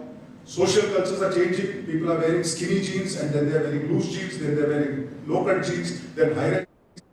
Something new is coming up. Technology is changing. Yeah, artificial intelligence, natural stupidity, everything is getting replaced. Environment, we are all talking about global warming and things like this, and regulatory frameworks. So in this kind of a complex VUCA environment, today, whichever business you look at, you will see that the customer, the competitor, and yourself as an organization, we are all unfaithful to each other. And I say we are unfaithful to each other because customer loyalty is a thing of the past. You are giving back to the customer looks at you and he is also looking at the competition. The day the competition gives you better terms, you switch loyalties, yes or no? So don't expect, I mean, your grandfather took your father to the Bata showroom to buy shoes. Yeah, your father took you to the Bata showroom, but you cannot take your child to the Bata showroom anymore because he wants differences now. Business you look at, you will see that there is a leader in the market, and then you can have a follower to that leader. So somebody establishes the rules, the ground rules, and then somebody comes and follows him. And then somebody comes and challenges the leader and the followers, right? Finally, there's one set of organizations. Within this scenario, they talk to a very niche market. Very segmented market, very focused market. And they create value there. So when you are thinking of creating a startup, are you going to be a leader? Are you going to be a follower? Are you going to be a challenger? Or are you going to work in an area where you are having a niche market for yourself, where the competition has not yet reached? To do this, every morning, organizations like these, the big bosses, they stand in front of the mirror and ask themselves this one question: what is the value we are going to create today? What are we going to communicate and what are we going to deliver? And the day they realize that they are not able to create a value, they don't sleep, because there is somebody who is going to come and challenge them and create the value. Standing in an industrial estate just now, once upon a time, Bajaj Auto used to make a scooter which took 7-8 times to start. And they used to sell that scooter at a premium. One fine morning, a company called Kinetic Honda came. They just put, and the rest is history. All the women started buying Kinetic Honda scooters after that. Yeah, and Bajaj lost market share. So, if you are going to start a startup, look around the established businesses. And if you look at this curve, you will see that yes, many who are growing, many who are in the maturity. And at this point of time, there is a maximum risk that you will be challenged, because you are a cash cow. You are already established, the market is there, the profitability is there, and then some small player will come and then he will create an innovative business model which will help him to, take away your market share. Either you renew your market share or you go the decline phase, the choice is yours. So all of you who want to think of starting startups, you can look at the companies which are here and then just bring a value proposition which will make them decline and make you start an investment. The underlying rule is you should be able to create a value. By use. What is the value is creating? Tuitions for children, right? So he just identified that children need to learn, and let's integrate technology. So much just now, yeah? You look at Zepto. What do? They deliver grocery to your house, the same grocery which you can buy from your Kirana stores. He says delivery within 9 minutes. And he picks up the same from the grocery store and delivers to you and charges a premium. And we are happily Zeptoing in life. So what is it? What value proposition can you bring? And that will define the strategy that you create for yourself. Many people think strategy is a plan. Other of strategy, Porter, he used a very beautiful definition. He only says the strategy is you are deliberately choosing a set of activities which will give you a unique, what is the word? Last word? Value. So these two things are integrated, right? One, we are saying you create value, and then a person like Porter saying your strategy also should be aimed at creating a set of activities which generate value. So how do you create value? Suppose you want to start a chai ki dukaan. Okay, technology enabled directly. Could be a tech startup, I don't know. Think of the business at the speed of thought, chai at the speed of thought kinds, So somebody can actually consider that as a startup. So if you want to really look at value, what do? You look at time. पहले ज़माने में लोग चाय कैसे पीते थे? What was it? So somebody said, okay, गुड़ डाल के पीते होंगे तो गुड़ की चाय, or something like that. Yeah. You look across outlets, energy drinks. You look across strategic groups within the industry. You look at the tea dust sellers. You look at the dip chai wala. Yeah. You look at fragrant chai, strawberry flavored chai, whatever. You look across chain of buyers. You look across substitutes. You look at functional or emotional appeal. How do you create a startup? A simple thing like salt is sold as desh ka namak. Right? Coca-Cola says sab uthake piyo. So you're creating an emotional appeal to a very basic, rational product. with a thought. I'm not telling you just now. Go it, bye, thank you. She's the one who said 30 minutes. I don't seconds because of it. Okay, so if you want to really start a startup, clearly problem which you think your technology can solve, which thereafter can be scaled up. Okay, so how do you define a problem? I want to give you 4 or 5 mantras. One, pause. When I say pause, don't look at things from the eyes of your perception and judgment. Look at things objectively. Ceiling fan, you wonder, people have trouble cleaning the ceiling fan. So can I create a ceiling fan which can come down? When I want to repair it, just press a button, then when it comes down, you repair it, it goes back, docks it into the station, and then it can be used. Now I am just giving a very basic kind of a pause. Second, once you pause, you focus. I can tell you that there is a $1 billion industry only on this door. Somebody created a door, then somebody said the door has to open and close. Then somebody said, I would like to see through it with a magic eye. Somebody put a stopper, somebody put a handle, somebody put a lock, somebody, put an automated opener and closer. Yeah? And all these things happened because somebody focused on the problem. Isn't it? So you pause, then you focus, and once you focus, you challenge the status quo. Whatever is the present way of doing things, you challenge. In academics, I would tell people, instead of asking students to write answer papers, you ask them to write question papers. The problem will get solved. The total duration of the exam will be 15 minutes. Just come and sit, you give them a plain piece of paper, and you say you set a question paper on this subject. Now the depth of the question paper will decide how much he understands about that topic. Yes or no?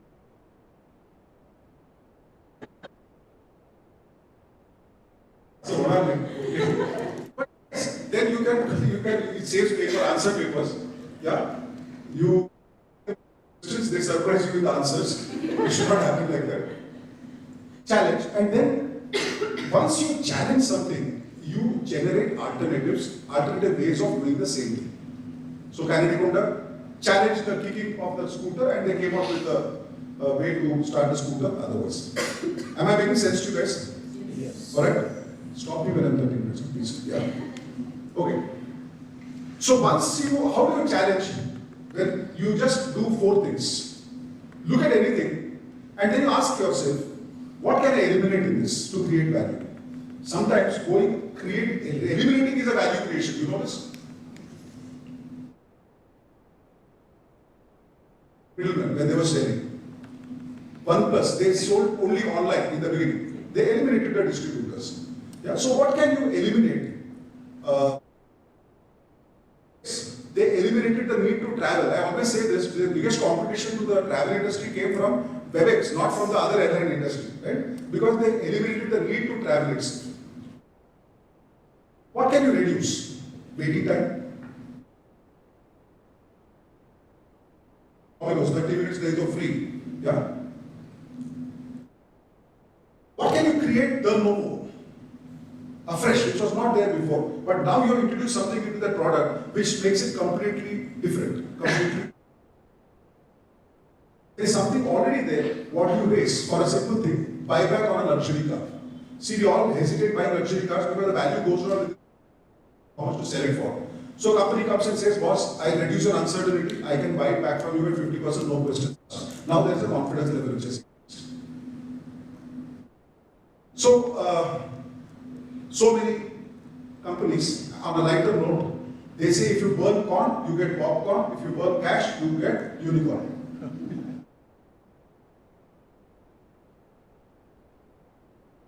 All the companies who start up, they have been told by their venture capitalists and their angel investors, जितना जल्दी हो सके market capitalization इतना तगड़ा बना दो ताकि हम exit कर दे बाहर.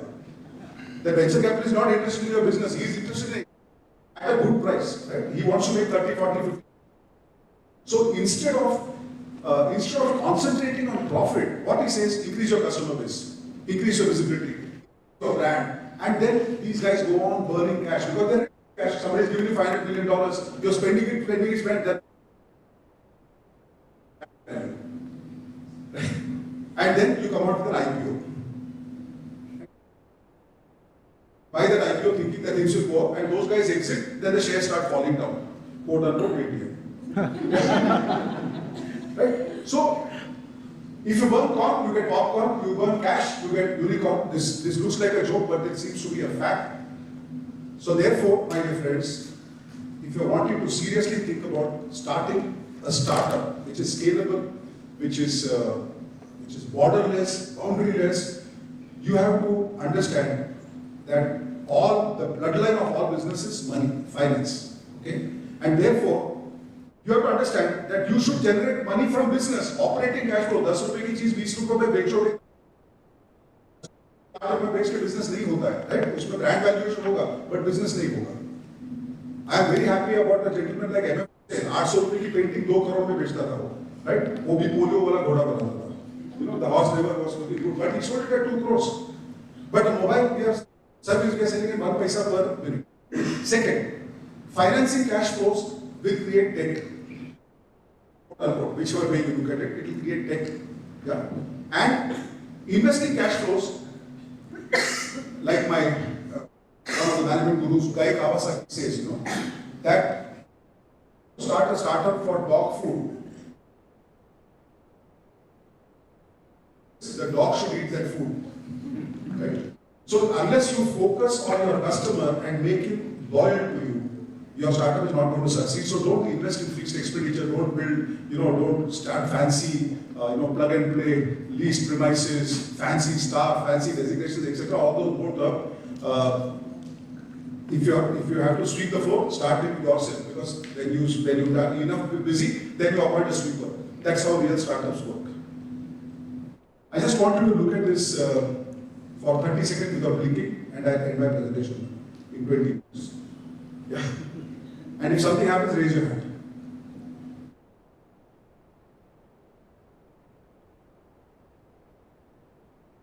Somebody's raised his hand already. Sure. Yeah. Thank you. 2,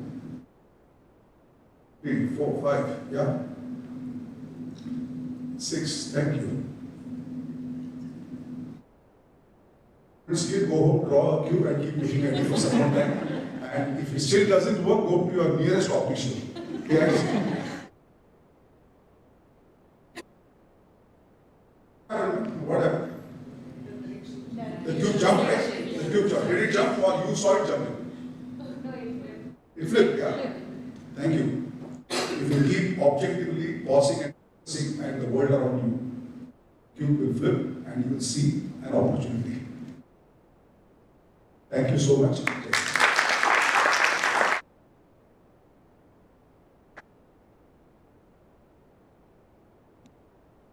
So much, sir. There are not many things I can conclude upon rather than the conclusion of his expertise. Even the words are short of words. So thank you once again. Thank you so much, sir, for joining. Have today with us our panelist, Mr. Sharad Bhanu, sir. We are honored to welcome Mr. Sharad Bhanu, distinguished leader in strategic planning and financial.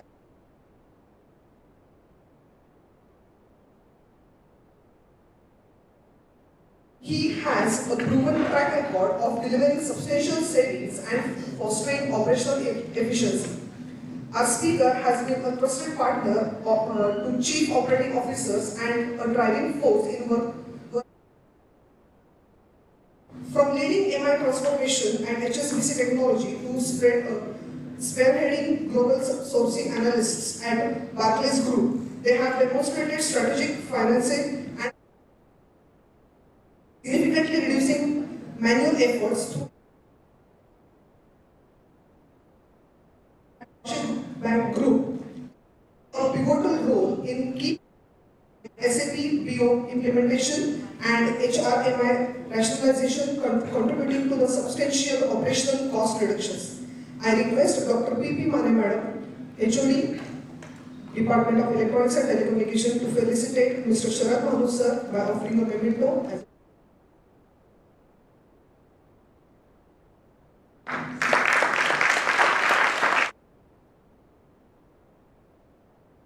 so much, sir. Thank you, ma'am.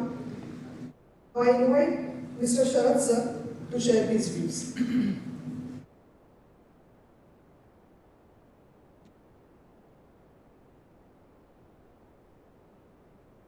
Audible? Yeah. Thank you. So, I feel like an absolute novice now after Ganesh sir's presentation. I don't think I need more than 2 minutes anymore. But honestly, it was a fantastic presentation and an absolute eye-opener. Now, looking at the landscape of startups, the whole era of startups started somewhere in the early 2010s, and as we see some of the stats right here, we see some of the unicorns, and we already know about the unicorns, what they do, how they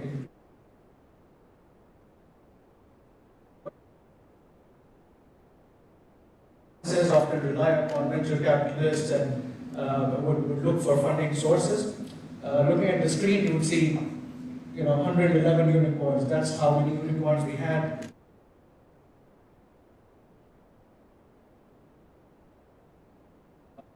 Up from our current distinguished president, and more from this college as well. Now, many of these startups did fantastic work. They did solve the problems. They brought the value. They were able to generate revenue. Not really generate. As you can see, some of them are already on our phones all the time to use. The ones three marked on the greens, they're called decacorns because they're more than 10 billion. So unicorn would be a 1 billion plus USD valuation. The screen would be more than 3. For the stage where we are looking at decacorns more and more, and again, it's more about valuation rather than the actual profit that they are delivering. But the landscape is green and empowerment that is provided through by the government as well as the investors. Positive. Another thing that does bring to it in the mix is the economic stability that India has shown in the years gone by. So as we see today is the time when Europe is dealing with very, very different conditions. So is the US. The US economy is still good. Also, we need to note down that 98% of the investment in all the Indian startups is still coming from the US. That is a fact. So whilst we may be looking at targeting funding for those startups is primarily coming from the US. I think we can move on to the next page and let's see. Should one take a plunge? I think we already got quite a few valuable pointers and key points from Ganesh sir's presentation. What should be done? What we need to think about? What do we need to consider? What are the key things that need to happen before you decide to take a plunge? What would it do? So as students, as most of us are academicians here, and most of you are engineers, several of you are students as well. An important point to note is what does it do to you? Some successful startup owners are here as well. Gone through the grind. They would have gone through a difficult time, whether it's with the investors, authorities, or working with their own ideas, working with their own teams, the products, suppliers. It's the plethora of things that needs to go on right in order to become a success. Now, why should a student, why should somebody be encouraged towards it? Somebody should be encouraged towards it. Does it give you a lot of learning? Yes, it does. It grinds you to the ground. Every day, every minute, every hour or week. It throws challenges like nothing before. You are settled whenever you feel things are stable when you would be just thrown a curveball.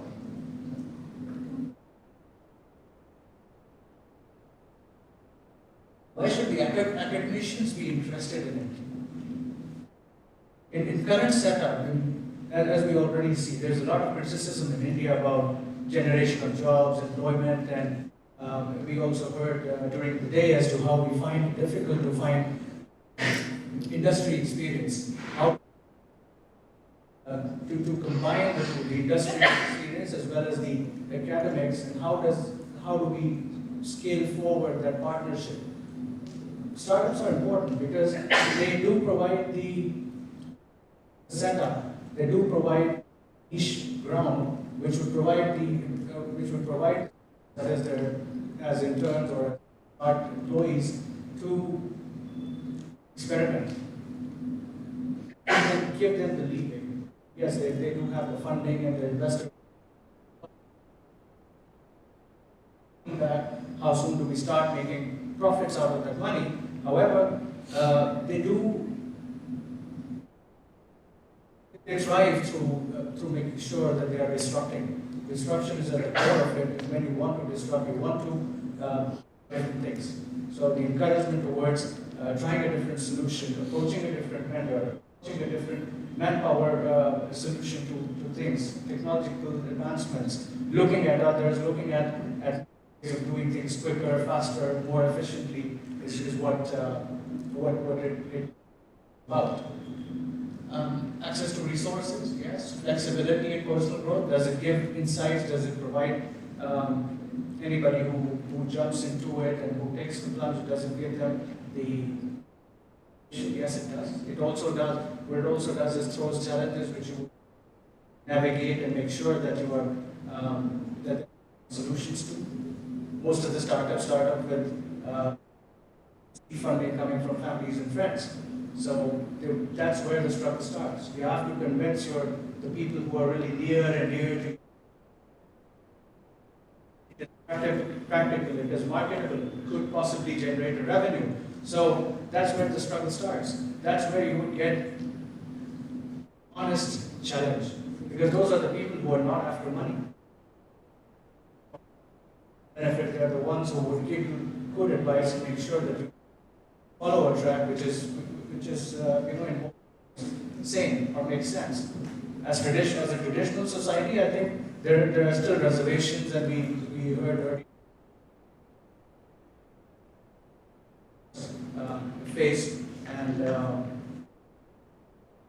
acceptability towards putting your hard-earned degrees and years of hard work, giving that in form of startup culture. So yeah, that does teach you. And job opportunities in financial report, of course. At the end of it, it comes down to, as Ganesh sir said as well,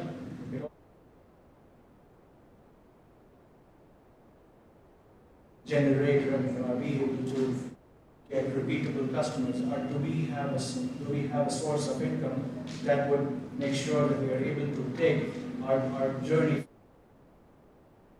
To be able to take the second step, which is reviving yourselves or redesigning, redeveloping, and so on and so forth. So those dips that come in the business again force you to and challenge you to get to a situation where you have to make a decision. Do we give up now? Do we tread forward? Do we have innovative ways of going forward?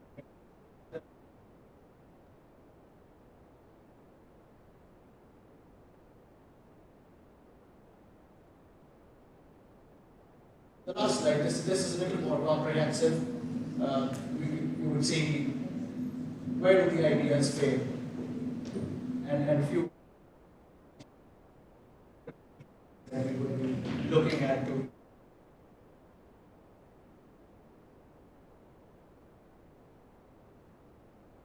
what the industry, particular industry that we evaluation. It all boils down to the value.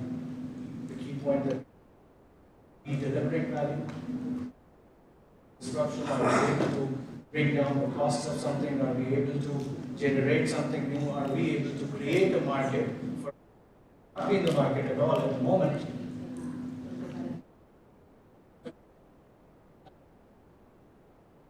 All these are key topics which circumvent the startup and our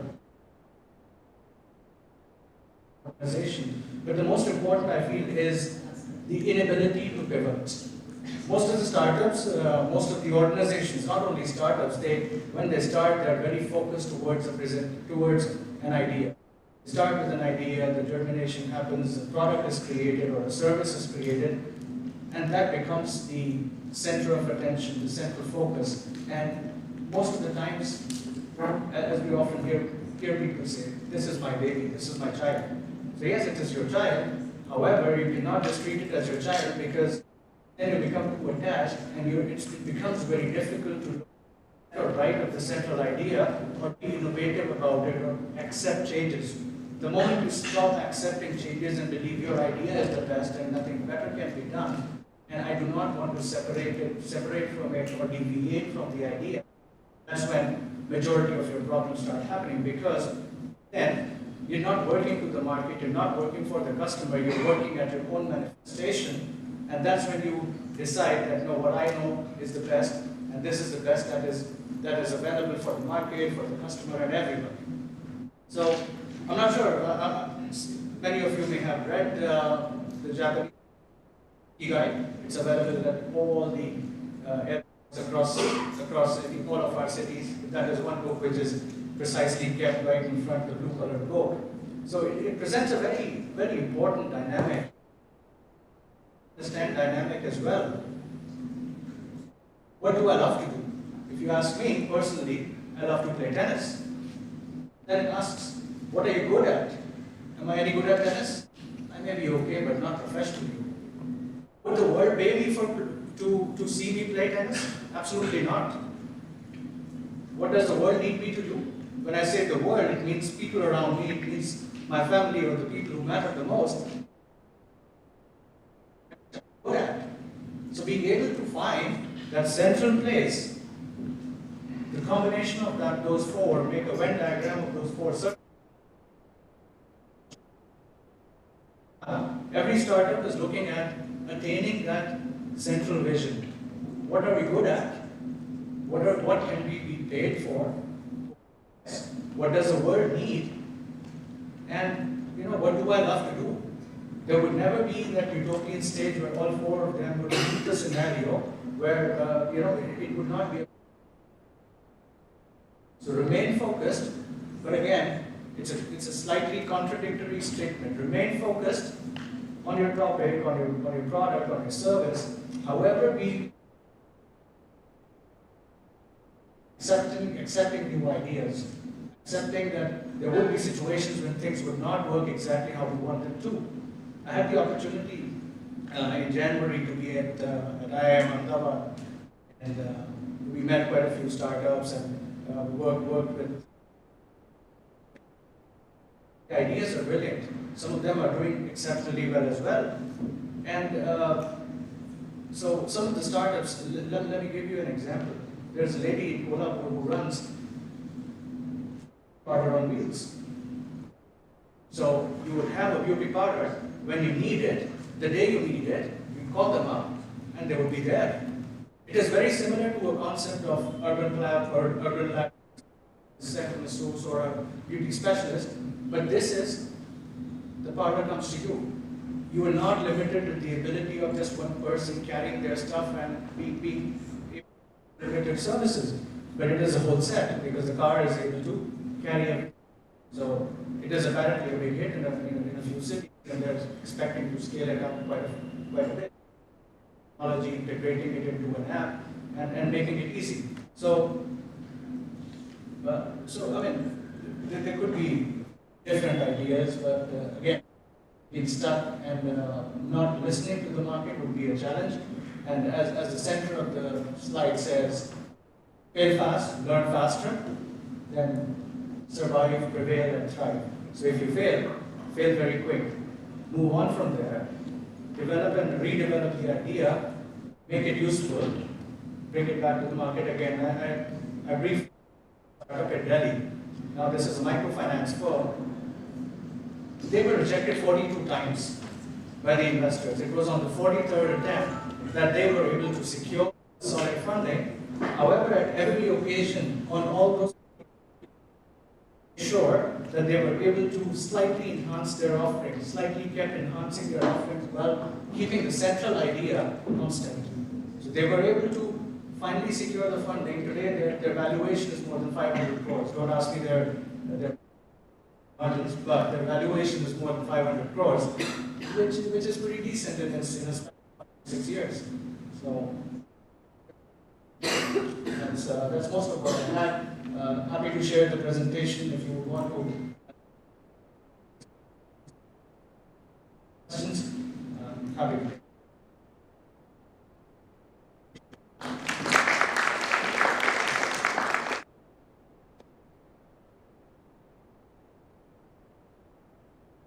Thank you so much, sir. Thank you so much, sir, for your insights. Definitely, the students who are present here, they will take a message that you have profoundly given.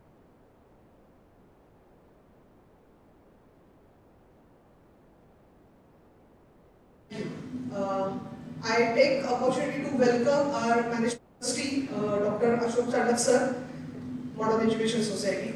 Welcome.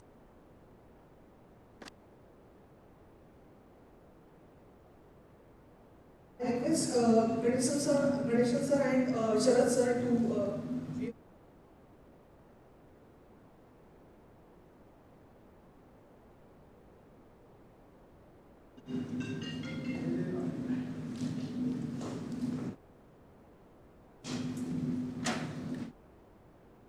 young budding engineers. Any questions for startups, based on startups or fundings, as we have chartered accountant with us?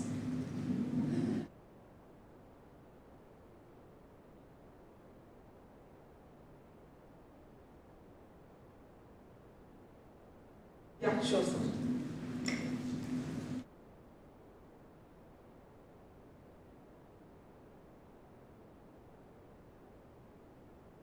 Nice presentation, both of you complimented each other.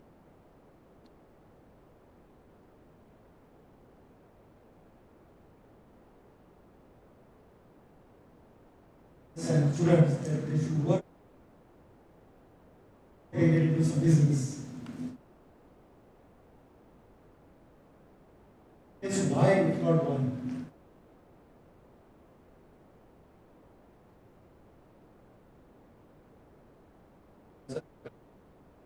Sure, it will resonate with all.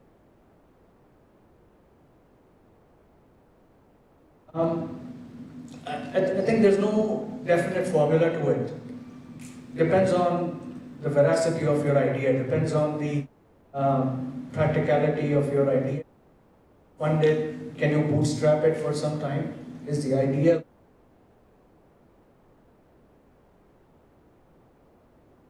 rely a lot upon being able to. It's not that every idea is unique. You had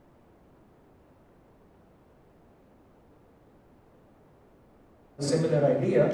Some of them did become a success and some did not. But for the students, I think at the beginning, when you are a student, and if you are creative, if you are able to think about it, it's good that you, and if you do have the resources or able to convince people resources, then go for it. Because that is the time when you have least amount of responsibilities. You're not married, you would not have home loan EMIs hopefully, you would have a student loan perhaps, but that is the time when you're free from a lot of shackles that'll hurt you and that would hold you back 5 years later or 10 years later. Still, the societal norms are such that at a certain age somebody should get married, somebody should have their children, somebody should take care of their parents. So when you're young, your parents may not be as dependent. Still, you still be free from so many other options. Taking the plunge then, if you're absolutely certain, would be the right thing to do. And as we said, fail fast, learn fast, what it also means is if in a year, if you give it a year of success, that will still give you experience, that will still practical knowledge of the world, and it would not be difficult to secure a job. Your education is not going anywhere. Your degree is something nobody can take from you. So in a year, if you dabble and you still work hard and make sure, then that's still worth a lot more than not trying. That's my personal opinion. Endorse what he says.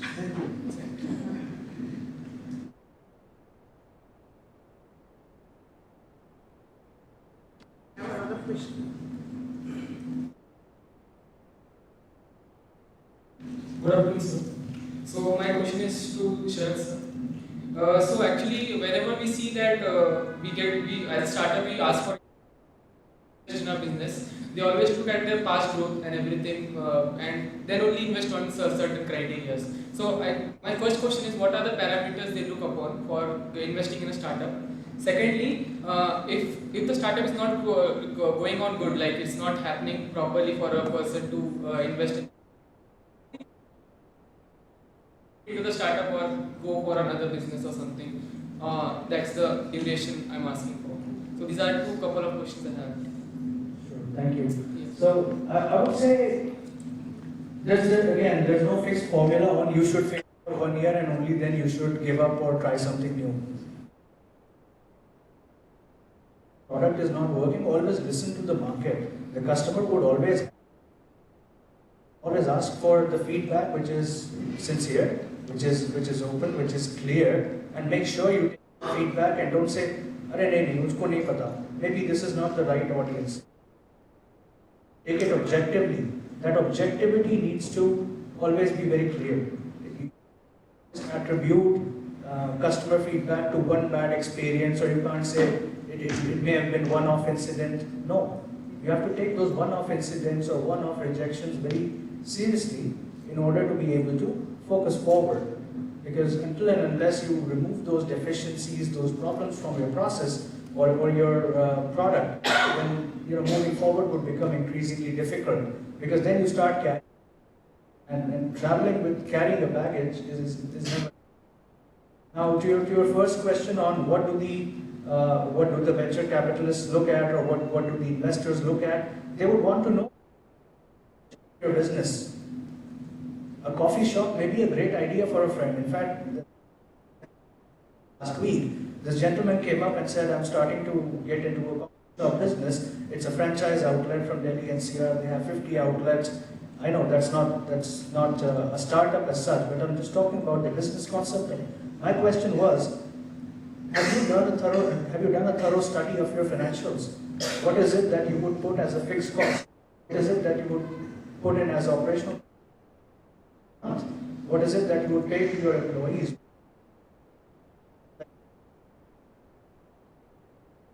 Filing and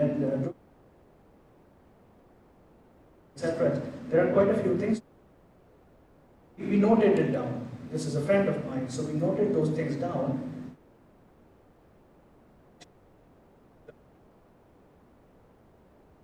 Sales which are exorbitant. So he's expecting to do sales of an X amount. However, the break even is only happening at 3x of that amount, and he'll be able to turn reasonable profit and quit his job just using that venture in 3 years' time. Is it worth it? Is it not worth it? What is the interest rates? What are the rates of investment in an alternate direction? Consider, why should I invest in you if I'll get back my profit in 3 years' time, and that too it's not a guarantee, where I get a very safe by investing it through an asset management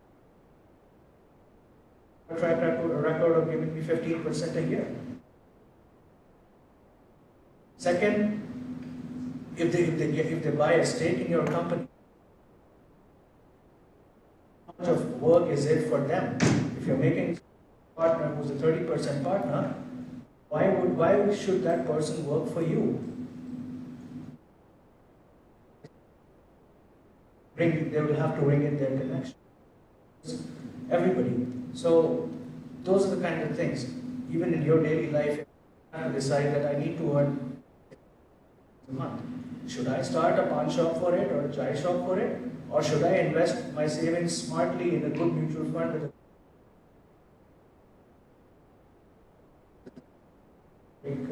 make or break decision, but more importantly, they're more necessarily. Also, a lot of startup funding happens on the personality. They need to see how passionate are you. Are you full-time committed? Pull in the revenues. That is looking at the past. That's why they ask for a track record. You have a solid proof of concept. Is it scalable? Is it scalable fast enough? If you still say, I have a model which will be startup, the financer may say, no, I need returns which make, so may not work for them. Different things. I think initially sort of you want. It's like choosing a life partner.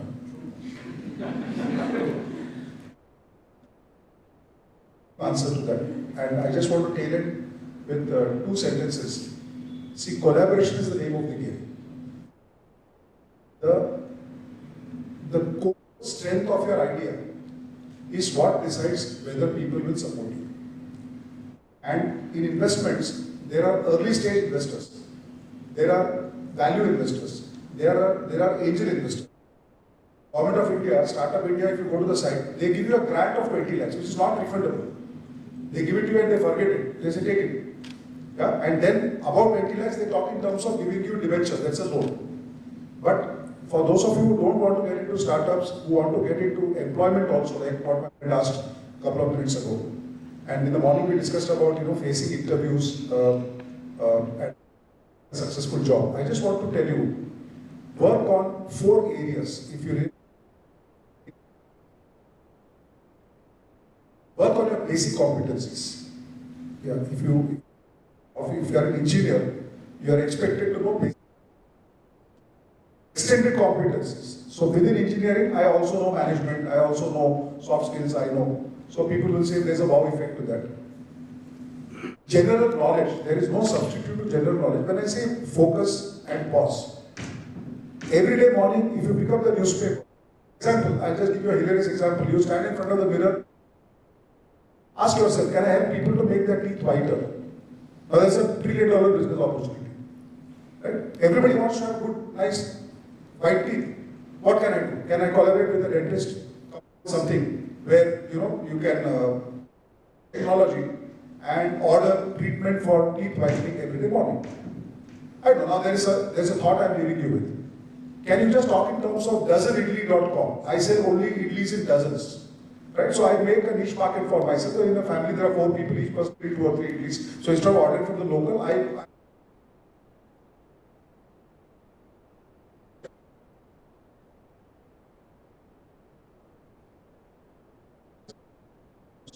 So the more you are aware of your general knowledge, current affairs, what's happening in the environment, analysis, and lastly, role fit. See, Karsanbhai Patel, I don't know how many of you know the name of the gentleman. He used to work as a night watchman, and he used to make liquid soap behind his house in a public fountain. And in the evening, he used to pack those liquid soap into small bottles, and he used to go and sell it to the roadside mechanics. Hands used to be full of grease. So to help them to wash their hands, he used to sell this liquid soap. What did Karsanbhai Patel become? He didn't work for some time to get experience and all that. He was convinced about the fact that he wants to be in the business of soap. Rest is history. Okay? I just want to conclude by giving you one sentence. Money is a commodity with a price tag attached. It can be purchased. You just make yourself strong. That's all.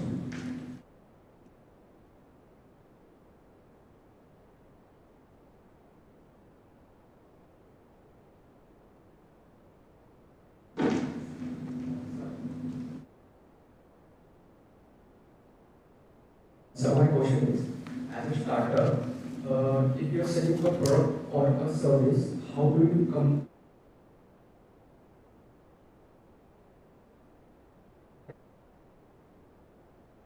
mass production, then raw cost material production is low, manufacturing is low. So then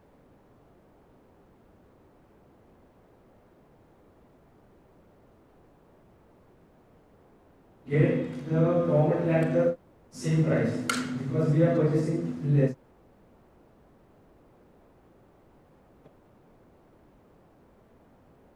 You did listen to my presentation. At the beginning of my talk, I said create value, communicate value. And value is a subjective concept.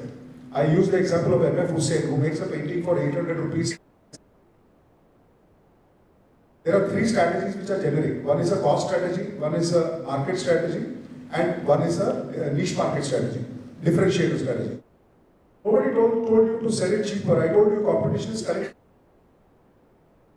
Don't give more for less. So as a startup, when you are competing with the leader, compete on features. And Keynote did not say my scooter is cheaper than Bajaj Auto. They only said my scooter is better for the ladies.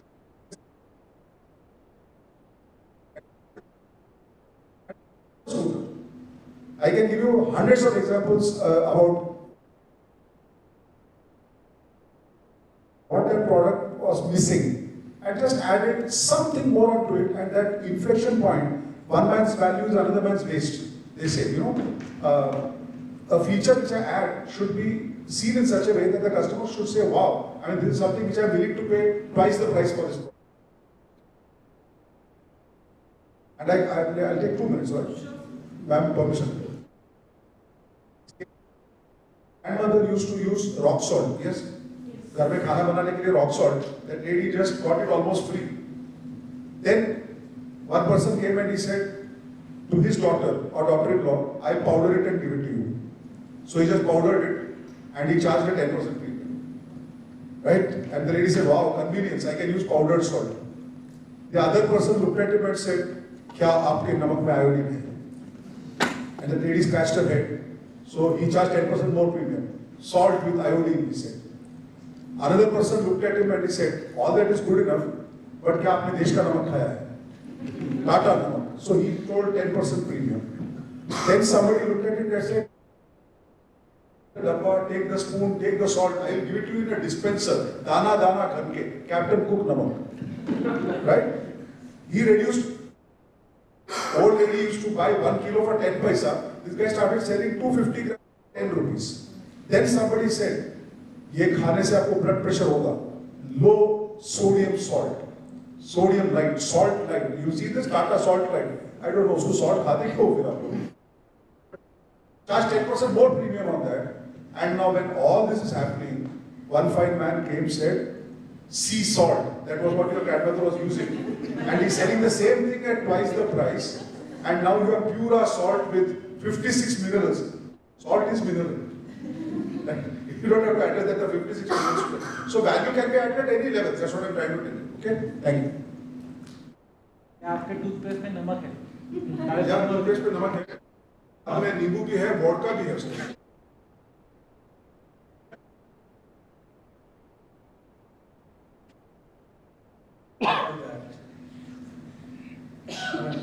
I'll give a few coffee examples. As I mentioned, for the last couple of weeks I've been discussing a lot of coffee. So Starbucks sells a coffee for $400. They have a partnership with Tata.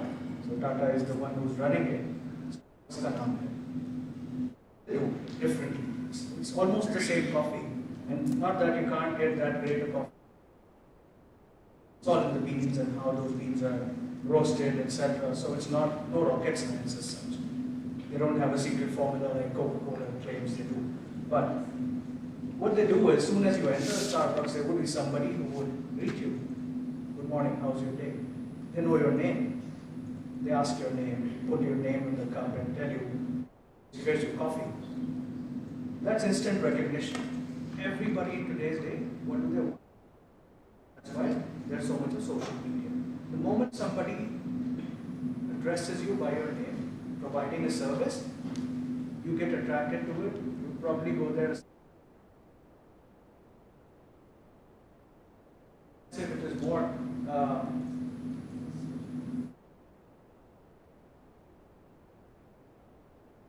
now? Yeah, thank you. So the moment you're recognized by your name and provided a service, that answers the value of that service in your life. Your place is almost as good This was.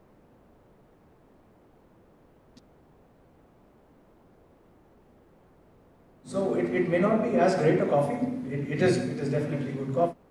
Not extraordinarily great, but you're ready to and willing to pay your price or at least twice that of another good place.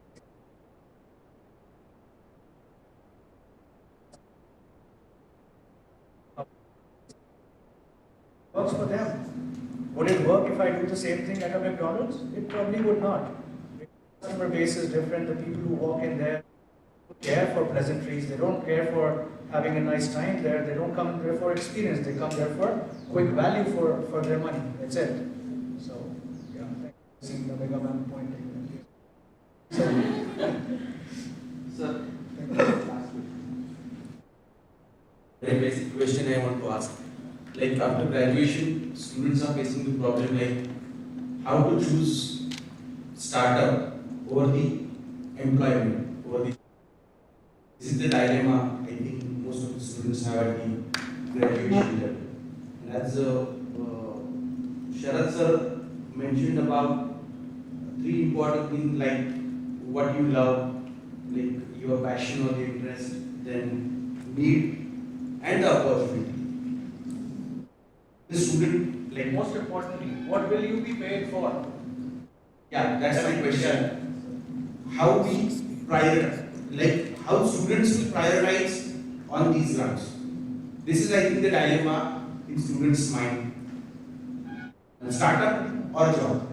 Then priority of your likings or of your opportunities.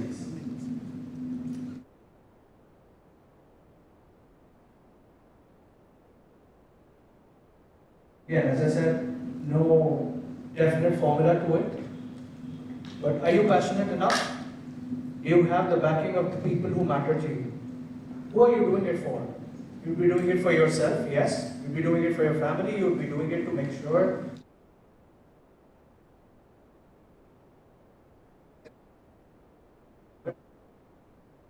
Are those things getting fulfilled if you, or do you foresee those things getting fulfilled if you get into a startup? You remember Maslow's hierarchy, very basic.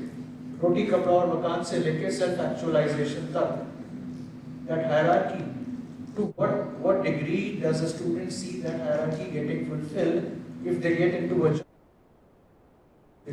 choose to get into a startup? The second thing, how difficult is the path? Am I somebody who is willing to take the easy? I'm not saying doing a job is easy.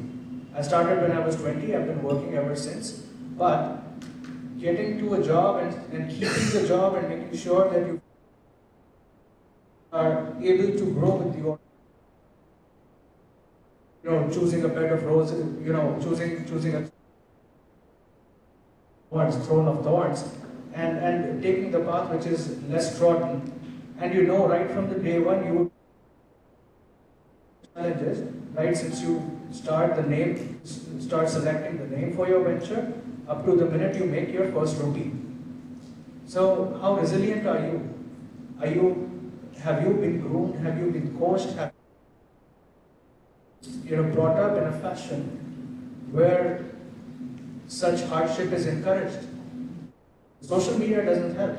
Social media shows you the glitz and glossy side of success.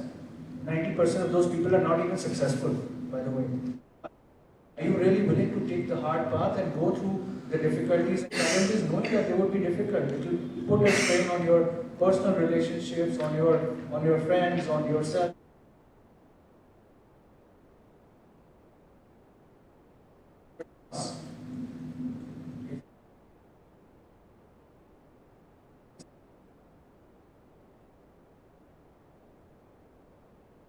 You have to wait for yourself. Every idea would be different, the return expected would be different. Consult people like sir.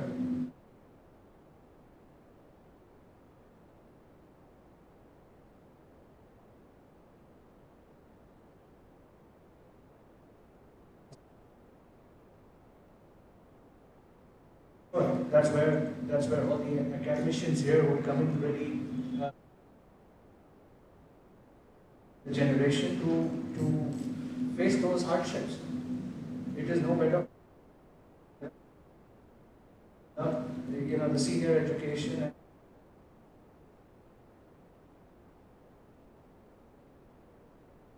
So well protected by your teachers, by your parents. You were not looking at the world outside. Soon as you step outside, that's when the hard grind starts.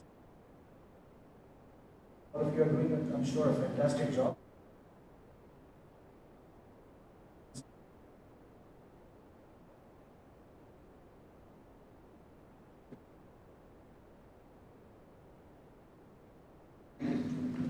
Thank you. Yes, thank you so much. Thank you so much.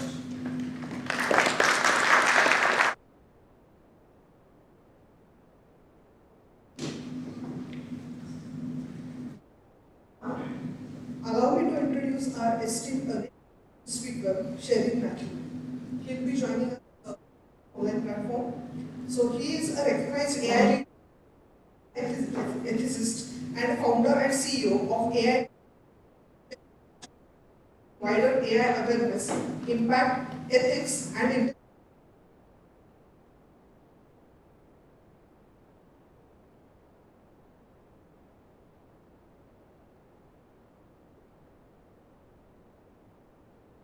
I am proud to say that he is alumni of MES Wadi.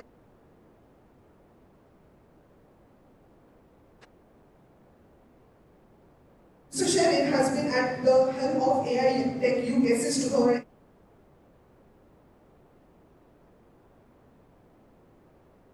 Awareness among UK businesses. He is committed and sustainability management in which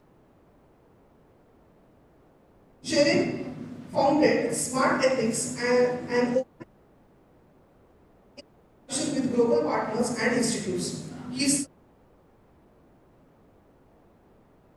Chief Advisor for ambitious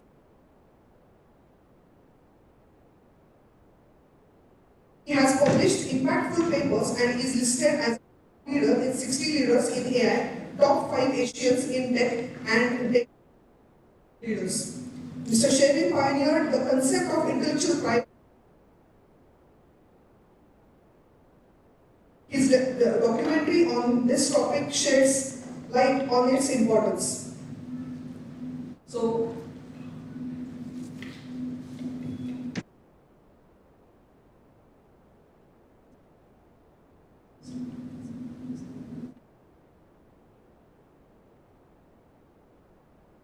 So, as he is joining with us through online platform, it will take a few moments to join.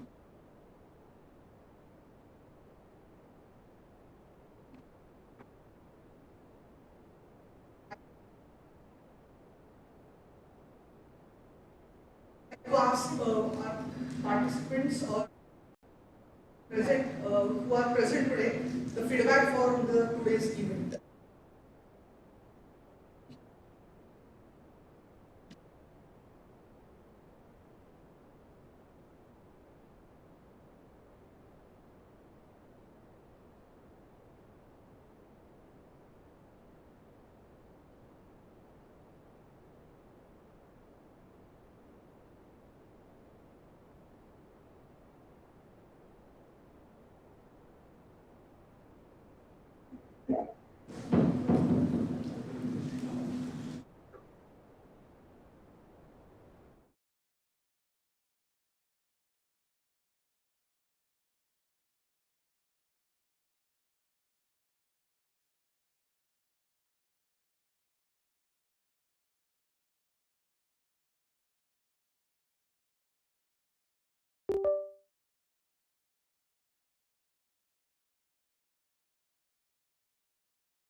Ma'am, please,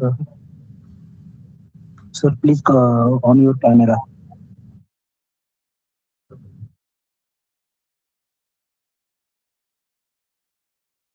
Are you hear me, sir? Yes, he has joined. Are you hear me, sir? I can, yeah. Can you hear me and see me okay? Oh, that was Hello, Sherin. Are you audible? Yes, you guys are audible. Yes. Am I? Okay. earphones. I invite.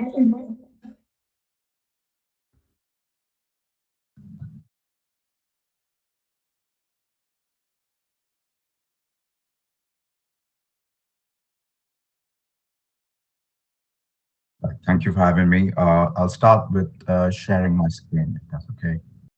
Second.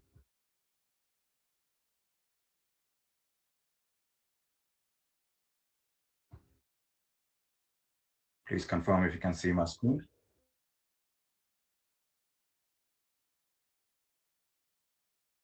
Perfect. Thank you. It's an absolute honor to be here. Thank you for inviting me. And I was following the YouTube link, and it was really insightful to see what others have shared. And I'll do my best to add value to this symposium. It's a wonderful, wonderful initiative, and from my perspective, there's so much that I can see the value and the benefits of this, and need to add value where I can. And one thing I would like to do today is really talk about my journey to start with, and also give some inspiration in terms of for startups and for young professionals, what are the key ingredients to success. And there's always so much that you can do, but always you can improve and do more. And how can I inspire you to do so? Obviously, I will be focusing a lot on the AI context, because that's predominantly my expertise and my business model as well. So let me make a quick start on this probably inspiring journey, if I can take you on that. So first thing I want to say is everything that we do today that we think, probably we doubt ourselves sometimes, what am I doing? Why am I doing this? And how will all of this connect? Now, that's me when I was at MESCO, my final year project. The project was a fully autonomous robot that I built in my final year under the supervision of Dalimam. And we had wonderful staff and really inspiring to be doing that project at that time when technologies were not ready for us. Everything that you see there was built from scratch, from materials that are scavenged from Juna Bazaar. And it took me over a year to make it, and it only worked for a minute in front of Dalema, unfortunately. And I was lucky that I managed to score really well. And at the same time, I was very disappointed that, why was it so challenging? And I asked myself the question, I did all of this, communication engineering, DSP, VLSI, advanced communication, all the amazing stuff. And then I got hired by Tech Mahindra.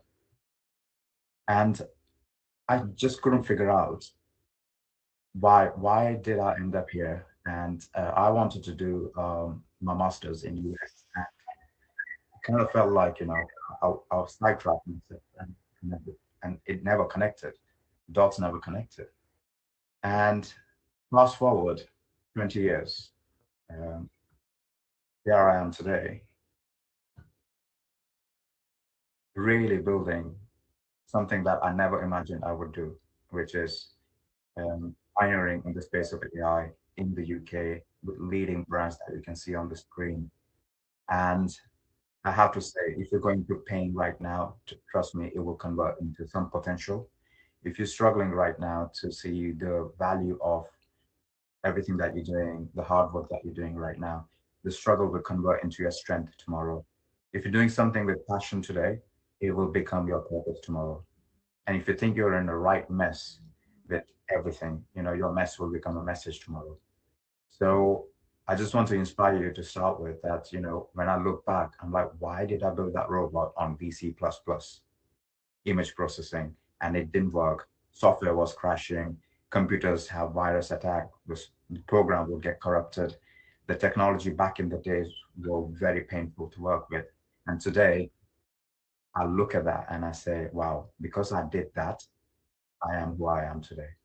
So one thing I want to say, if at all, today is feel inspired no matter what, and just believe that you can do it, and just be open to your future. Instead of looking back, you got to look forward. Okay, so that's one thing I want to give you all today, if I can, which is a positive outlook, and stay positive throughout your future.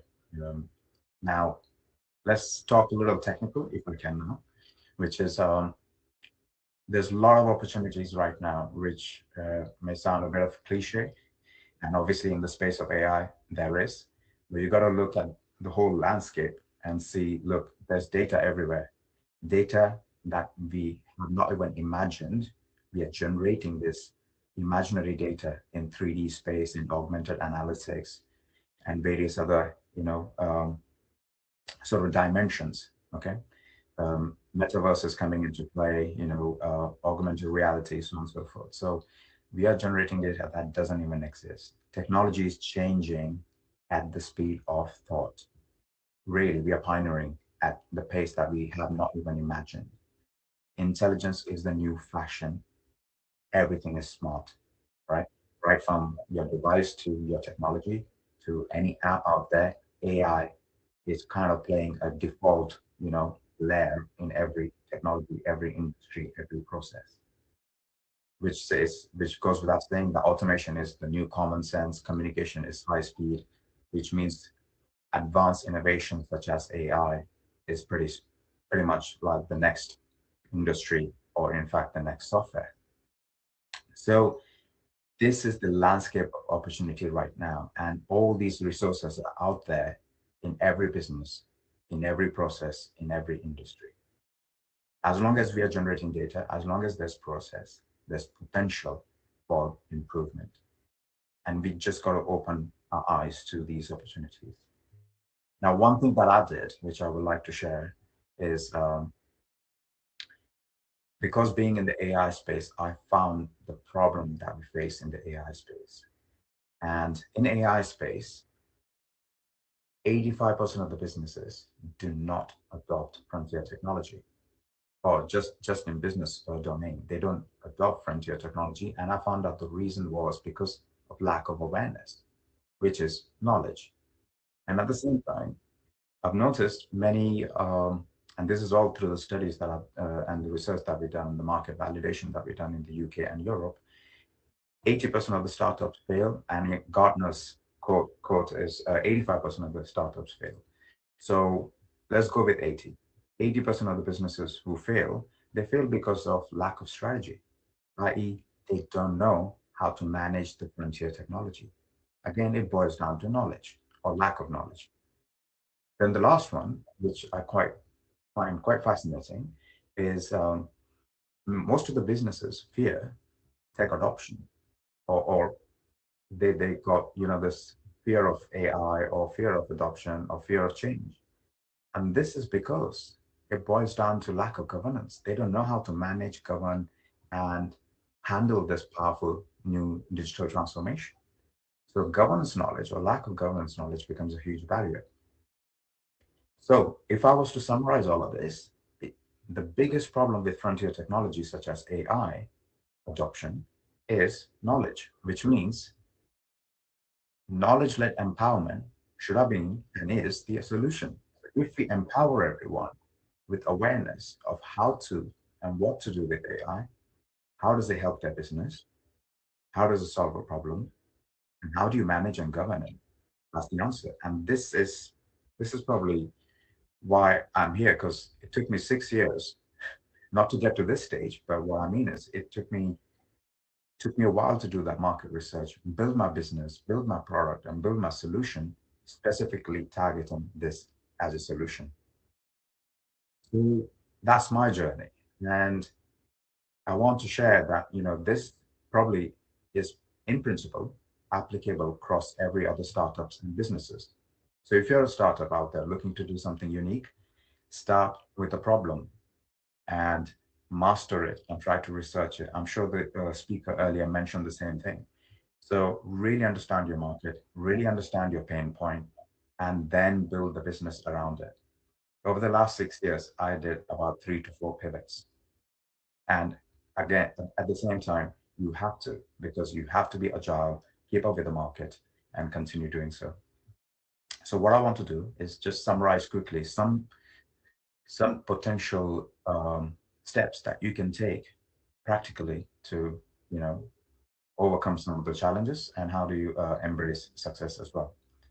So the first thing I want to share is, I'm sure you know Steve Jobs. And one thing that I quite find empowering about Steve Jobs is not just that he thinks differently or he thought differently, more about he had a different philosophy. His approach was start with the customer experience and work backwards. So if you start with customer experience and their pain points and you start building technology or a solution around it, you're not trying to fit what you know into something that people want. It's the other way around. So start with a problem and then build your solution around it. And I think that is a very powerful step. And if you're not doing that, maybe this is perfect time to do so. Okay. The next thing is, and I'm saying this because I had to do exactly the same. And then I realized there's a lot of synergy between many successful businesses because they start with a great customer service and solving a genuine problem. The next thing is, I want to quote what Brian Tracy says. You may not get it right straight at the beginning. So what you may have to do is you have to consistently, continuously improve. And you've got to have focus. And focus has to be on success. Focus has to be on your goals. Focus has to be not on obstacles. And when you have this, just having goals is not great. You've also got to have a plan. And this is where it makes a lot of sense, because what Brian Tracy is saying is future belongs to those who are competent. You don't become competent overnight. It takes time. Okay? It takes time to build the following. It takes time to build the product. It takes time to get better. And always aim to be the best, because you got to know your domain inside out. Okay? So pick something that you know quite well, or pick something that you know you will get really good at. So choice of your domain or your solution or your product, it plays a critical role. It's something that you have done, it's something that you have failed, it's something that you have done well before others, or something that you want to master.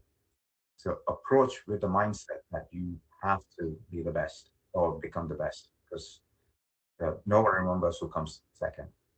So you've got to take that approach. And I think this is probably something that most of the leaders forget, that their personality, their outlook, their credibility matters a lot. Okay. The next one, which I find absolutely critical for every founders and for future leaders, is obviously understanding what leadership really means. And most of them think it's all about, I don't know, maybe raising money or just managing a team or being a boss or delegating. Yes, it could be all of that. But at the same time, the first and the most important one is you've got to have a vision. And you've got to have a vision which has to be contagious, where people get infected with that vision. What I mean by that is you've got to be so inspiring with your vision that teams are willing to put commitment, time. Advisory board is willing to put that time and commitment, and your problem statement, speaks for itself. The company's cause speaks for itself. And if you have a solid vision, people will become magnet to your business, to your product, and to yourself, which means you can bring the right people, which means your investment gets optimized, your strategy is, well received, and you have defined processes. And obviously, I will say following the best practices matters a lot. So leadership is responsible for bringing the right people, the right investment, putting a right strategy, or making the strategy right, and refining the process, and bringing the ethical and moral values within the business. Okay, so leadership plays a huge, huge role in the success of a startup. And same thing goes for AI adoption as well. So if you have to adopt AI in your startup or build your startup, I think all of that makes a lot of sense. The next thing is ensure we have a system in place. Okay. Now, what I would say here is, even though I have a small team, we are able to do above and beyond what a normal small medium businesses would do in the UK. So we have less than 10 staff.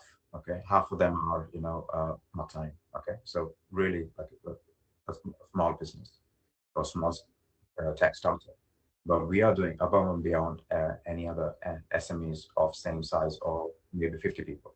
Okay, so how do we do that? Okay, we do that because we have defined systems.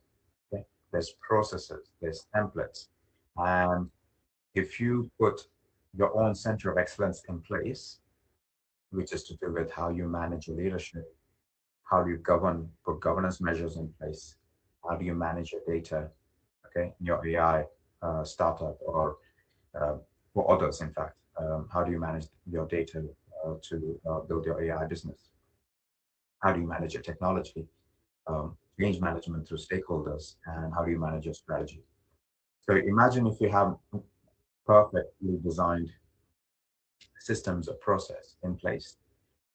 What you're doing there is you're ultimately achieving or building your center of excellence.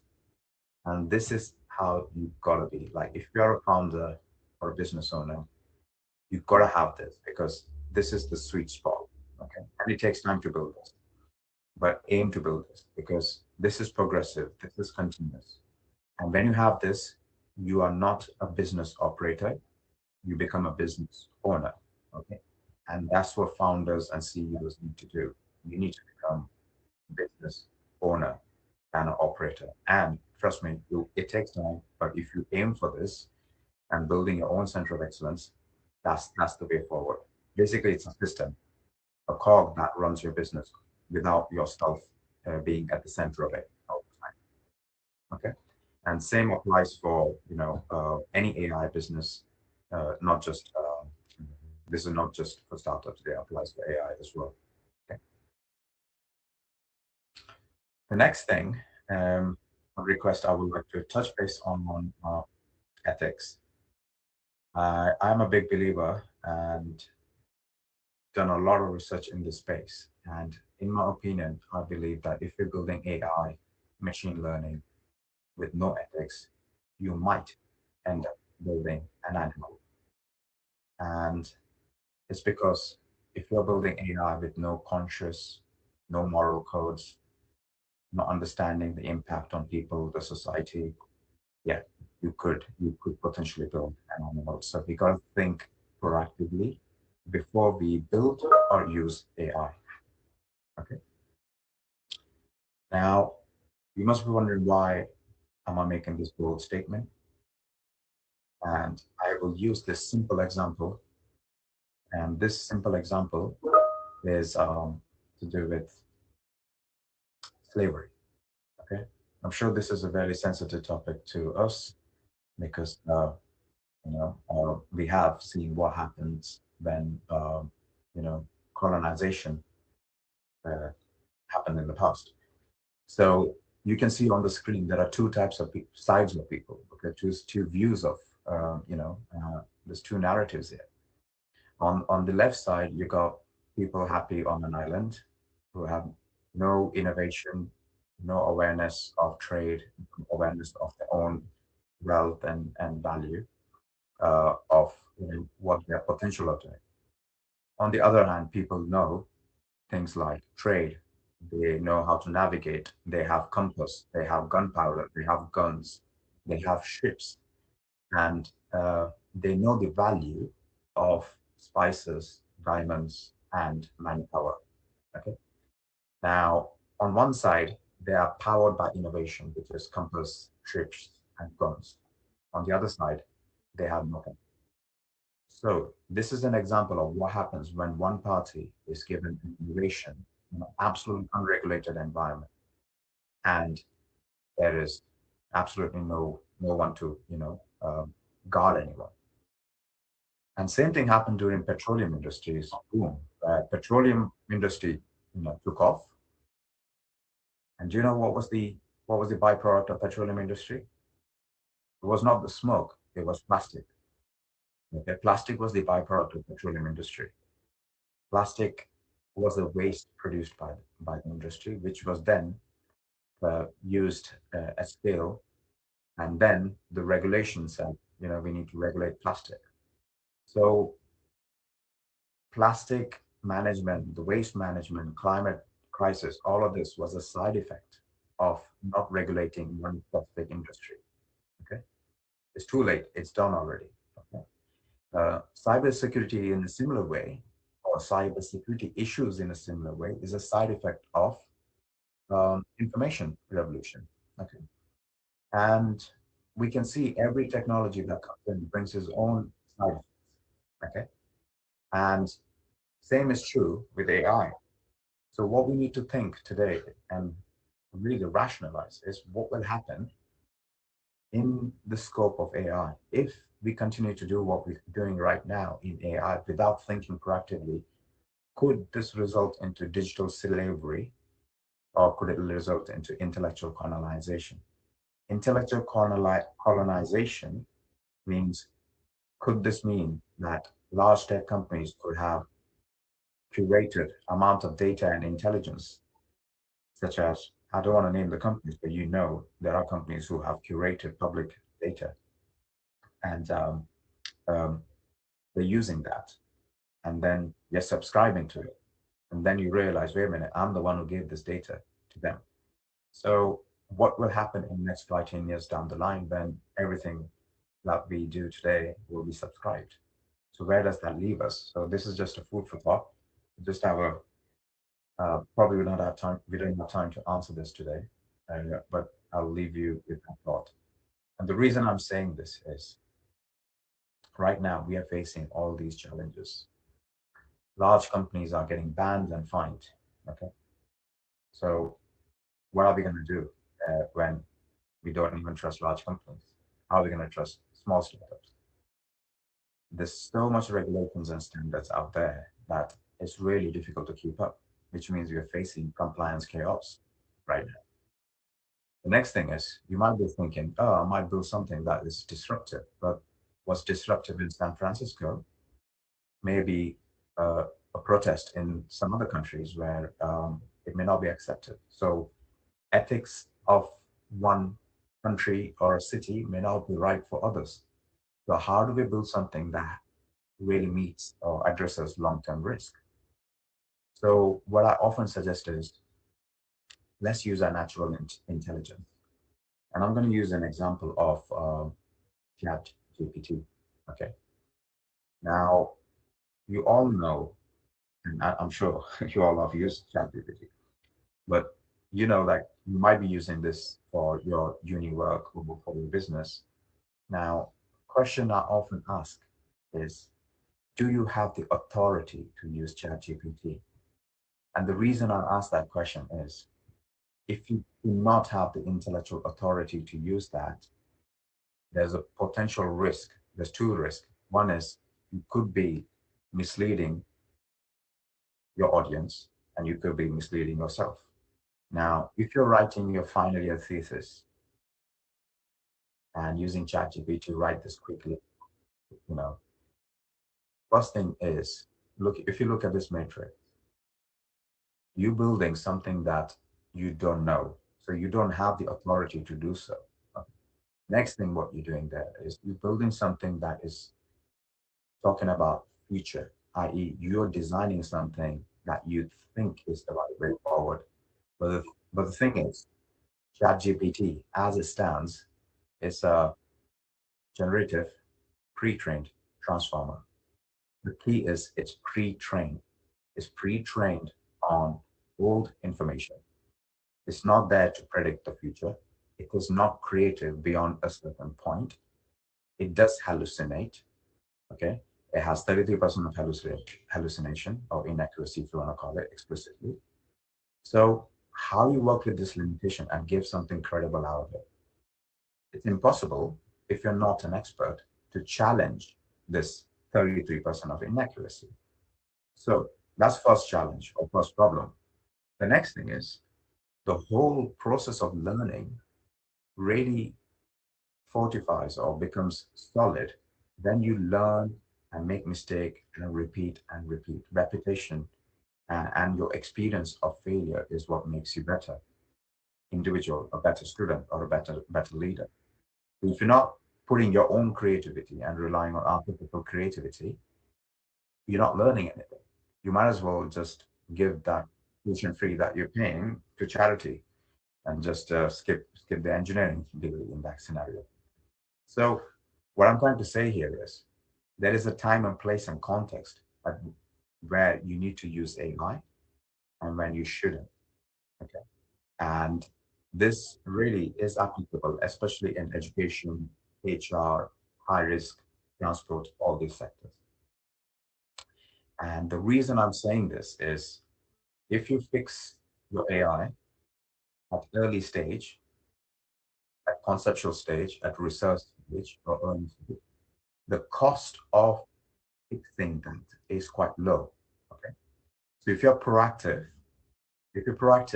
the cost or the impact that you will have once you build your AI, once regulation is in place, once restrictions are in place, you're going to be in a better position. Okay. Otherwise, you will end up in a very tricky situation, and it will be too costly or sometimes even irreversible to make those changes. Okay. I'm just conscious of time, so what I'll do is I'm going to wrap up quickly and summarize everything that I just said in a framework-like manner.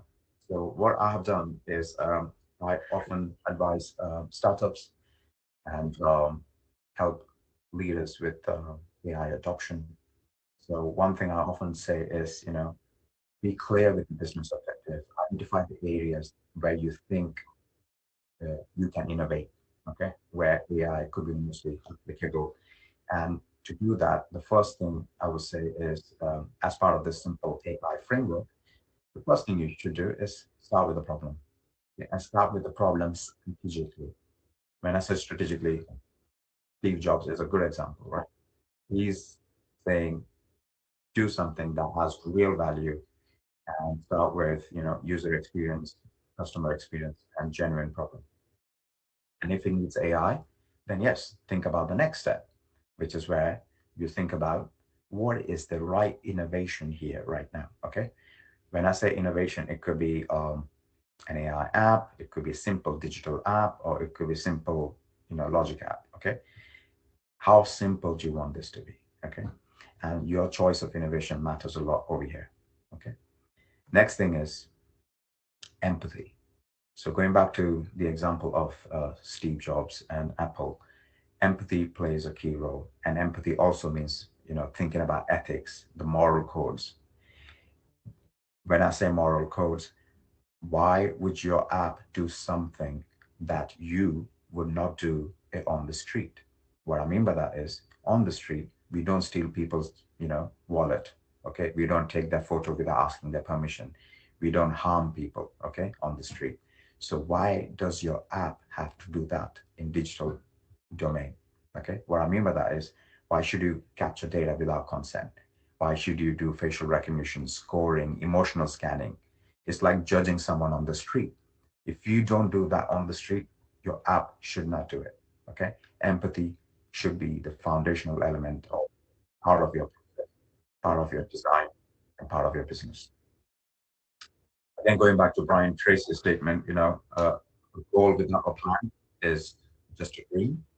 So always have a plan. When I say plan, it's blueprint, plan, resources, technology, choices, approach. How do you formulate all of this, and how do you execute all of this? Got to have a plan, thorough plan, with the right resources in place. The next thing is, gotta take the leap of faith and experiment. You gotta be brave. You gotta make those failures and learn from those failures, which leads into the next point, which is you gotta be agile. You gotta adapt, and you gotta be continuously improving. And that's what the last point is. So if you improve continuously and refine.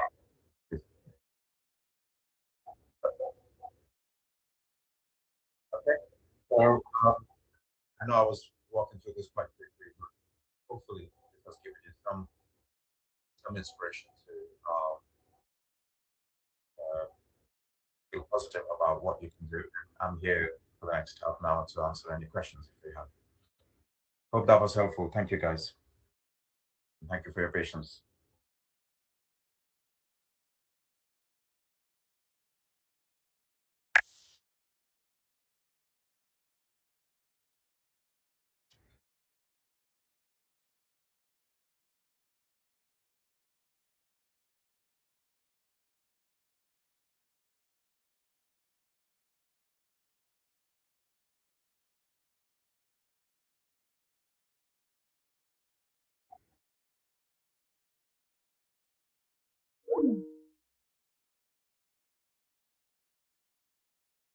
New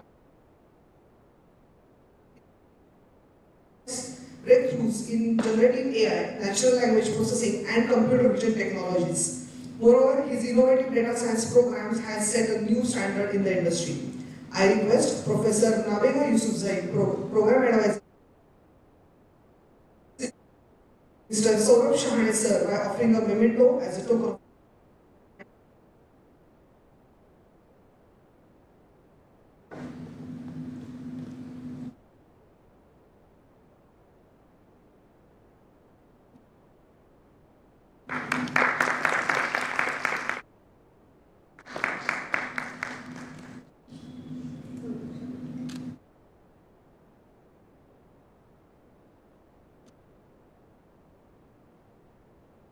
Thank you, ma'am.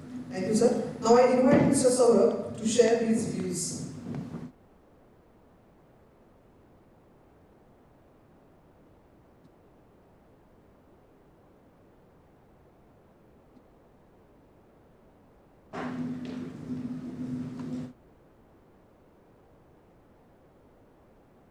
Hello all. I hope you are not sleepy. I know it's tea time, right? But we'll make sure that this place is energized, right? So myself, Saurabh Shahane, and I'm the CEO and founder of the Machine Learning. And I'm 27 years old, and because I'm an engineer by education, I resonate, with most of you, with teachers as well as with students, right? So I completed my engineering in 2019. I'm a mechanical engineer by my education, but I never liked it. I hated it, right? And that is when I discovered in 2016 that I love towards data science and AI. So my education happened from Mumbai, right? I completed in 2019. So today's theme is academia, startups and industry, right? So through my story, you will get an idea how these things work. And today's topic is state of AI, academia and industry. So through that you will get to know what's happening, in terms of AI, if you are a professor, if you are a student, and maybe if you are an industry expert.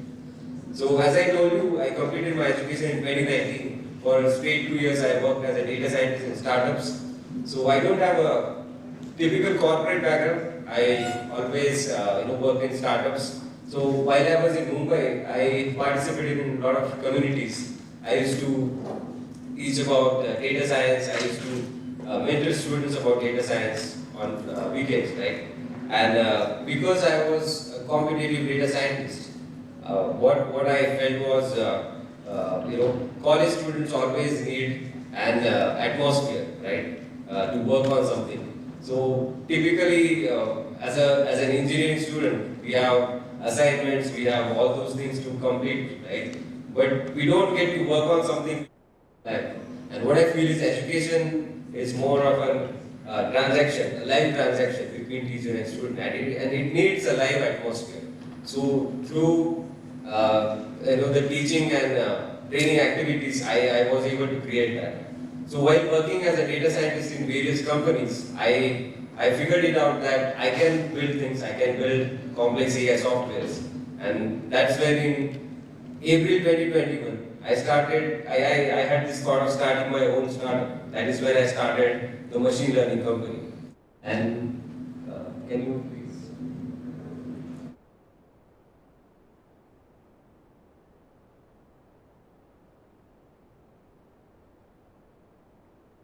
So, what do we do in the machine learning company? What is our business model, right? When I started the company, I really was not, aware of how business works, how startup works. But the idea I was clear with is, I know I can make this solution work in the market. I was really sure about, the business concept, right? So through the machine learning company, we work in 3 areas. First area is we build custom AI solutions, right? Second area is we have educational programs, and these educational programs are practical in nature. We teach how to build end-to-end AI projects. And third offering is a hiring platform. So just because over the period of last 3 years, we have trained more than 10,000 learners across the globe, we have a human resource. That is when we started, a hiring platform, which is only for, AI field, right? So this is our business model. About the things that we have achieved as a startup. So recently, last year we got selected by Stanford Seed Program. It's a program offered by Stanford School of Business, right? And through that program, we got selected in top 150 startups in South Asia region, right? So, about the innovative things that we do, we are into custom domain-specific AI. We have built solutions and softwares for various domains like finance, manufacturing, real estate, and many others. So this was possible because I was continuously equipped with the latest research in AI, and that is when I decided, why not to train students and make them work on these projects. So when I started, I was the only person in the company, right? And 3 years later, we are a team of 20 people. So this is all bootstrapped, and we have achieved, one of the things that we have achieved is the recognition from Stanford. Okay, so now I will tell you the educational thing that we have done. So as I told you, we have trained more than 10,000 learners, right? What we offer, in terms of the core, right? It's practical learning, right? So one of the example is one of the college in Coimbatore. It is Amrita Vishwa. Through their placement officer, companies like Tiger Analytics, Accenture, and many other tech companies, they were they got entry into the college and they wanted to hire people for AI, right? And few of the students from this college came to enrolled in our program, and because we taught them skills like explainable AI, MLOps, deployment, cloud, right? All of them got hired in these companies, right? And that is one of the success stories that we have. Now, as I am talking about the state of AI in academia and industry, it is very much similar. What industries need is, something which will work in practical nature, right? So if you look at the college syllabus right now, it is just theory and 20% of it is practical, right? So corporates or industry, they need something the skills which can make things work in the practical world, and that is what is needed in today's academic scenario. Apart from that, as we have published many research papers with the help of students, we guide students in order to conduct research in manufacturing, and our pharma research was got accepted into American Association of Pharmaceutical Scientists journal, and it is one of the top journals, and we are now building products on top of that, right? So, academia right now, if you want to grow your career in AI, just make sure either you apply AI in one of your subjects, or maybe what you can do is build something in terms of AI. And these two things we have cracked as a company, and we are offering to students and colleges. Last year I conducted 5-day program for faculty in Pune, and these faculties again were from across the Maharashtra. And the session was for AI, right? And because they were going to start subject in AI, what I was able to see that faculties from instrumentation and mechanical, they were getting training in the field of AI, and they were really not aware about programming and all. So if this sort of condition is there, in terms of faculties, then I don't think anyone will be able to fill the gap between industry and academia. One of the success stories I wanted to tell you all is when I started my first batch of educational program, there was one girl from Gujarat Technical University, right? And she was at that time third year, in the third year of IT, right? So she completed my program. Then what I next offered to her is basic internship, right? And she did really well. After that, I kind of gave her an opportunity to present the solutions to educational solutions in one of my programs, and she also did that. And then further, next opportunity I gave to her was research, right? So with one of the pharma scientists, she worked on a really complex research project. So after a year of working with me, last year she conducted training, 10 days training for people with more than 10 years of experience from TCS and Accenture. So students, have the potential. All you have to do is expose them to the right sort of atmosphere. And this is something we have, achieved in terms of, reality, right? So this is the current state of AI in academia. What I wanted to tell you is industries are changing very rapidly. So whatever is in your curriculum is totally outdated about machine learning, right? Industries are talking about generative AI, and machine learning is thing of past, right? But still there is a lot of work in the Indian market, and if teachers and the managing authorities, if you have the right vision, things are really possible. So still lot thing can be done in terms of AI in education sector. So we are already working with a lot of colleges. One of the incident is Isha Foundation. So there is Isha Home School, right? They have this Isha Home School where they have students from, I think, 1st to 12th standard. So 11th and 12th standard students, they are working with us on one of the very complex projects on AI, right? And I personally have seen even engineering college students, they don't have capability. Few of them don't have capability to work on such complex projects, but students who are just in 12th standard, right, they are working on such complex project. Why? Just because they have right vision, the teachers, right? So this is something needed in terms of educational organization.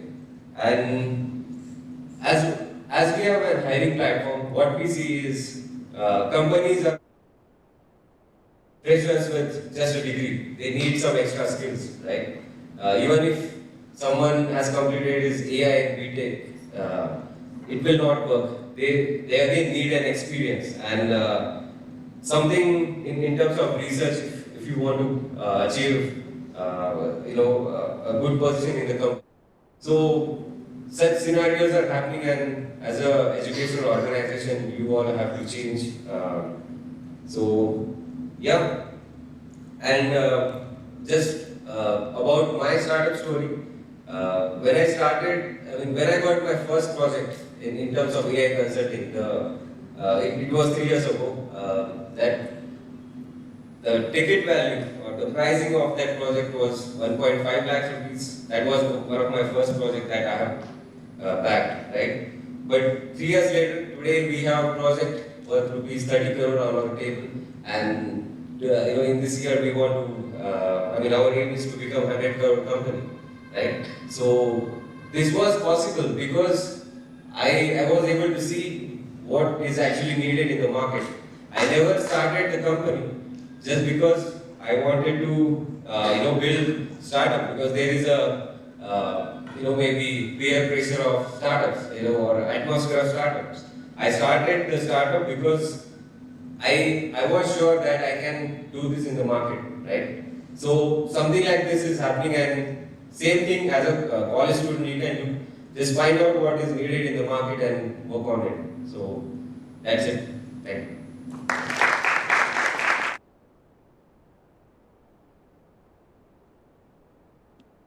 So, sir, I hope students will do the thorough research and they'll come up with some beautiful and innovative ideas for their startups, either using AI or their own ideas. So much for joining. So our next panelist for this talk is Mr. Kunal Khandal. He is an application engineer, MathWorks and design tech, having more than 10 years of experience. He has worked in academia as assistant professor and researcher. Kunal has earned his master's degree in electronics and telecommunication with specialization in systems from SPBU Pune, and he is currently pursuing PhD. His interest in artificial intelligence. He has published more than 10 plus papers in journals and. Welcome you, sir. I request Dr. Dhulvijay ma'am, Coordinator Synergy 2024, to felicitate Mr. Kunal Khandal, sir, by offering a memento as a token of gratitude and love.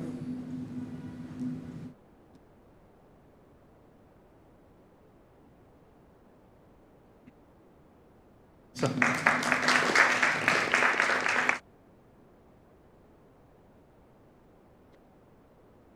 Thank you, sir. Thank you, ma'am. Now I invite Mr. Kunal, sir, to share his views.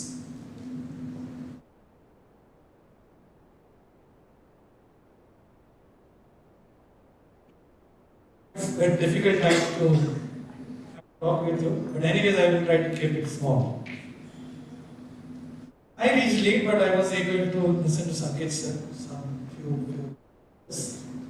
Then I listened to Mohammad's all sort of things, and all of it. Recently, Saurabh had laid down a context for me from where I could pick up. So, how many of you think it's AI or it's applied AI? I think what basically it is. Like, why I studied mathematics? So, this AI is applied AI, right?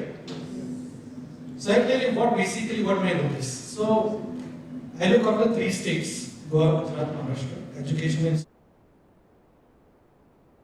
are DRDOs, ISA, ICA. is also one of them. And right now I am looking forward that ICA, agriculture sector, drones with AI is very popular culture over there. The government of India is spending a lot of money. Okay, so recently, I have been to Parmani, wherein there is an institute with more than 1,000. Just for bringing AI in the field of agriculture through drone farming and so other sort of things. So the principal investigator over there is Dr. G. Shinde. Probably you can go and try to find out what they are basically trying. So when we talk about AI, so I am thinking of bringing AI into my product. So 2 kind of things are there. So when you go and build an AI project from students' point of view, what data sets you work on? Data set? What data set you work on? Images? That's the first thing that comes to our mind. What is second? No second thought for data set? Text. Voice, speech, audio. Speech is one. Right. What else? Text. Okay, wonderful. So, AI is not limited to a field. AI is applied to different fields. Okay. Let me try to take an example of ADAS, which was over there. I thought I will take up this point. Okay. So when I started my engineering, I learned the subject digital electronics. I don't know how many, because we are EC people. I try to connect this to what basically is going on. Slowly I came to final year, I started learning VHDL programming. So much confused that I didn't understood what is 1-bit register. And then when I moved to industry now, the government people are talking about we need to deploy our AI model. How are we going to deploy it? So what students are doing right now, what I'm saying to academics, the culture is that model is sitting idle. You have trained it, you have used some data set, you have tested it, and that's what you feel partially being done. It needs to be deployed. So if you have clearly seen Saurabh's presentation, he had shown some platform over there. The platform was a cloud platform. And the 3 cloud that I think that are already there is AWS, then it was Microsoft Azure and Google. Okay, so let me get it connected to what basically I want to discuss. So I talked about hardware, right? So one thing is you can deploy on cloud. All these cloud platforms provide you certain services. So if you talk about MathWorks, I can train my model to MATLAB, I can deploy it through Amazon SageMaker Studio as one of the services. Okay, this is one sort of thing. Not you can take any particular platform, you can. How many of you have recently purchased mobile phones which have AI in it? Samsung, if you talk about S23, S24, what they are? They are hardware which have AI apps over there. I recently purchased it because I wanted to test in an AI application. And if you put a gesture like this, it will take a selfie. So I remember when I was a student, during the TED Talks, MIT TED Talks, which we used to see, this Kalpesh Misri or someone was there who was talking about that I could make a gesture and this gesture would be recognized by an algorithm. And this algorithm will take a snap of it. I don't know if you see TED Talks or not, they're very wonderful. Right? Now the thing is, if I talk about cloud, everyone has access to it. So let's talk about academic institutes. You have hardware with you, Raspberry Pi, Jetson Nano, FPGAs, you can deploy over there. Let's take an example of automotive. So I have an example wherein I want to detect a lean detection algorithm I want to implement. Lean detection algorithm that I am supposed to implement and I want to test it. If you talk about automotive microcontroller, it will cost thousands of dollars.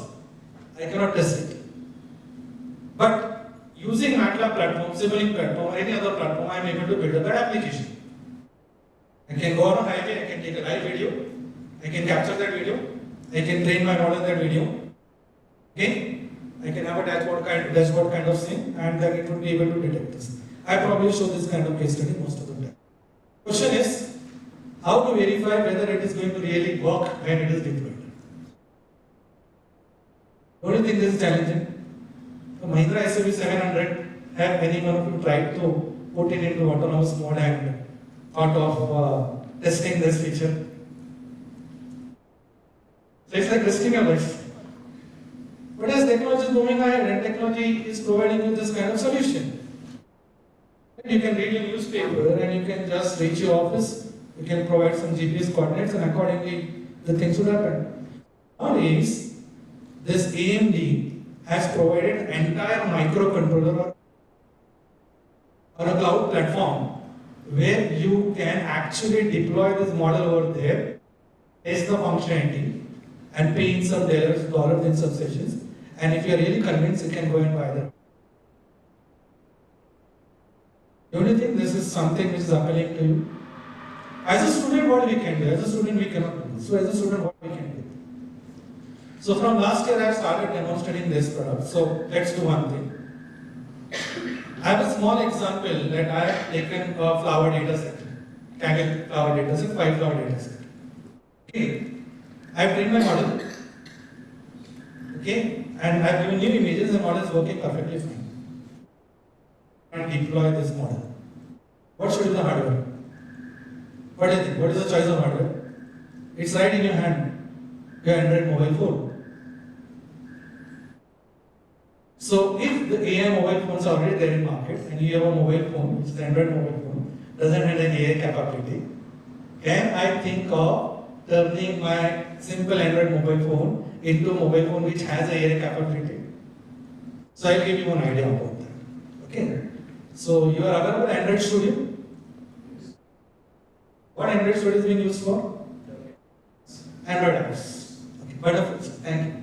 So, can I bring my AI model through Android Studio into Android? Yes or no? Yes. So, I could do one thing. Simple image processing algorithm, train your model, bring it into your mobile phone. But there are challenges that I'll also discuss on that. Bring it into your Android mobile phone. Wonderful, sir, if you have done it. Okay. Hope so student will find it interesting. Okay. So the idea was, can I deploy this on Android mobile phone? Android mobile constraints. They do not have that much memory. So my challenge is, I have a trained model whose size is 259 MB, very technical things.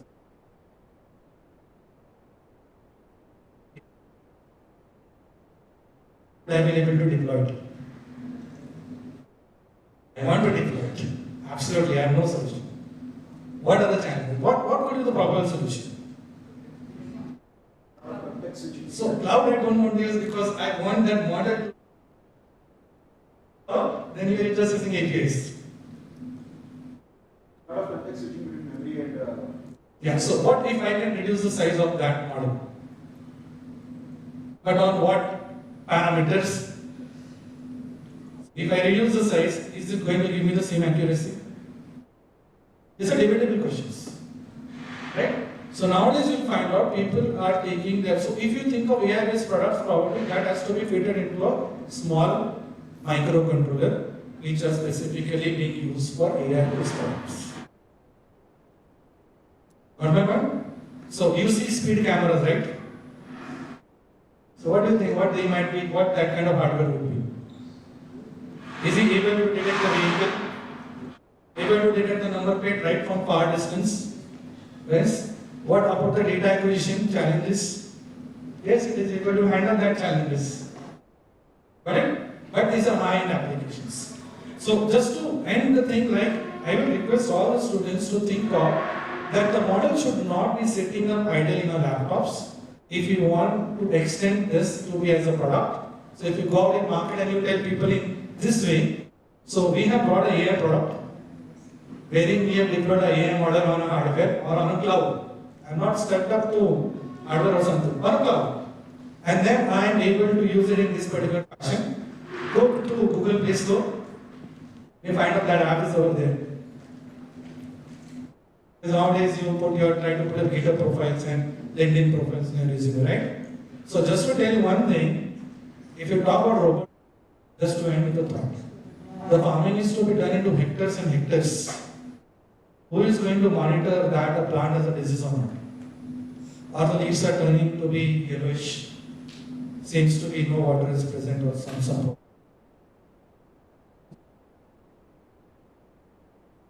What do you think? Would they be carrying a spraying can with them, identifying that this is a patch which has got a problem? So there is a camera, there is a GPS. Now the identification can take place on real time at the drone point itself, or then it could be live transmitted to a model or to an infrastructure where a cloud is, where a model is deployed. Or on real time, some particular analysis could be done and a proper report could be generated. Based upon that report, what you can do? You can go on doing certain things. So just to end with, as I told you, I do support government client. I was at Raksha Shakti University, Ahmedabad. Any of you are aware about this? Have you heard about this? Okay.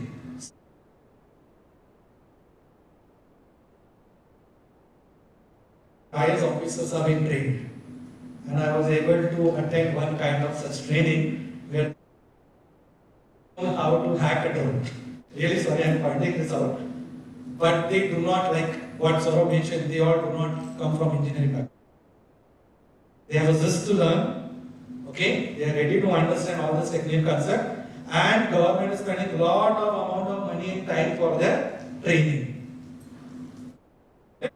Okay, so just to add at the thought that let's not keep our model, ML model, AI model in our laptops. It should be.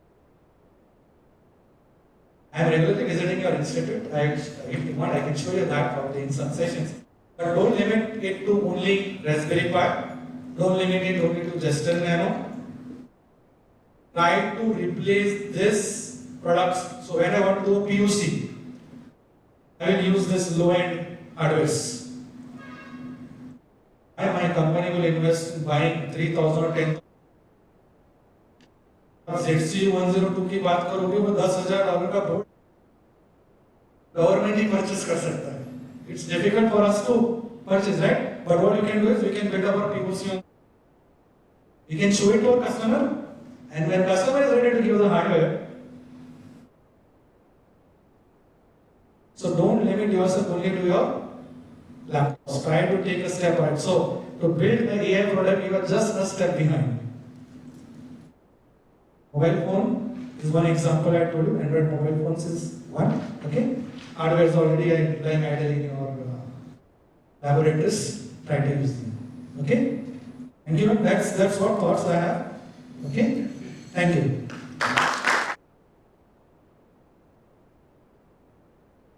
Thank you so much, sir. Is it online? Is it online? So, Shahane sir and Khandelwal sir, please for the panel discussion.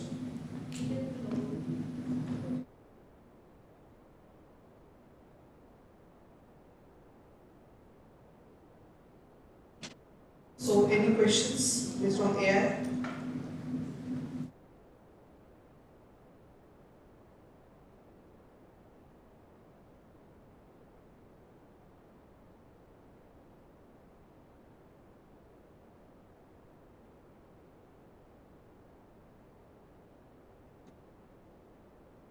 Yes, we have a question.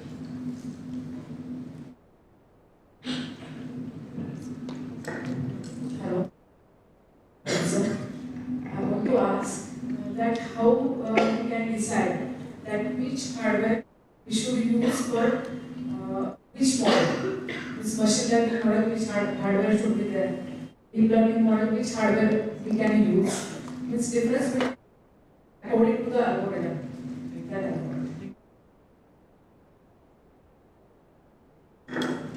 So I think this question is directed to me. Yes. There are two things. One aspect is currently something is coming out which is known as TinyML. I don't know how many of you have heard about it. So TinyML is basically talking about you can use Google Colab. You can go with very small microcontroller boards like Arduino itself will do, and you can deploy a small model over there. Okay. But there are two things. We need to differentiate the hardware in terms of a hardware. If you talk about Raspberry Pi, I would never say it is a deep learning kind of hardware. The reason is it has limited cores. Or if I go to FPG, so we will call them as a hardware accelerators. So if you talk about GPU, it has more number of cores. If you talk about FPG, now modern FPG, I'm not talking about what you can say Spartan 3, Spartan 6 or something like that. I'm talking about Zinc board and Zinc 7000 and higher about more than that. So they have specific cores. So just to tell you now, let us suppose I am a student, I have my hardware is deployed. What if it requires an embedded algorithm to run? So hardware is a core, it has a pipelining, it can take that embedded data, a flag could be raised, and that could be sent to a embedded processing unit. What if it requires furthermore processing power? Data is a video data. I could raise a flag that is being done internally over there, and then it could be directly sent to another chip or core that can perform that kind of thing. So just to tell you, if you have biomedical data, speech data, audio data, Raspberry Pi is not going to work for us. Even Jetson Nano is not going to work for us. We need to move. We need to use Jetson only, but we'll not go with Jetson Nano. We'll go with some other ones. But the best choice would be to use GPUs and FPGAs. Just to add, Kunal, we have tried algorithms with the trivial features like Spartan 3E and Spartan 6. Though the performance difference is huge, but then what were available with us, we had to leverage and we had to like resources we could. Of course, definitely. We got a significant performance. Now what we are looking at, sir, if you talk about small CPLDs, which have limited number of gates. Yes. I am not actually, I am from Bangkok side, but let me tell you from on the other side. What are we going to do with these CPLDs? Because they are currently not being used. Because we all started with PLA and PA. Yes. Right? Okay. So now thing is, to answer man's question, can I fit a small model into that and attach some IOs and then can I put a window product or something like that? Or if you have good PCB designers with you who can design multi-layer PCBs, probably I can make use of this old hardwares, and then probably I could make small, low-cost AI products, hardware products. So it's all about having more number of cores. And GPU has different kind of cores. Here also the architecture part, how do you bring about more concurrency? Yeah, so we need to refer to the newest, latest FPGA that they brought. So they are saying that we are no more an FPGA manufacturing things, we are more about hardware accelerators. I think there is this SDA-CCL2 HLS tool for Vivato and all that, I think, because MATLAB also supports them. Okay, but the idea is to answer Matt's question. Zinc and above boards are the most suitable ones which you'll find out to guarantee you the performance. Now it depends, ma'am, what exactly. So cloud are different images. I think Saurabh will be able to better answer this question about the. Everything depends on the use case, right? I'll tell you one of the use case we were solving is to check the quality analysis of let's say a product once it is manufactured, right? There were 7-8 manufacturing units. So if we have to cater to one manufacturing unit through the cameras, right? Maybe we have used hardware like Jetson Nano to process everything. Based use case. But what we use instead is a cloud solution. What we did, we collected the stream from all 7 manufacturing. And yeah, so instead of using 7-8 hardwares, we use cloud and it became very efficient. Everything depends on the use case and how you want to solve it. Just to add one example, like we all have this Airtel or Tata Sky. We can press a button, the audio is captured. I have just basic one question. Where this audio is processed? I have a remote and speaking something that is being converted to text, that is being searched through different apps. So it's kind of recommendation system, right? Speech based or voice based recommendation. The project is basically students do. So one of the faculty was saying, can we have a voice based library recommendation? I really don't know what exactly the contents were. But the thing was, I just wanted to understand that remote cost only 500 to 900 rupees. That small hardware itself is sufficient enough to capture our audio and transmit it. My basic question is where this audio is being processed, where it is being converted. So it will be just trying to catch up what Saurabh has said. Where do you think this is processed? Set-top box.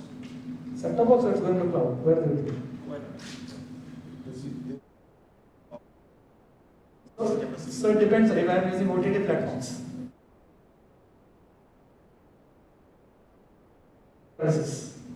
So it's text. So audio is only of 10 seconds.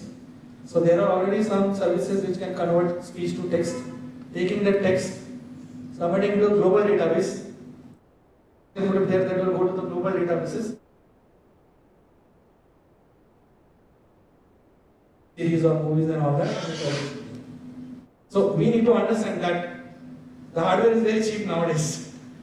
Need to just find out that what actually is happening in that remote control, how the data is transmitted.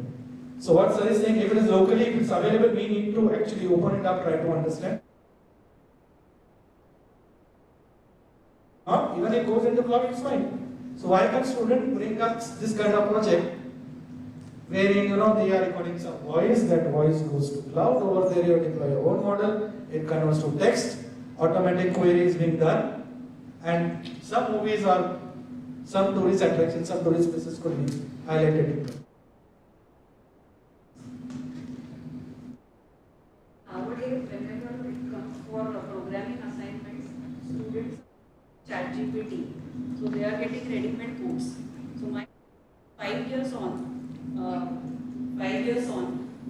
how will they develop the coding skills, and what AI is reached to a peak right now. So after 5 years, what jobs will be available, or what sort of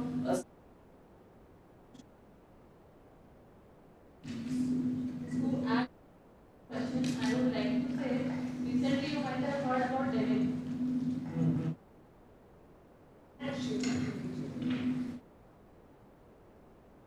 Software, right? It is replacing the role of software developers. So what do you have to say about it? It's on the top of our question. So whatever is the outcome right now you are getting in terms of using these AI tools, right? You need to know, or you need to have an expertise in order to sharing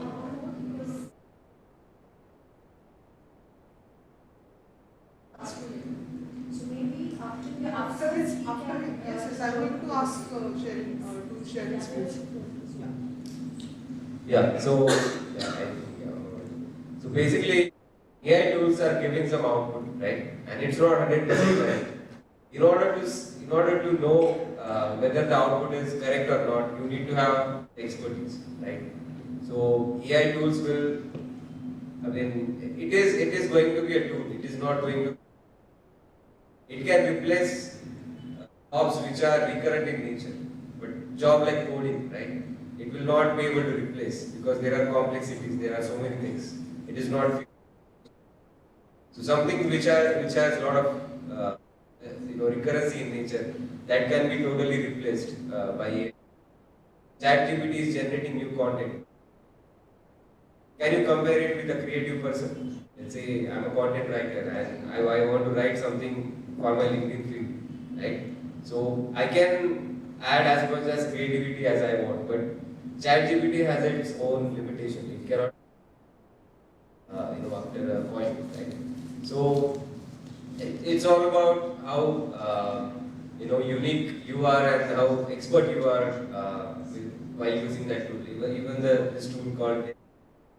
I don't know. Most of the people have seen the video in which the founder is talking about Devin is going to replace software engineers.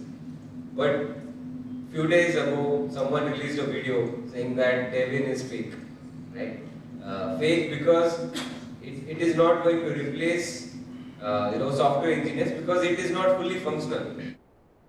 And maybe as a POC sort of video, founder has made a claims, but it is not fully functional as of now.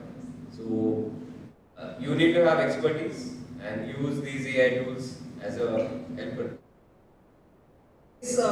Sharon could share his views on this. Sharon, please, over to you. Sure, thank you. One thing I would like to add is from the European point of view, there's regulations which have been passed. And one thing that mandate is, especially from a generative AI point of view, if you're using generative AI, you have to show transparency that this is generated through AI. Now, this is a powerful sort of move from a regulatory standards point of view, which means if a code was generated by AI, you have to mention it. If an image or a text or if a blog or a book is written by AI, you have to explicitly mention that this was AI or done by AI and how. And I'll go back to Saurabh's point. Yes, AI is a tool. And think about let's say in 5 years down the line, the split at which we operate with these tools will be, let's say, 70-30. What that means is, let's say the tool did 70% of work, 30% is still defined and managed by humans, which means probably know the 80-20 rule, right? It takes 80% of the time to do 20% of the assignment. And I think that's where the humans will come into play, to add the human side, the creative side, the management side, the elements of the people element, right? Where there's management decisions, strategic decisions, risk-based analysis. So I see this as a tool. I also see the good ability in the way it will be used. Obviously, as rightly said, some of the mundane, low risk, and obviously some tasks that need automated triage. That will definitely will be, I would say, fairly automated. However, there are some tasks where the risk will be high, the decisions are critical. In that scenario, it will serve as a tool for most of us. But again, going back to the regulatory change, that will definitely mandate that if you are using AI in your business or writing software, and if the software has committed AI, you have to be transparent, because that's like how to say a new GDPR. And if you are creating or selling or deploying your services for Europe or other global customers, this is something that will come into play. And it will take more for us to catch up and understand what that really means. The second thing, which I didn't cover in my talk, was intellectual privacy. Now, we all know data privacy, and we understand that now. I mean, because it took about 10 years to realize that after happened with Facebook and other platforms, the importance of data. In a similar way, it will take a while for us to realize that intellectual privacy is something that we are giving our intelligence over to something to train or for the machine to understand how to react to it. That will take a while for all of us to figure out what it really means. So it's a complicated concept, probably not the time to explain this, but intellectual privacy will also play a critical role in supporting decision points going forward. Hope this gives you some Thank you. Yes, thank you, Sherry. Is there any other question?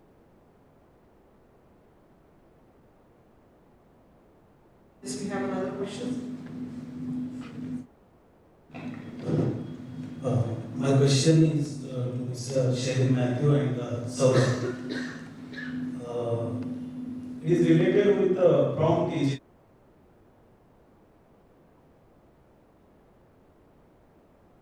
3 months, 4 months, we started using ChatGPT. ChatGPT is a simply search engine or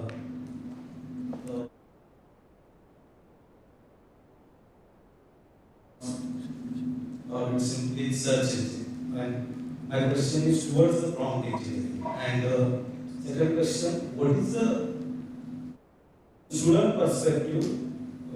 How the students looks as a career engineer?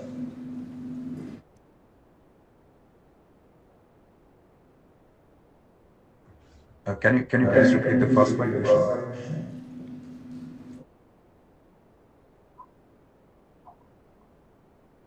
Yeah. We are using ChatGPT. ChatGPT is only a search engine as the neurons, which day by day become intelligent, generate new thoughts and answering us. And question is, what is the career student point of view? Thanks.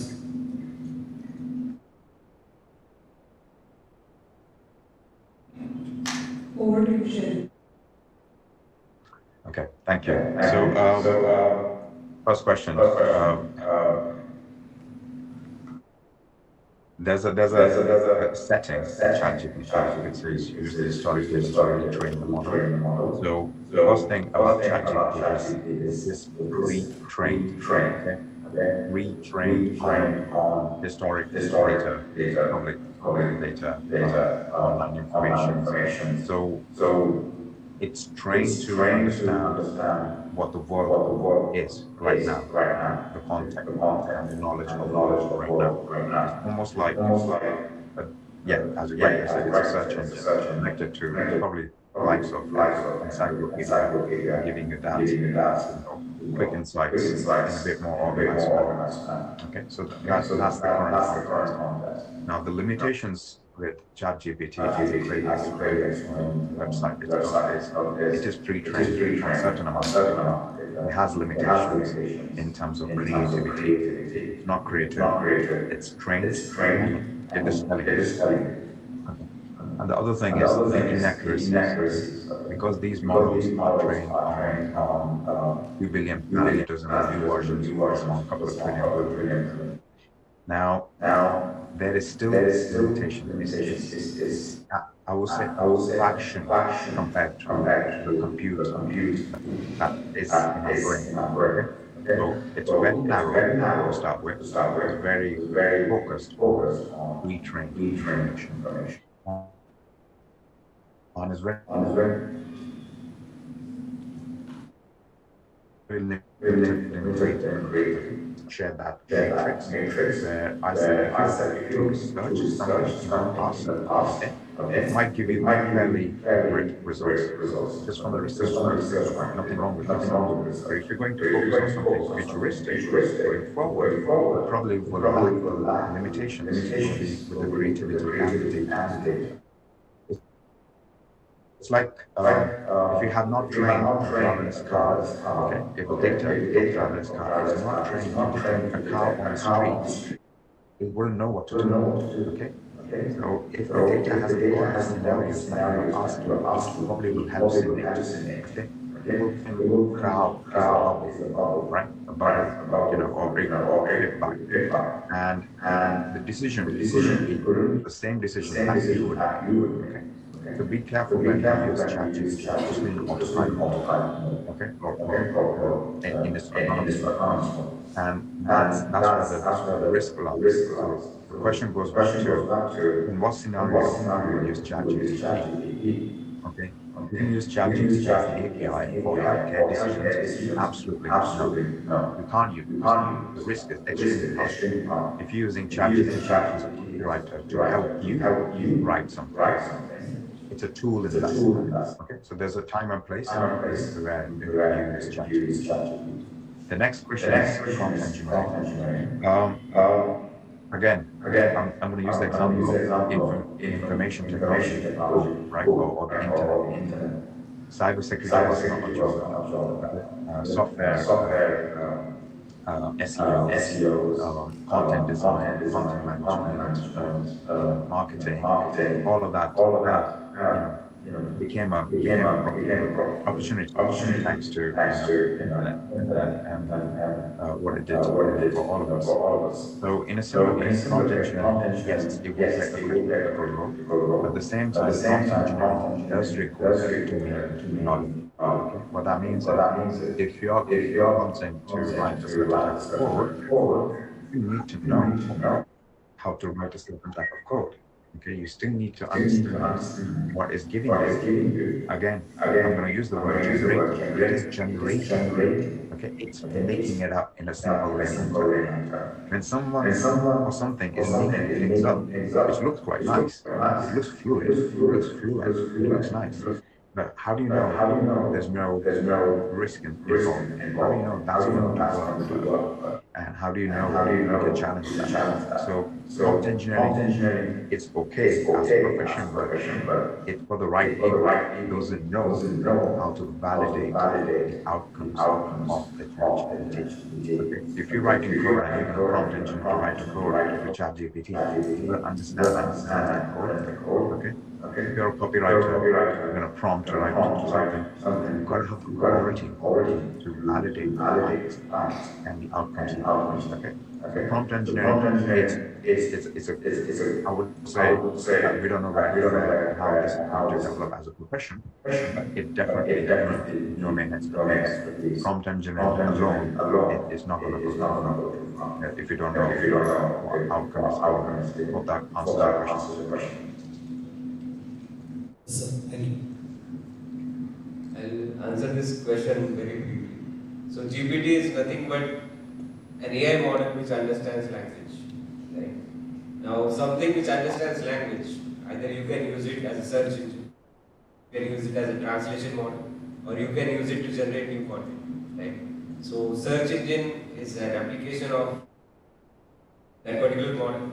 It can search and new results. Right? It can translate language. It can generate new content. Right?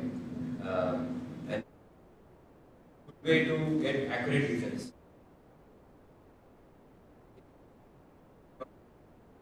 Prompt engineering is a relevant skill, but opportunities are really not more. Right? So opportunities are less. Maybe in the growing market in the coming years there will be more opportunities, but right now there are handful of ones. Thank you, sir. Thank you, Sherry, for joining in here. Shahan, sir. Thank you, Kunal, sir, for joining this panel session. Thank you very much.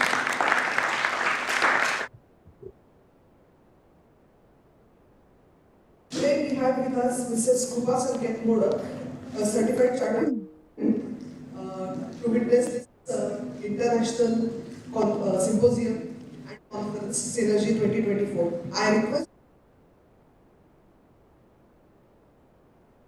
Department of Electronics and Telecommunication to felicitate of appreciation.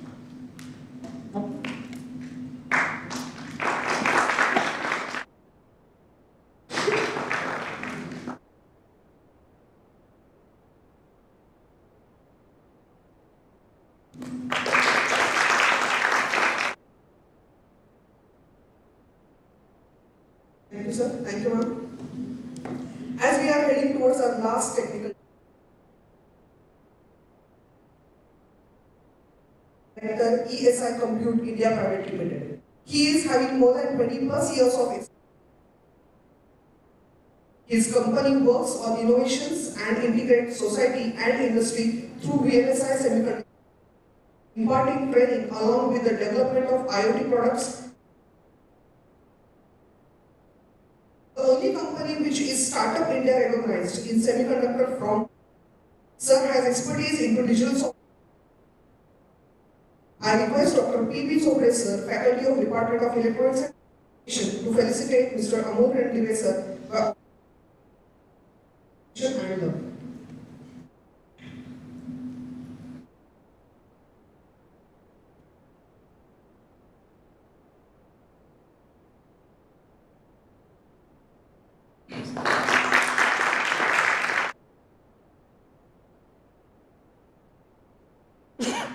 Thank you, sir. I invite Mr. Amol, sir, for please, sir. Thank you very much.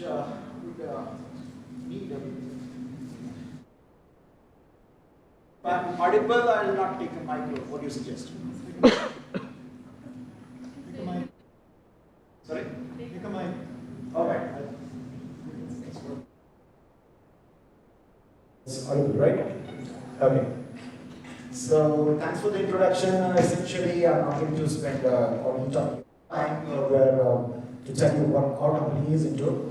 Told that we are inside company, but I'm today going to talk about what we are trying to bring across to academics, especially for those who are passed out.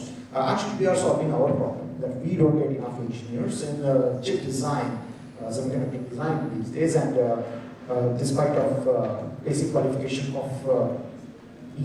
And sorry, telecommunication. So yes, one thing I definitely do want to highlight is that Startup India recognized. Now going forward, we have India's Semiconductor Mission. It talks more about manufacturing, though there are a lot of opportunities in design, coming up with our solutions, developing new architectures where we can solve our problems before we get chips from outside of. Remember Muhammad Ali's presentation that most of the revenue generated is out of India, that's crossing 1 billion. So, which means that we an application area that can be solved in the form of application, in new designs, new solutions. Now, essentially, making this mission possible, essentially, yes, it is about our career, having new startups in semiconductor, develop new application softwares around it, which will cater to new chip design, and working closely with the chips that are being designed. So, we saw local products, that is very much important. UPA tools is another area that I want to highlight. We have a set of support services, sales or support or application or even integration with making it more acceptable in multiple domains, be it automotive, be it or any other industrial automation. So we have been like experiencing a lot of enthusiasm when it comes to chip design or semiconductor. While there are a lot of talks about, but where are we? I mean, like we are much into programming skills, but then some of the programmings are required for the chip. That probably is still a gap or a hurdle when it comes to difference or the gap that we experience between industry and academics.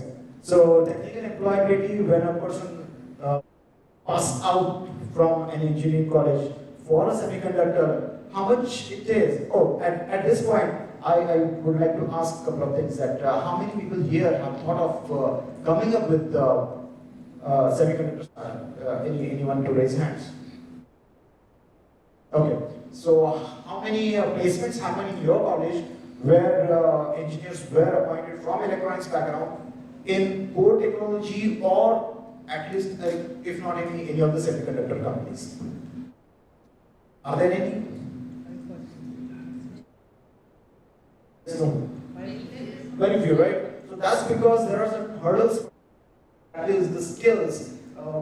We have a great gap. Why I'm bringing this? I mean, like I've been working in this domain, in this field. Unfortunately, this scenario, what it was in the last 1.5 years or even more, changed much. So there's a huge skill gap, and our basic degree, at least to bring about filling the gap of semiconductor industry, chip design industry, what our present skill, whatever the education has imparted, are not enough to solve the problems. So that's why skills awareness will help in solving new problems and coming up with new application, and most common domains that are highly in use, IoT, communication, network. These are the key areas where a lot of chips are to be developed. And well, as I mentioned, that there's not much change in the last 2 decades in the academics and industry.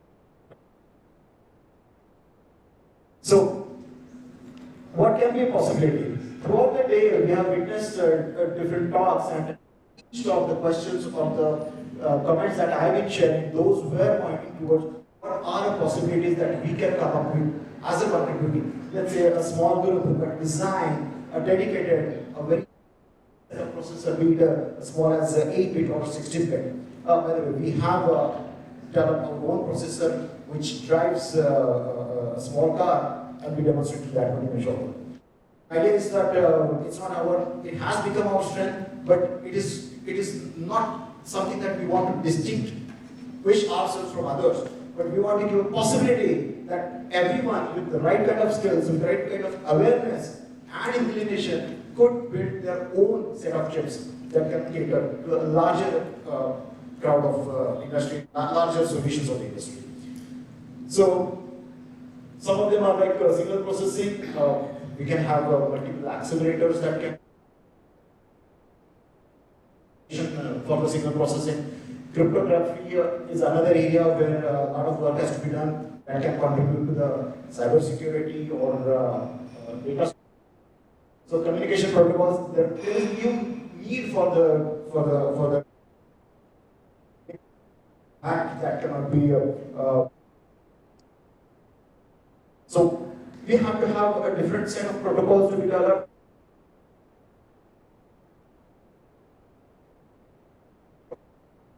Possible with chips, not by just merely set of area activity that is associated, which is like the hardware and software co-design. So it's like we are encouraged with the kind of hardware that we design, we come up with the new software, and that in turn enables developing new set of applications. So that's another possibility I want to share with the right kind of skills what we have.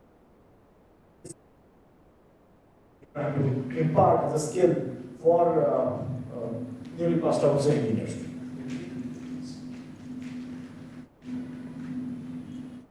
Diving into the captivating world of industry skills, or IDICS, a program designed to hone your expertise in digital design verification. As a participant, you'll have the chance to contribute to the beginning semiconductor mission using cutting-edge digital software.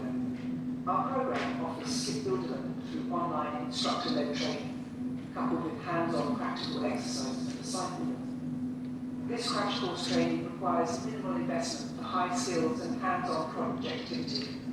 When you're looking to gain knowledge for a digital... So underline the keyword like minimal investment and training where with our own software tools we don't have to rely on expensive tools that are available in the industry, but we are developing our opportunity is open to fresh science or engineering graduates, particularly those with a specialization in electrical and electronics. Moreover, you could join us as a mentor and monetize your skills through training. Your integrated circuit designing and testing skills using our cloud-based tools for simulation. So our tools are running on the cloud that can be accessed from anywhere in the world. So there's a good chance that people can practice, people can implement their design, they can experiment with their ideas.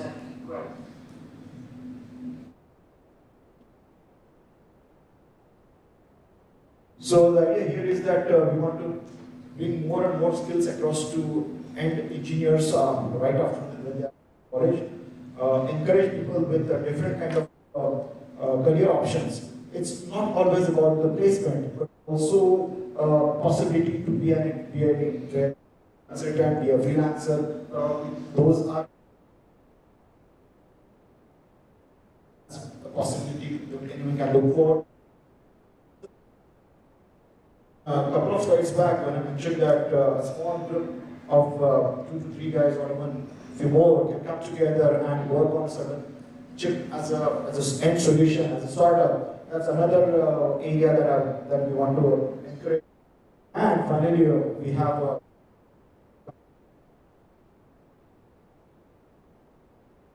possibility and train multiple aspects as well.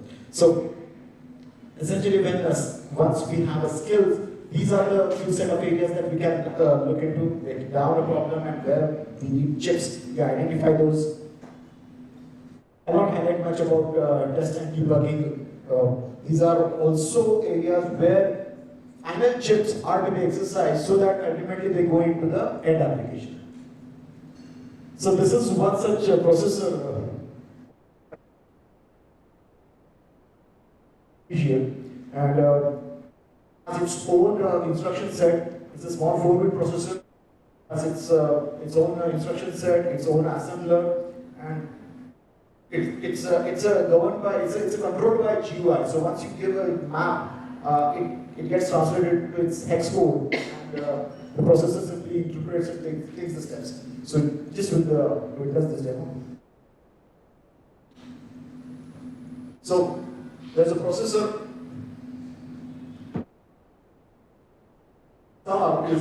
Actually I wanted to demonstrate also. We have got on a display. So the processor is on this particular center what we see the chip. Now it is wired.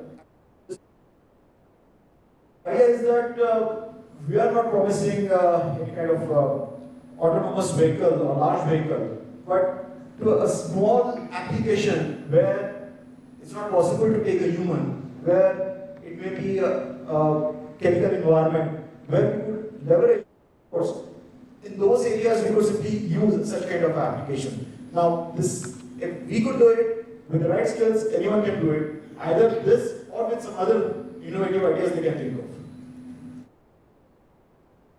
More importantly, any application, any architecture that we design, that will be identified as a IP.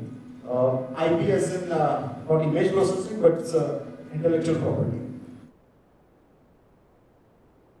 Now, the core technologies about it, it's again like in a different way.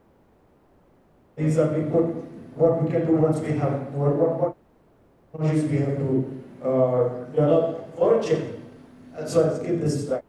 Now, as I mentioned, that IP is intellectual property is normally a functional block. Your processor can be a functional block. Your memory. That's an IP. So different IP develop and then integrate, and that integrated chip becomes your end application. Protocol handlers, then encoder, different kind of interface. Interfaces for communication. So these individual modules comprise for your end solution that goes into chip. So it's like once you have a set of IPs, you can reintegrate the solution that you want to develop.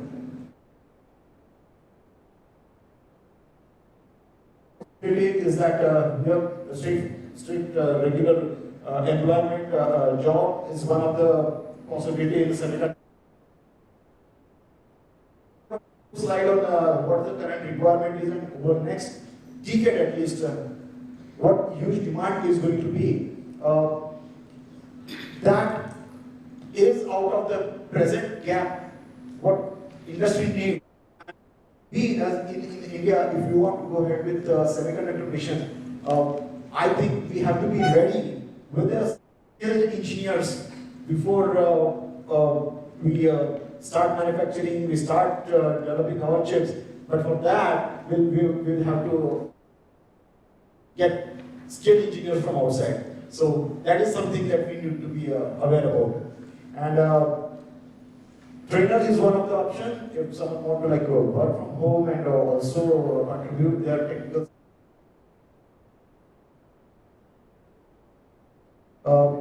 A small group can come together as an entrepreneur, as I said, that EDA tools so of digital concept, but won't have inclination or interest in developing software. So EDA tools, electronic design automation tools, is another area.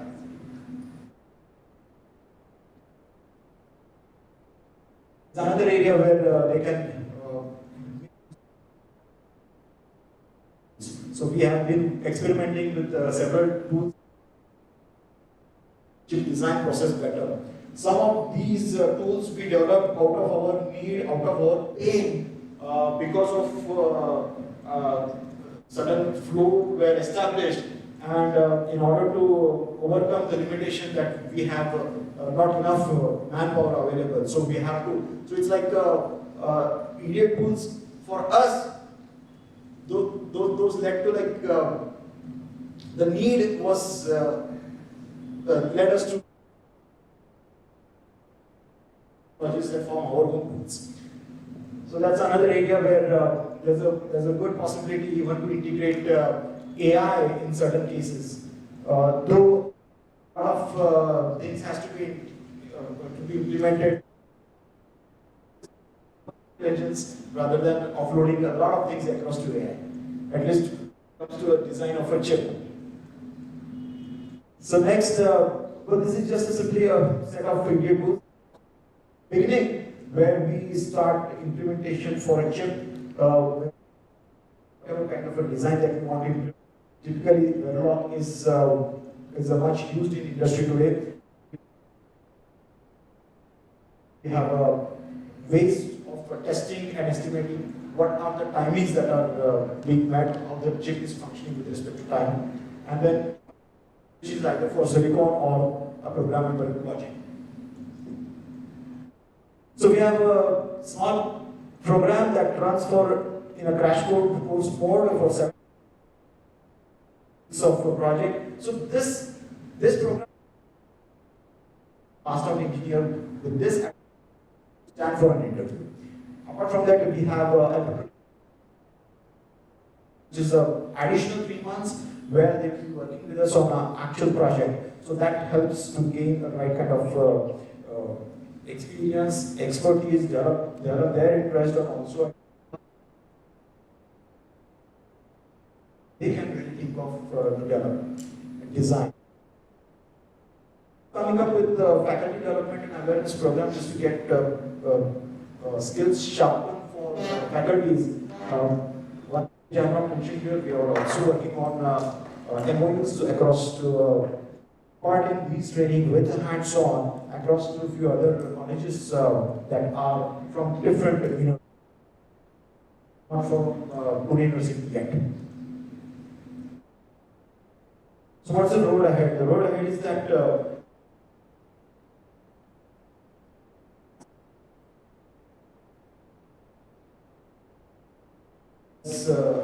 even at a lesser investment are able to develop, at least come up with their own architecture, their own design, and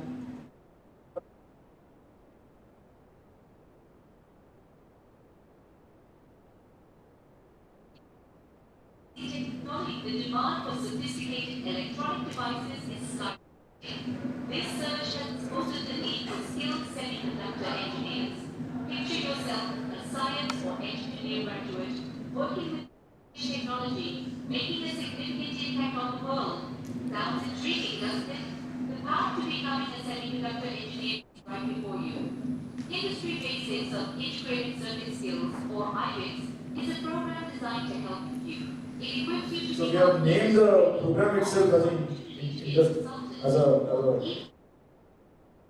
integrated circuit skills. But the opportunities don't end there. You can also mentor within the IBIS program, guiding graduates like yourself to forge their career in the semiconductor industry. So, are you ready to amplify your skills and boost your earnings? For more information, visit and register. Seize this opportunity and set your future We also have a couple of introductory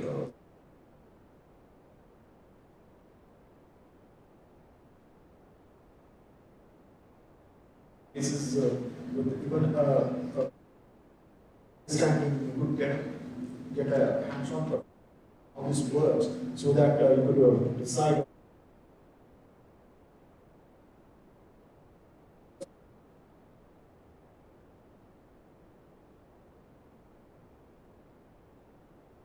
Design is something anyone is considering. A lot of patience is required. That's one.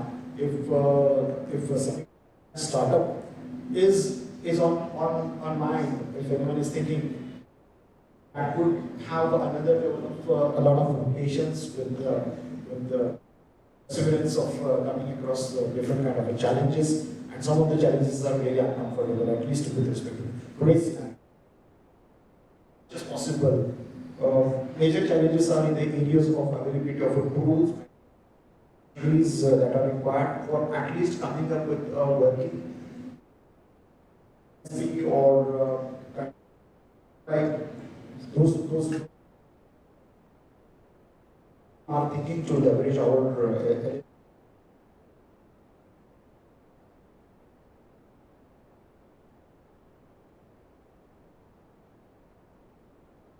so finally, a lot of tools, intellectual property. These lines are taken from website, and partnership programs with national and international. In my view, the collaboration has to be between academics. So if, beyond this, if there are any questions,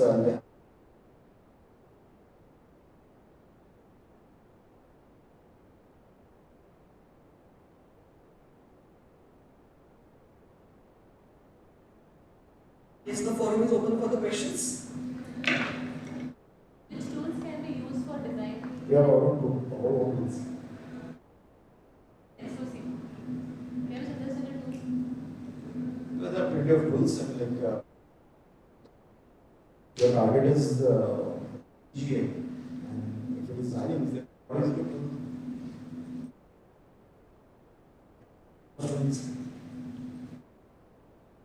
And you would ideally inform them splitting your solution into what part goes software, what goes to the hardware. Based on that, you decide what that solution is going to be. So see, then essentially there is going to be a processor in it. So whether you want to have an object processor could help. That probably is.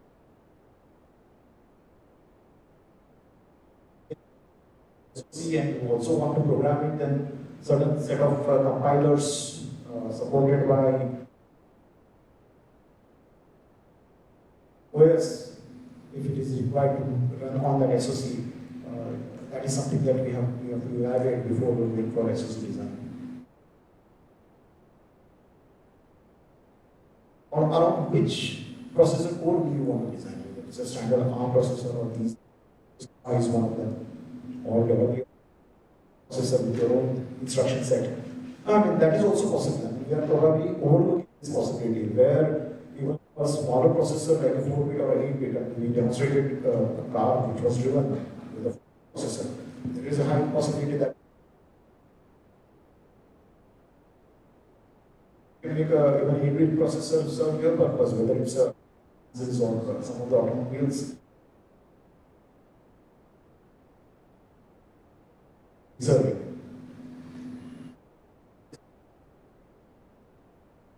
Powerful. We have a set of tools.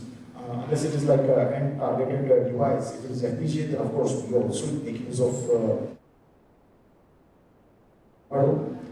if it is lattice, we use that.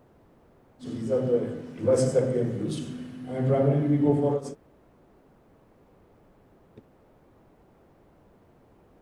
cycle to come a silicon from a fab. Probably at least I don't have any questions.